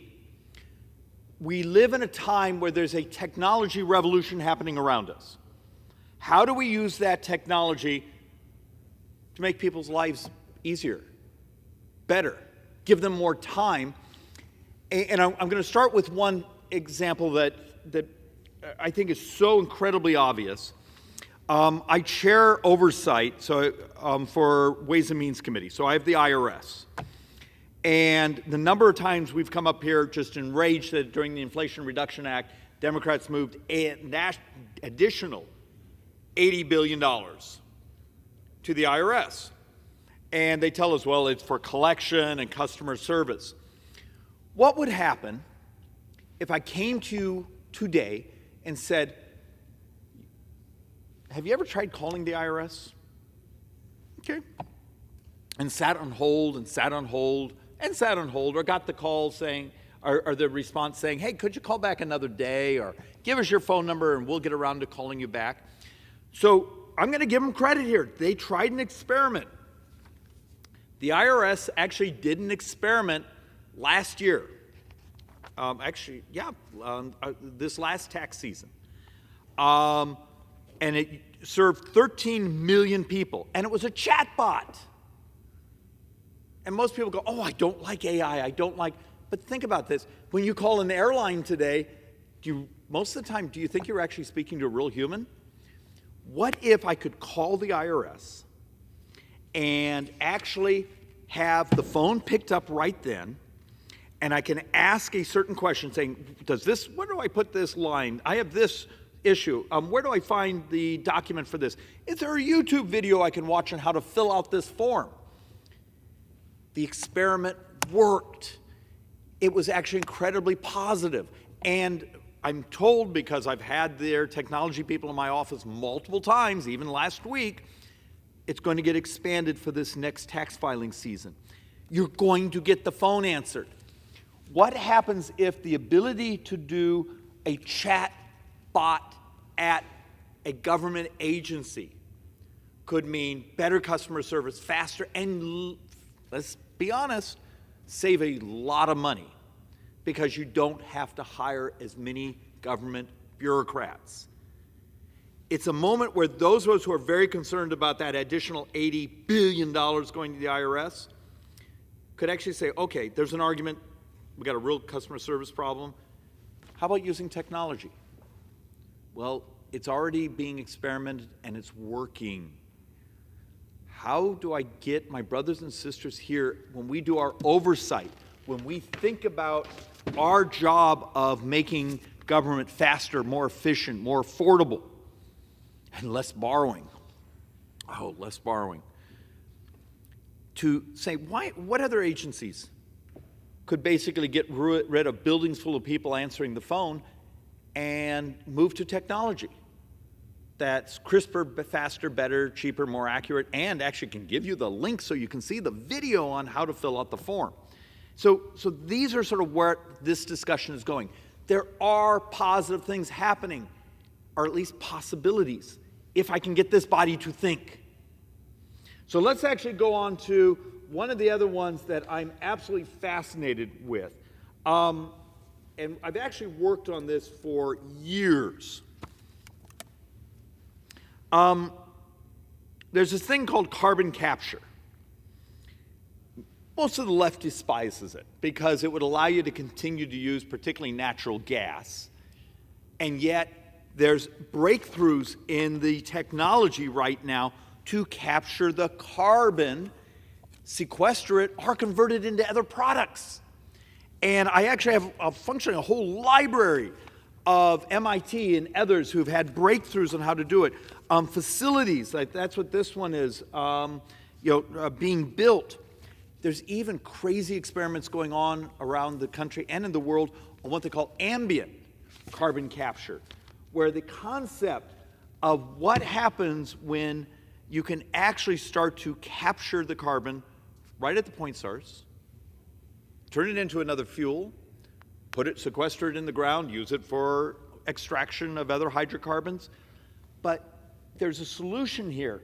The problem is it doesn't fit the narrative, my brothers and sisters on the left. But if you actually look at the math, particularly with 45Q, which is an incentive to capture this carbon, look, one of the biggest emitters you have in the country is making concrete. Okay. What if you'd grab that carbon and put it in the concrete? Yeah, the concrete turns gray, but it's a sequestration of it. The ability to think that there's positive economic growth solutions, and for our brothers and sisters on the left that have, climate change concerns, but yet we talk past each other. But I have article after article I have saved on, new technology could capture carbon and water out of thin air. This is the ambient carbon capture. It's out there. It exists. How do you get this body to start reaching this century of technology? Instead, we often sound like it's still the 1990s. It's here. We've actually had some of these experts, some of the researchers, the one MIT's breakthrough from almost 2 years ago. I bring this because this is a particular subject area where the left wants one thing, we want one thing, and I argue there's a technology that actually solves both of our problems. So part of my point tonight was, instead of just talking about the dystopian terror I have of the speed and growth of debt, and the fact of the matter that no one wants to have the conversation with me that from today through future, most of our debt is going to be healthcare costs. And if in 9 years we start to backfill Social Security, it's demographics. So what do you do to create as much economic growth, as much prosperity as possible? And then one of the number one things we have to do in time is start to talk about how do you not finance, but disrupt the price of healthcare. And I'm going to jump a little around on this. The ACA, Obamacare, a decade ago, wasn't a healthcare bill. It was a financing bill, basically saying you cover this, and here's how you get subsidized, and here's who has to pay. The Republican alternative was a financing bill. And who has had to pay, and here's who gets subsidized. Medicare for All is a financing bill. They're not about what you pay. What's the actual cost? So what if I came to you and started to say, let's actually think about the things we can do to make our society healthier, make our society so we don't need the same level of healthcare services. And the next board I'm going to show you is a fairly radical thought. Now, let's actually walk through this because I've been collecting articles on this concept for a while. This last year, somewhere close to 100,000 of our brothers and sisters in America died. Number one overdose was fentanyl. Come to Phoenix, Arizona. In Maricopa County, Arizona, we have 3 people lose their life every single day to fentanyl. What if I came and said, hey, there's a healthcare solution? Turns out we're on the cusp of having a vaccine. Now, I'm not an expert on this, but I've read the articles. And apparently, fentanyl is, just because it's synthetic, is remarkable at capturing the receptors in your brain and just dramatically changing your brain chemistry. And the concept of filling those receptors. Well, it turns out there are scientists all over the world working on this concept. If anyone's industrious enough, Google right now or use your search engine, vaccine for cocaine. Different formula. It's a binding to a protein. But I started following this a couple years ago when there was this article about a vaccine for alcohol addiction. We typically scream at people saying, just tough it out. Go to your meetings. You should do both of those. But what would happen if you could start to remove the high from some of these incredibly addictive synthetic drugs? Remember, these things are chemicals. They're not plant-based. This world is so much more dystopian. What change would happen if the homelessness in our urban areas, if this was available? How many people out there could you help back into society? It's a tough conversation. There's some really tough ethical questions that come of, you have someone, it comes in off the street, they're addicted to fentanyl. There's a fentanyl vaccine available. Do they have to be able to choose it themselves? Probably. When are you in your right mind where you can make that type of decision? But this is on the cusp. This is projected to be here potentially next year. Are we intellectually, ethically, financially ready to deal with the opportunity of a disruption of something that's tearing many of our cities and our communities apart? This is optimistic. This is loving people. This is also trying to figure out a way to take on human misery. How many times have you had an idiot like me come to the floor of the House and say, maybe we should start to think about policy if there's now going to be vaccines coming that actually block the receptors for these types of drugs? And would that be good for society? And if it would be good for society, how do we carry it out? I think this is just moral. It's just moral, besides the fact that if you actually look at the 10-year cost of it, it may actually be a huge economic benefit and saver to municipal governments, city governments, state governments, and also us in our Medicaid subsidies. But it just may be the right thing to do. And there should be hope. There should be actually excitement about these sorts of things. So let's actually, as we walk through a few more of these, and forgive me, there's so many subjects here.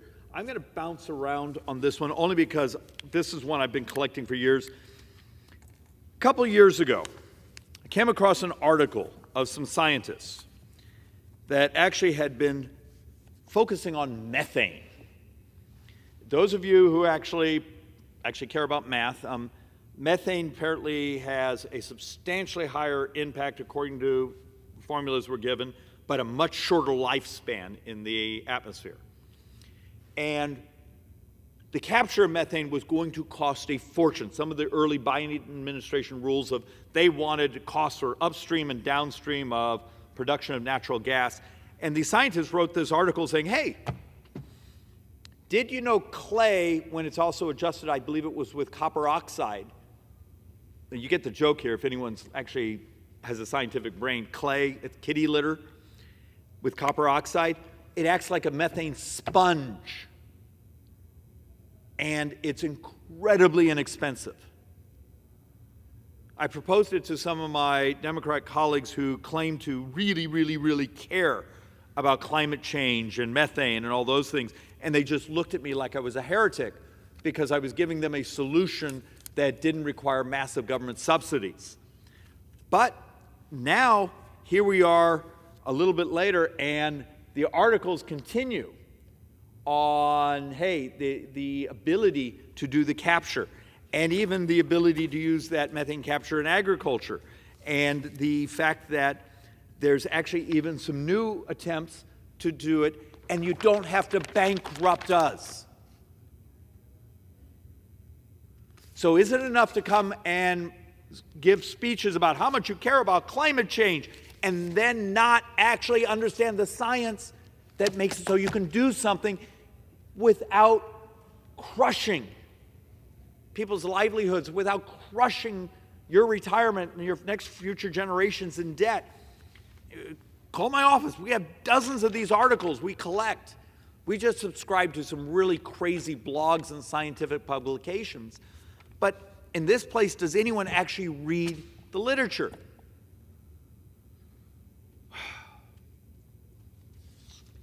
This is supposed to be a happy, optimistic speech, so forgive my exasperation.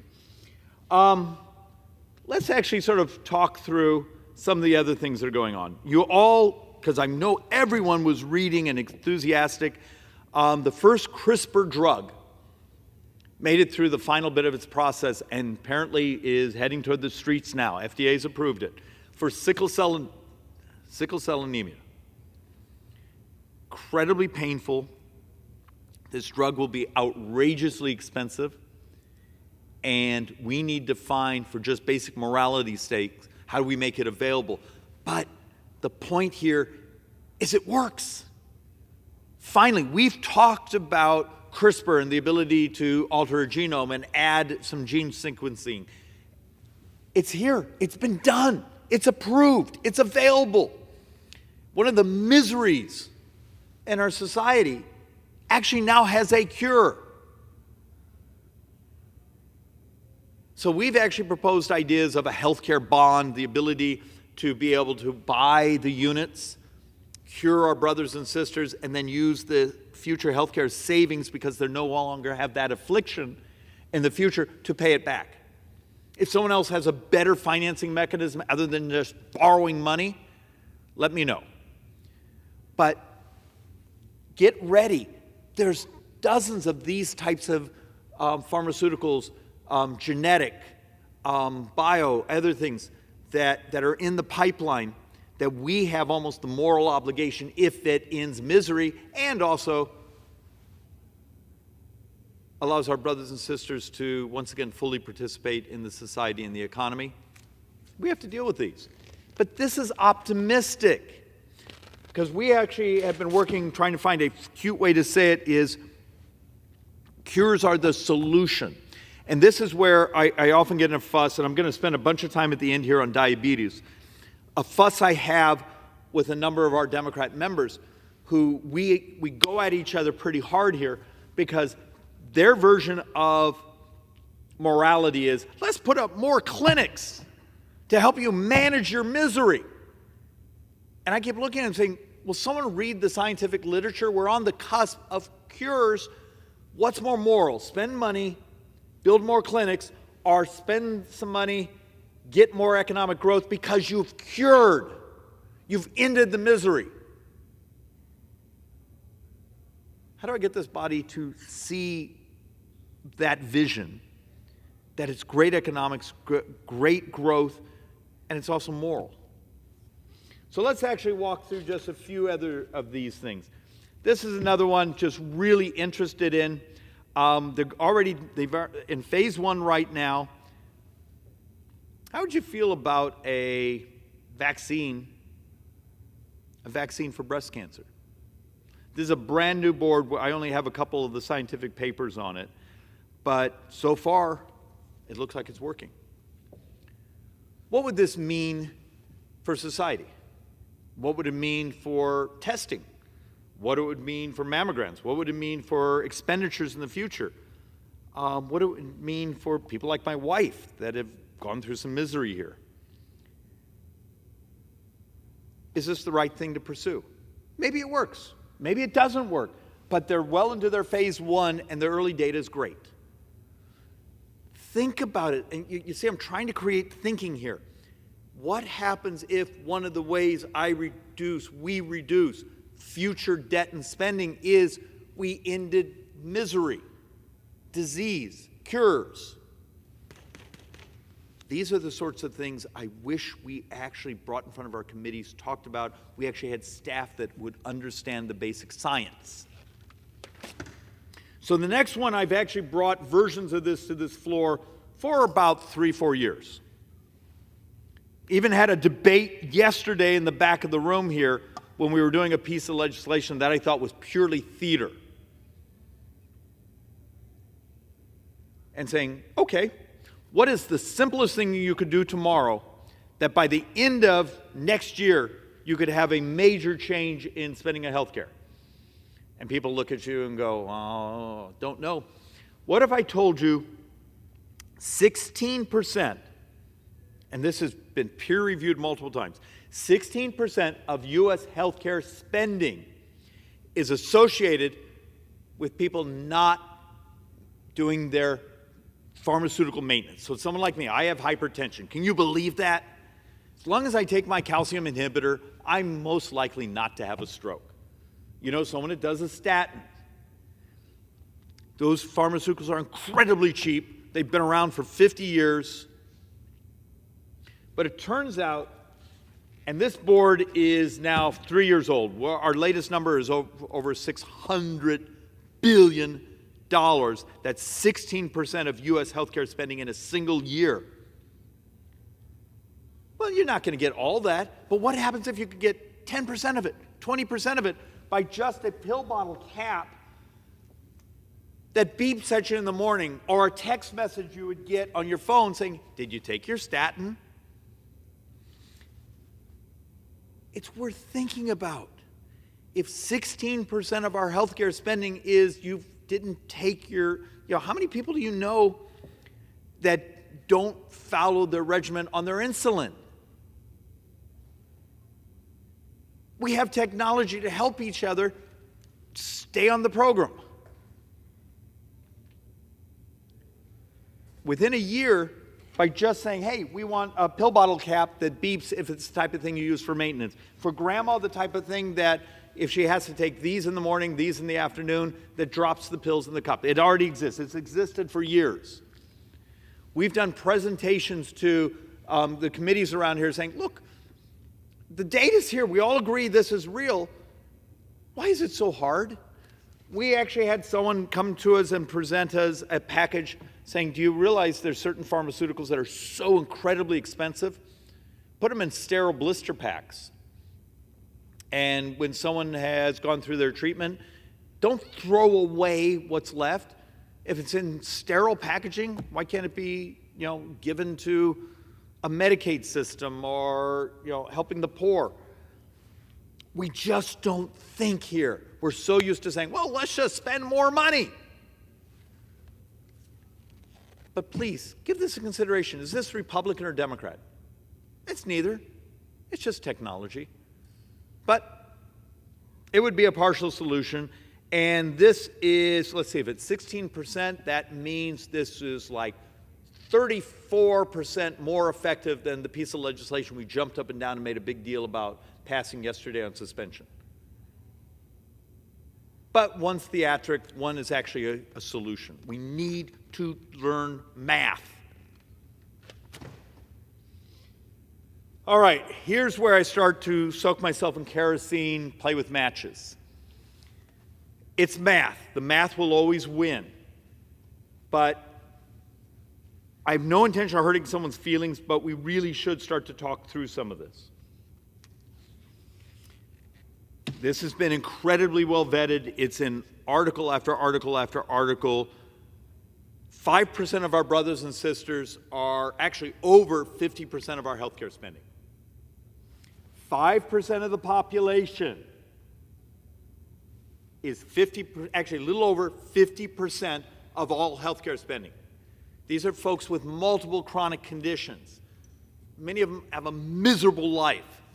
But our ability to change this 5% here is a remarkable savings on debt and spending and morality of people having a decent life. Why is it so hard to focus on this? So, we actually have article after article after article we have been collecting. And look, for many of us, the ability to use AI to discover cures. This is happening all around us. Why haven't we updated our policy? Why haven't we worked with the FDA saying, hey, AI can produce parts of your population statistics. So you go into your phase 1, you get certain data back. You can use AI to model your populations. You could cut the time bringing solutions and cures to market. The ability to actually change what the concept of telehealth is. Is telehealth grabbing your phone and FaceTiming someone, or is it the things you have on your body? Is it the wristwatch you have? Soon we'll have blood glucose. Once you have blood glucose and oxygen and heart rate and those things, you functionally have a medical lab on your body. Should you be allowed to take that data, run it through, and if it can be certified by the FDA, should be allowed to prescribe? Now, that's heresy I just said, but the fact of the matter, if you have data on your body, or like that flu kazoo I came here and showed on the floor years ago, the thing you blow into, and it's a breath biopsy. And within a couple moments says, hey, you have this virus. We're bouncing off your medical records. So it bounces off your phone. Here's your medical records. You're not allergic to this antiviral. We're going to order that antiviral, and maybe Lyft or Uber drops it off at your house in a couple hours. Would that be a good thing? Except the fact of the matter is we functionally keep that illegal. And if we don't make it illegal, we make it so it can't be reimbursed. It's a solution. Remember, part of this discussion is what do we do to change the cost and the ability to be healthy, not who's going to subsidize your health care premium, your insurance premium. We have article after article. There's actually some miracles starting to happen here in starting to understand cell dynamics. Now, this one's a big deal. If this starts to come around in the next few years, remember, we have a certain misery in this country we've got to deal with. This sort of goes back to my fentanyl vaccine. We may be about to walk into a 5th year of life expectancy, particularly for prime-age males, falling. Look, it's bad enough you live in a country that in about 18 years we have more deaths than births. But what happens when life expectancy in this country is shrinking? And we're going to get up to what one of the things for that. How about this? What would happen if there is a universal flu vaccine? So instead of playing this game every winter saying, did they get the mixture right? Well, it's only about 30% effective, because it turns out the genome of the flu that actually started to circulate wasn't the one they expected. What if actually they figured out a way to do the SNP on the protein instead of... Have you ever seen the data of the economic impact of a major flu season? How many people don't go to work? It's really good economics, and I will argue, it's embracing science in a way where it's good for all of us. And I have article after article of these breakthroughs that are actually not in the lab right now. Many of them are actually being tested. Why can't we get this body to say, hey, that one belongs getting an X prize, because if they can bring that to market a year, 2 years sooner, think of the misery we end. Oh, and it's really good for the budget deficit. Hey, this one we need to work with the FDA. If we actually have to move someone over here to be able to do the review process instead of it being piled up on someone overworked bureaucrat so it sits there for a year, we need to think through the fact that time of a cure, the faster it comes, is moral. And it's also great economics. So let's actually now go where it gets even more uncomfortable. The number of mocking I took a couple years ago, and then the science actually turned out I was right, but I never got that reporter. And look, the DCCC is always going to attack us, but you would think they'd actually see the morality in actually ending misery in people's lives. Diabetes is the single most expensive disease in America. It's 33% of all healthcare spending. It's 31% of Medicare. 31% of Medicare is associated with diabetes. So, a few months ago, we actually had a healthcare innovation summit downstairs. We actually got 6 members of Congress to show up. We invited all of them. But 6 showed up to meet the company that looks like they have a cure for type 1 diabetes. And the fact that the other company sitting next to them looks like they had a path for type 2.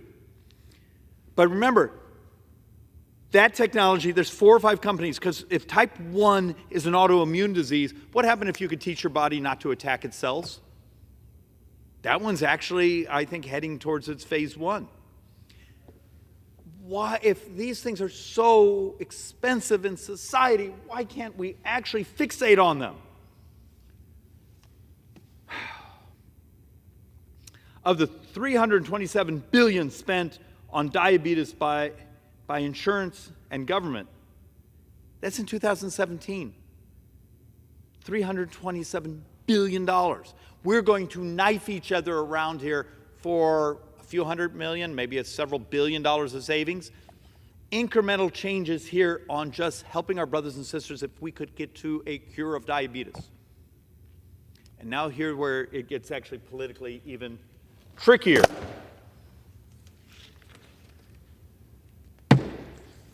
Research exploring use of gene therapy to shows promising results of a diabetic, forgive me, I always get this wrong, retinopathy.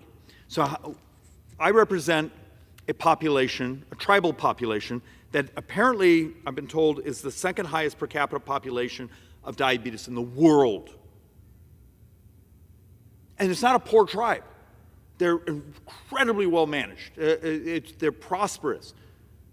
And as we've learned now because of the GLP-1s, that obesity really has a huge genetic component. You know, the hormones you produce to know you're full is different between you and I. What happens when even our brothers and sisters who are going blind because of diabetes? We're on the cusp of the cure there. But I would actually go even more creative. If anyone's willing to read something that's a little bit complex, about 6 months ago, the Joint Economic Committee Republicans, so these are a couple of PhDs in economics, we wrote a response to the president's budget, but we took it further. We said, think about what we could do for society if we were willing actually to do something about obesity in America. Turns out, remember how I just showed you that 5% is 50% of healthcare spending? Some of the data from the economists came back and said, hey, almost half of healthcare actually has an association with obesity in America. Okay, this is where it gets tricky. but math is math. So in that, they did very conservative math. And they were coming up with saying, hey, you know, at the end of 10 years, that's $5+ trillion of savings. And if you did the multiplier effects, you might actually, being able to work, family formation, labor force participation, life expectancy, you started to add in those other benefits. It could be several $1 trillion. Besides the basic morality. So how do you get there? How do you actually come here and actually have a conversation without someone accusing you of nasty things because you showed you gave it, you cared? Well, you have some new categories of drugs, the GLP-1s. One apparently goes off patent next year. Could we actually, as a policy here in Congress, encourage a co-op? Make the one that's off patent, add competition, crash the price. The fact of the matter is, someone like me comes and fixates on the debt, and the Democrats are there fixated on wanting to tax people more. And for the last couple months, I've come here and showed you the academic literature over and over and over that says you can raise rich people's taxes all you want, you hit the economic ceiling, and you get about 1.5 points. Maybe if the sky opened up and everything went, you got up to almost 2% of GDP. Over here, we've talked through almost everything we're able to cut. And there's only a couple percent of GDP that we could ever cut and survive, to just get the vote. Problem is, if you take away the fraud of crediting back to the administration the student loan money, you add it all up, we borrowed almost 8.4% of the economy last year. So borrowing last year was 8.4% of GDP. Did you hear my math? If taxing rich people only gets you a couple percent of GDP, and the cuts we want to talk about, and many of the cuts I'm absolutely going to vote for, but it's only a couple percent of GDP, does someone see a problem in the math? It has to happen through policy. Is having a healthier society that needs dramatically less health care, is that moral? Because it's surely great damn economics.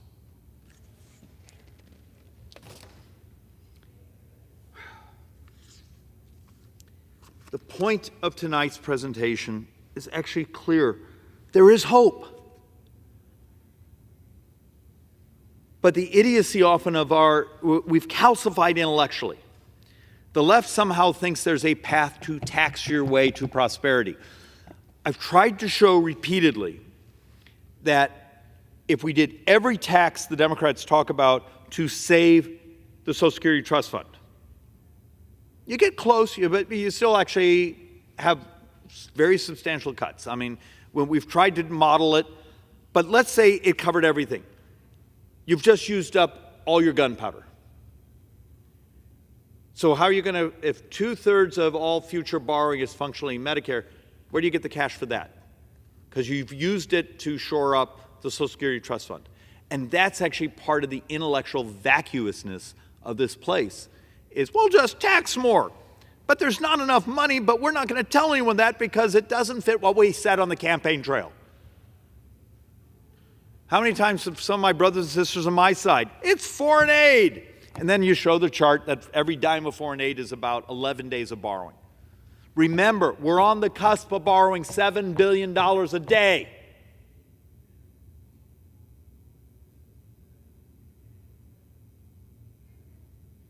We're over $80,000 a second now. We're going to have to change through policy.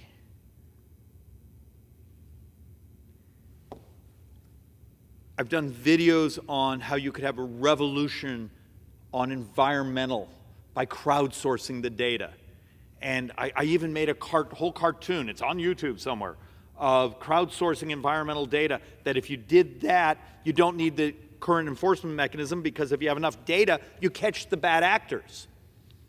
It would open up the economy, promote growth, and you'd catch the clowns that are breaking the rules. And I've showed that to people around here and say, oh, But that would cut a whole bunch of jobs at the EPA. That's the point. It's better, faster, and better for the environment, and a hell of a lot cheaper and fairer. I guess my rambling in my closing, Madam Speaker,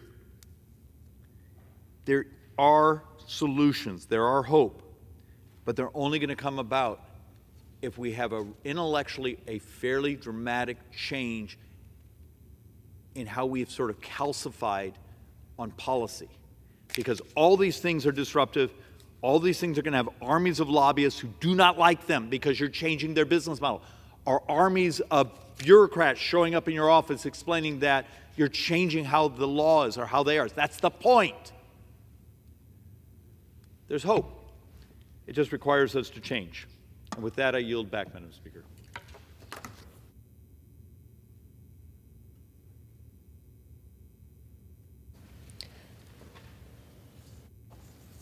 Gentleman yields back.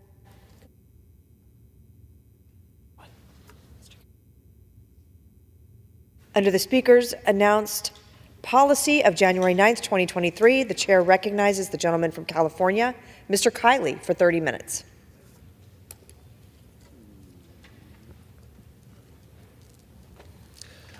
Madam Speaker, I wish to recognize and congratulate the Folsom High School football team on winning the 2023 CIF Division 1A State Football Championship, beating St. Bonaventure this weekend 20-14. This is Folsom's 5th state championship since 2010, their first since 2018. Head coach Paul Doherty got his team to buy in, and together they were able to achieve remarkable things, with defensive coordinator Sam Cole taking the reins and making life for the St. Bonaventure offense rather difficult. Sophomore quarterback Ryder Lyons opened the score in the first quarter, and Folsom held the lead at halftime. St. Bonaventure battled back and led 14-13 with less than 3 minutes left, when Folsom's defense stopped the St. Bonaventure offense and took over with a little more than 2 minutes to go. Lyons led the team downfield and completed a touchdown pass to Jamison Powell with 20 seconds to go. Coach Doherty and Coach Cole's defense held from there, and the Folsom High School football team won the championship, capping off an amazing 12-2 season. Coach Doherty and the Folsom Bulldogs should be congratulated on winning the championship of the entire state. We know how hard they have worked. This team brings so much pride to the city of Folsom, and congratulations to all the players on a very well-deserved victory and an amazing end to your season.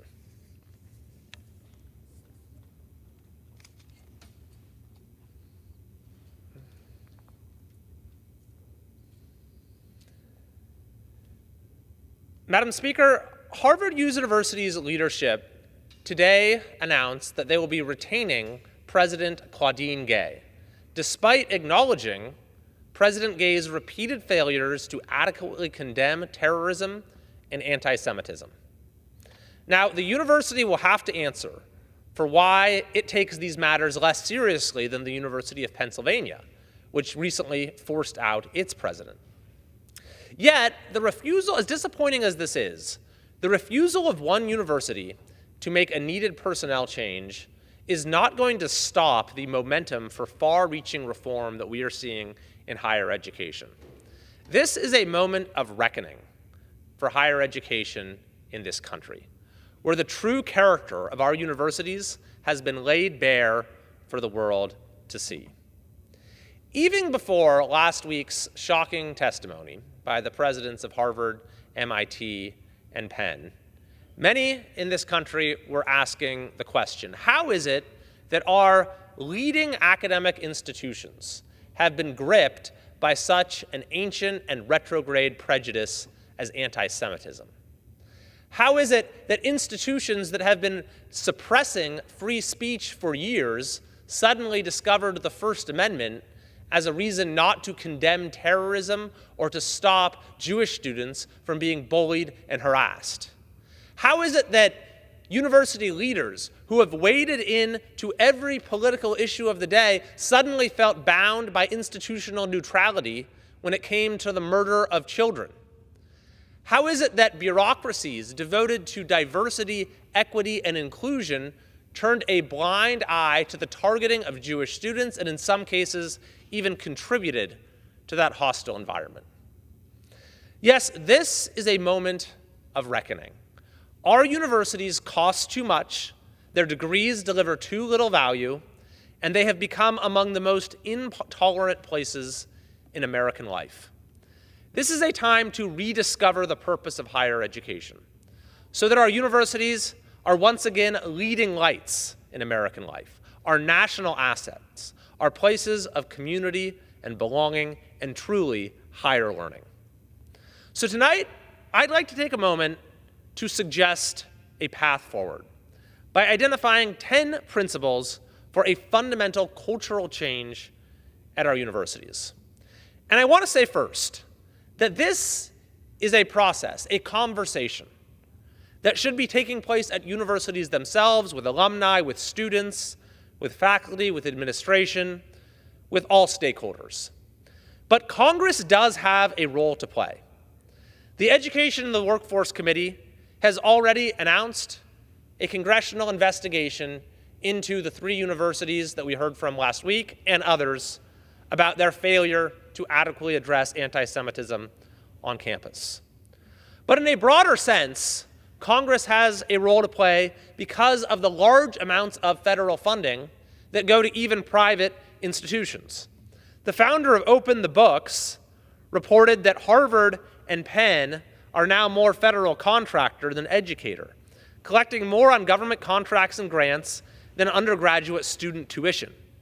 The group discovered that between 2018 and 2022, Harvard received $3.13 billion in total federal payments, which includes federal grants and contracts, while Penn received $4.38 billion in payments. Yes, Congress has a clear interest in what is happening at our universities, and not just from the perspective of oversight of our funds, but also because universities are incubators for our broader culture. So many of the problems in our country today, censorship, the explosion of DEI, a redefinition of merit as something unaligned with excellence or even at odds with it, had their origins on campus. Which brings us back to the present crisis of anti-Semitism. By now, the world has seen the shocking testimony of President Gay and her counterpart at Penn and MIT, refusing to condemn a call for genocide against the Jewish people as a violation of campus policies. But even prior to that testimony, over the last 2 months, President Gay's inaction created an environment on Harvard's campus where, at the time of our hearing, she could not even say if Jewish students will feel safe and welcome. I asked her that several times, and she refused to answer. Could you look the family of a prospective Jewish student in the eye and tell them that their son or daughter would feel safe and welcome on your campus? She refused to even answer the question. In the aftermath of October 7th, President Gay's carefully parsed statements, her silence, her Orwellian use of the passive voice, made it very clear that she sees the forces of anti-Semitism as a constituency that needs to be catered to. And that sent a signal on her campus. It sent a signal that was clearly received by the forces of anti-Semitism on her campus, that reverberated across American higher education and seeped into our broader culture. But we can't simply say that this problem has only taken hold in the last couple months. The reality is that anti-Semitism has been growing on college campuses, and prior to October 7th had reached an all-time high. Many have been speaking up about this issue with a growing sense of alarm. And for me, the extent of the problem and the extent to which the universities themselves are serving to exacerbate the problem was really hit home for me in early 2020, when California released a proposed ethnic studies curriculum. This was a 550-page curriculum that was designed by ethnic studies leaders from various school districts and universities appointed by the state's Board of Education. It received support from 22 California state ethnic study departments and education leaders throughout the state. The curriculum was broadly, universally condemned on both sides of the aisle, on people of all different points of view. Indeed, Governor Gavin Newsom said at the time that it was offensive in so many ways and would never see the light of day. And among the many problems with the curriculum, the biggest, the most deeply problematic, was the many instances of anti-Semitism. This is what was written by the California Legislative Jewish Caucus, a group of legislators in our state legislature, in response to the proposed curriculum. They wrote that the curriculum erases the American Jewish experience, fails to discuss anti-Semitism, reinforces negative stereotypes about Jews, singles out Israel for criticism, and would institutionalize the teaching of anti-Semitic stereotypes in our public schools. The letter goes on, Jews are essentially excluded from the curriculum. We have been advised that this exclusion appeared to be intentional and reflected the political bias of the drafters. They called it deeply insulting, fundamentally inconsistent with the purposes of ethnic studies, harmful to Jewish and non-Jewish students, and indicative of an anti-Jewish bias in the curriculum that would be dangerous to institutionalize. The letter goes on, in the few instances where the curriculum acknowledges Jews, it does so in a denigrating and discriminatory manner. For example, it recommends song lyrics that inappropriately delve into the Israeli-Palestinian conflict with a strong bias and little nuance. And the curriculum asserts that Israelis, quote, use the press so they can manufacture, a classic anti-Semitic trope about Jewish control of the media. The letter states it is difficult to fathom why the state of California would want to actively promote a narrative about Jews that echoes the propaganda of the Nazi regime. So this was a few years ago, where you had a panel of university leaders proposing, at the behest of the California State Legislature, a curriculum that, by the way, was going to be a graduation requirement for every high school student in the country. And the state's own legislative Jewish caucus said that it echoes the propaganda of the Nazi regime. So this has been a problem growing at our universities for some time. And the failures of President Claudine Gay the last 2 months and her shocking testimony at our hearing last week simply put the deeply anti-Semitic currents in our universities on stark display.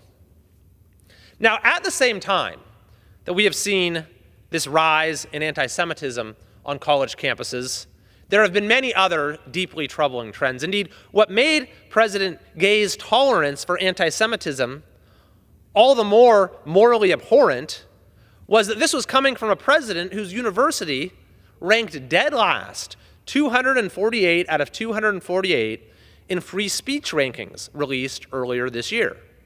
And yet here she was at our committee hearing talking about her university's, quote, commitment to free expression. The rankings that found Harvard to have come in dead last, in fact, Harvard got the worst score in the history of the rankings, cited surveys of Harvard students where just over a quarter of students reported that they are comfortable publicly disagreeing with their professor on a controversial political topic. Just over a quarter comfortable disagreeing with a professor on a political topic. Only a third of students said it is very or extremely clear the administration protects free speech on campus. And even 30% said using violence to stop a campus speech is at least acceptable on some occasions. Truly shocking statistics. So these problems have both been getting worse and worse. As anti-Semitism has risen, so has the suppression of free speech. Indeed, even President Obama, several years ago, spoke about this issue. In 2016, Obama said there's been a trend around the country of trying to get colleges to disinvite speakers with a different point of view or disrupt a politician's rally. Don't do that, Obama said, no matter how ridiculous or offensive you might find the things that come out of their mouths. There will be times when you shouldn't compromise your core values, your integrity, and you have the responsibility to speak up in the face of injustice. But listen, engage. If the other side has a point, learn from them. If they're wrong, rebut them. Teach them on the battlefield of ideas. That's what President Obama said in 2016.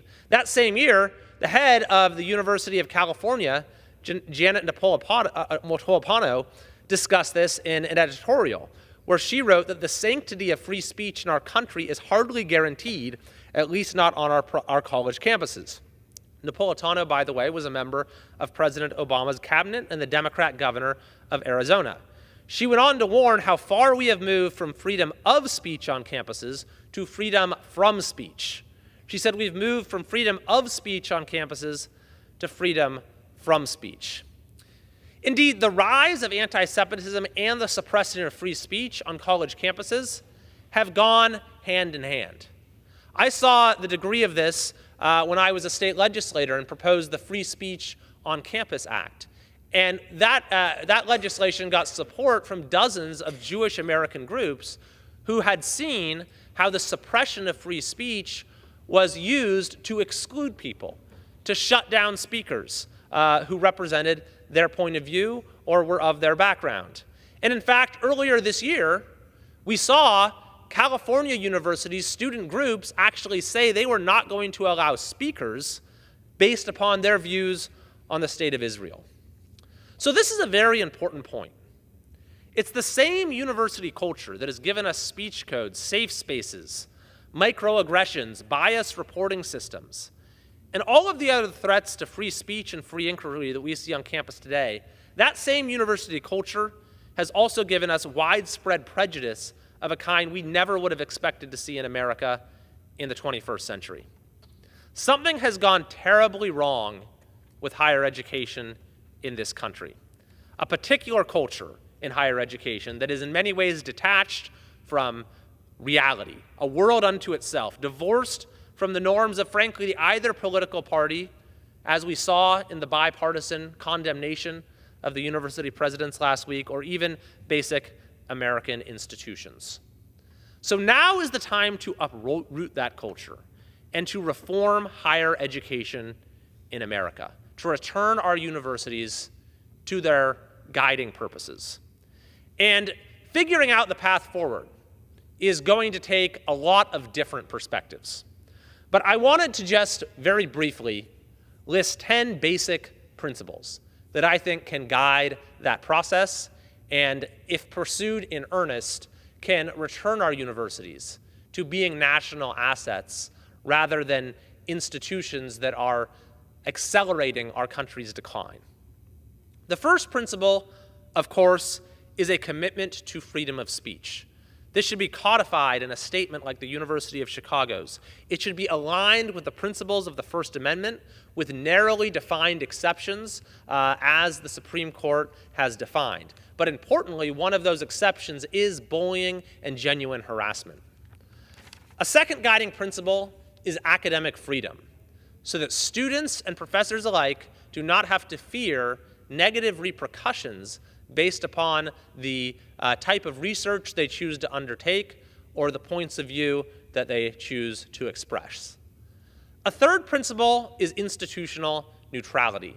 Fareed Zakaria, on a widely shared clip on CNN, said that the American public has been losing faith in universities for good reason. He said there's been a broad shift as universities have gone from being centers of excellence to institutions pushing political agendas.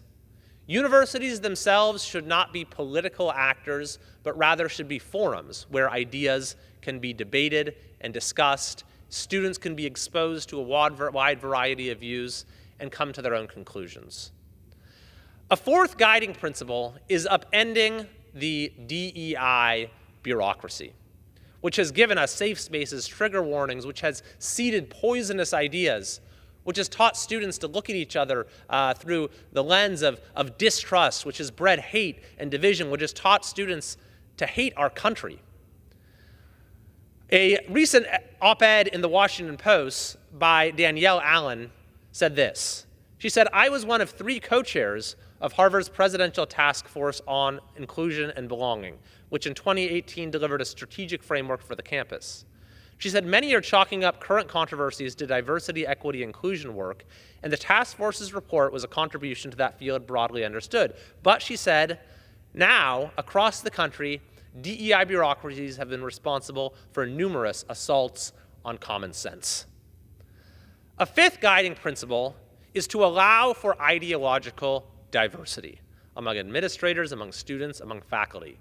When one report showed that 1% of Harvard professors identify as conservative, that is not a healthy environment for the flourishing of a free exchange of ideas. A sixth guiding principle is eliminating foreign influence at our universities so that our universities are not being funded by China and other adversaries of the United States. A seventh guiding principle is to return to core and real academic disciplines and to get rid of those that do not have any academic value or merit or adhere to the norms, traditional norms of scholarship. This would include redefining core curriculums in such a way that students have a common set of knowledge that they come out of universities with. An eighth guiding principle is to revive trade schools and the teaching of practical skills and crafts and professions at our universities, as well as, by the way, in our secondary and primary schools, so that not every student feels like they need to go to university in order to get the skills and qualifications to get a good paying job. A ninth guiding principle is to make our universities more affordable so that tuition does not continue to skyrocket in a way that the federal government has fueled, and so that students are not left with hundreds of thousands of dollars in debt in some cases.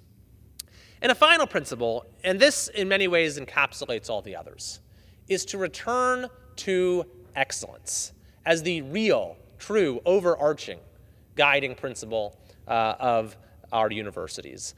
Excellence in all of its forms. So this would mean getting rid of grade inflation. It would mean revisiting admission standards.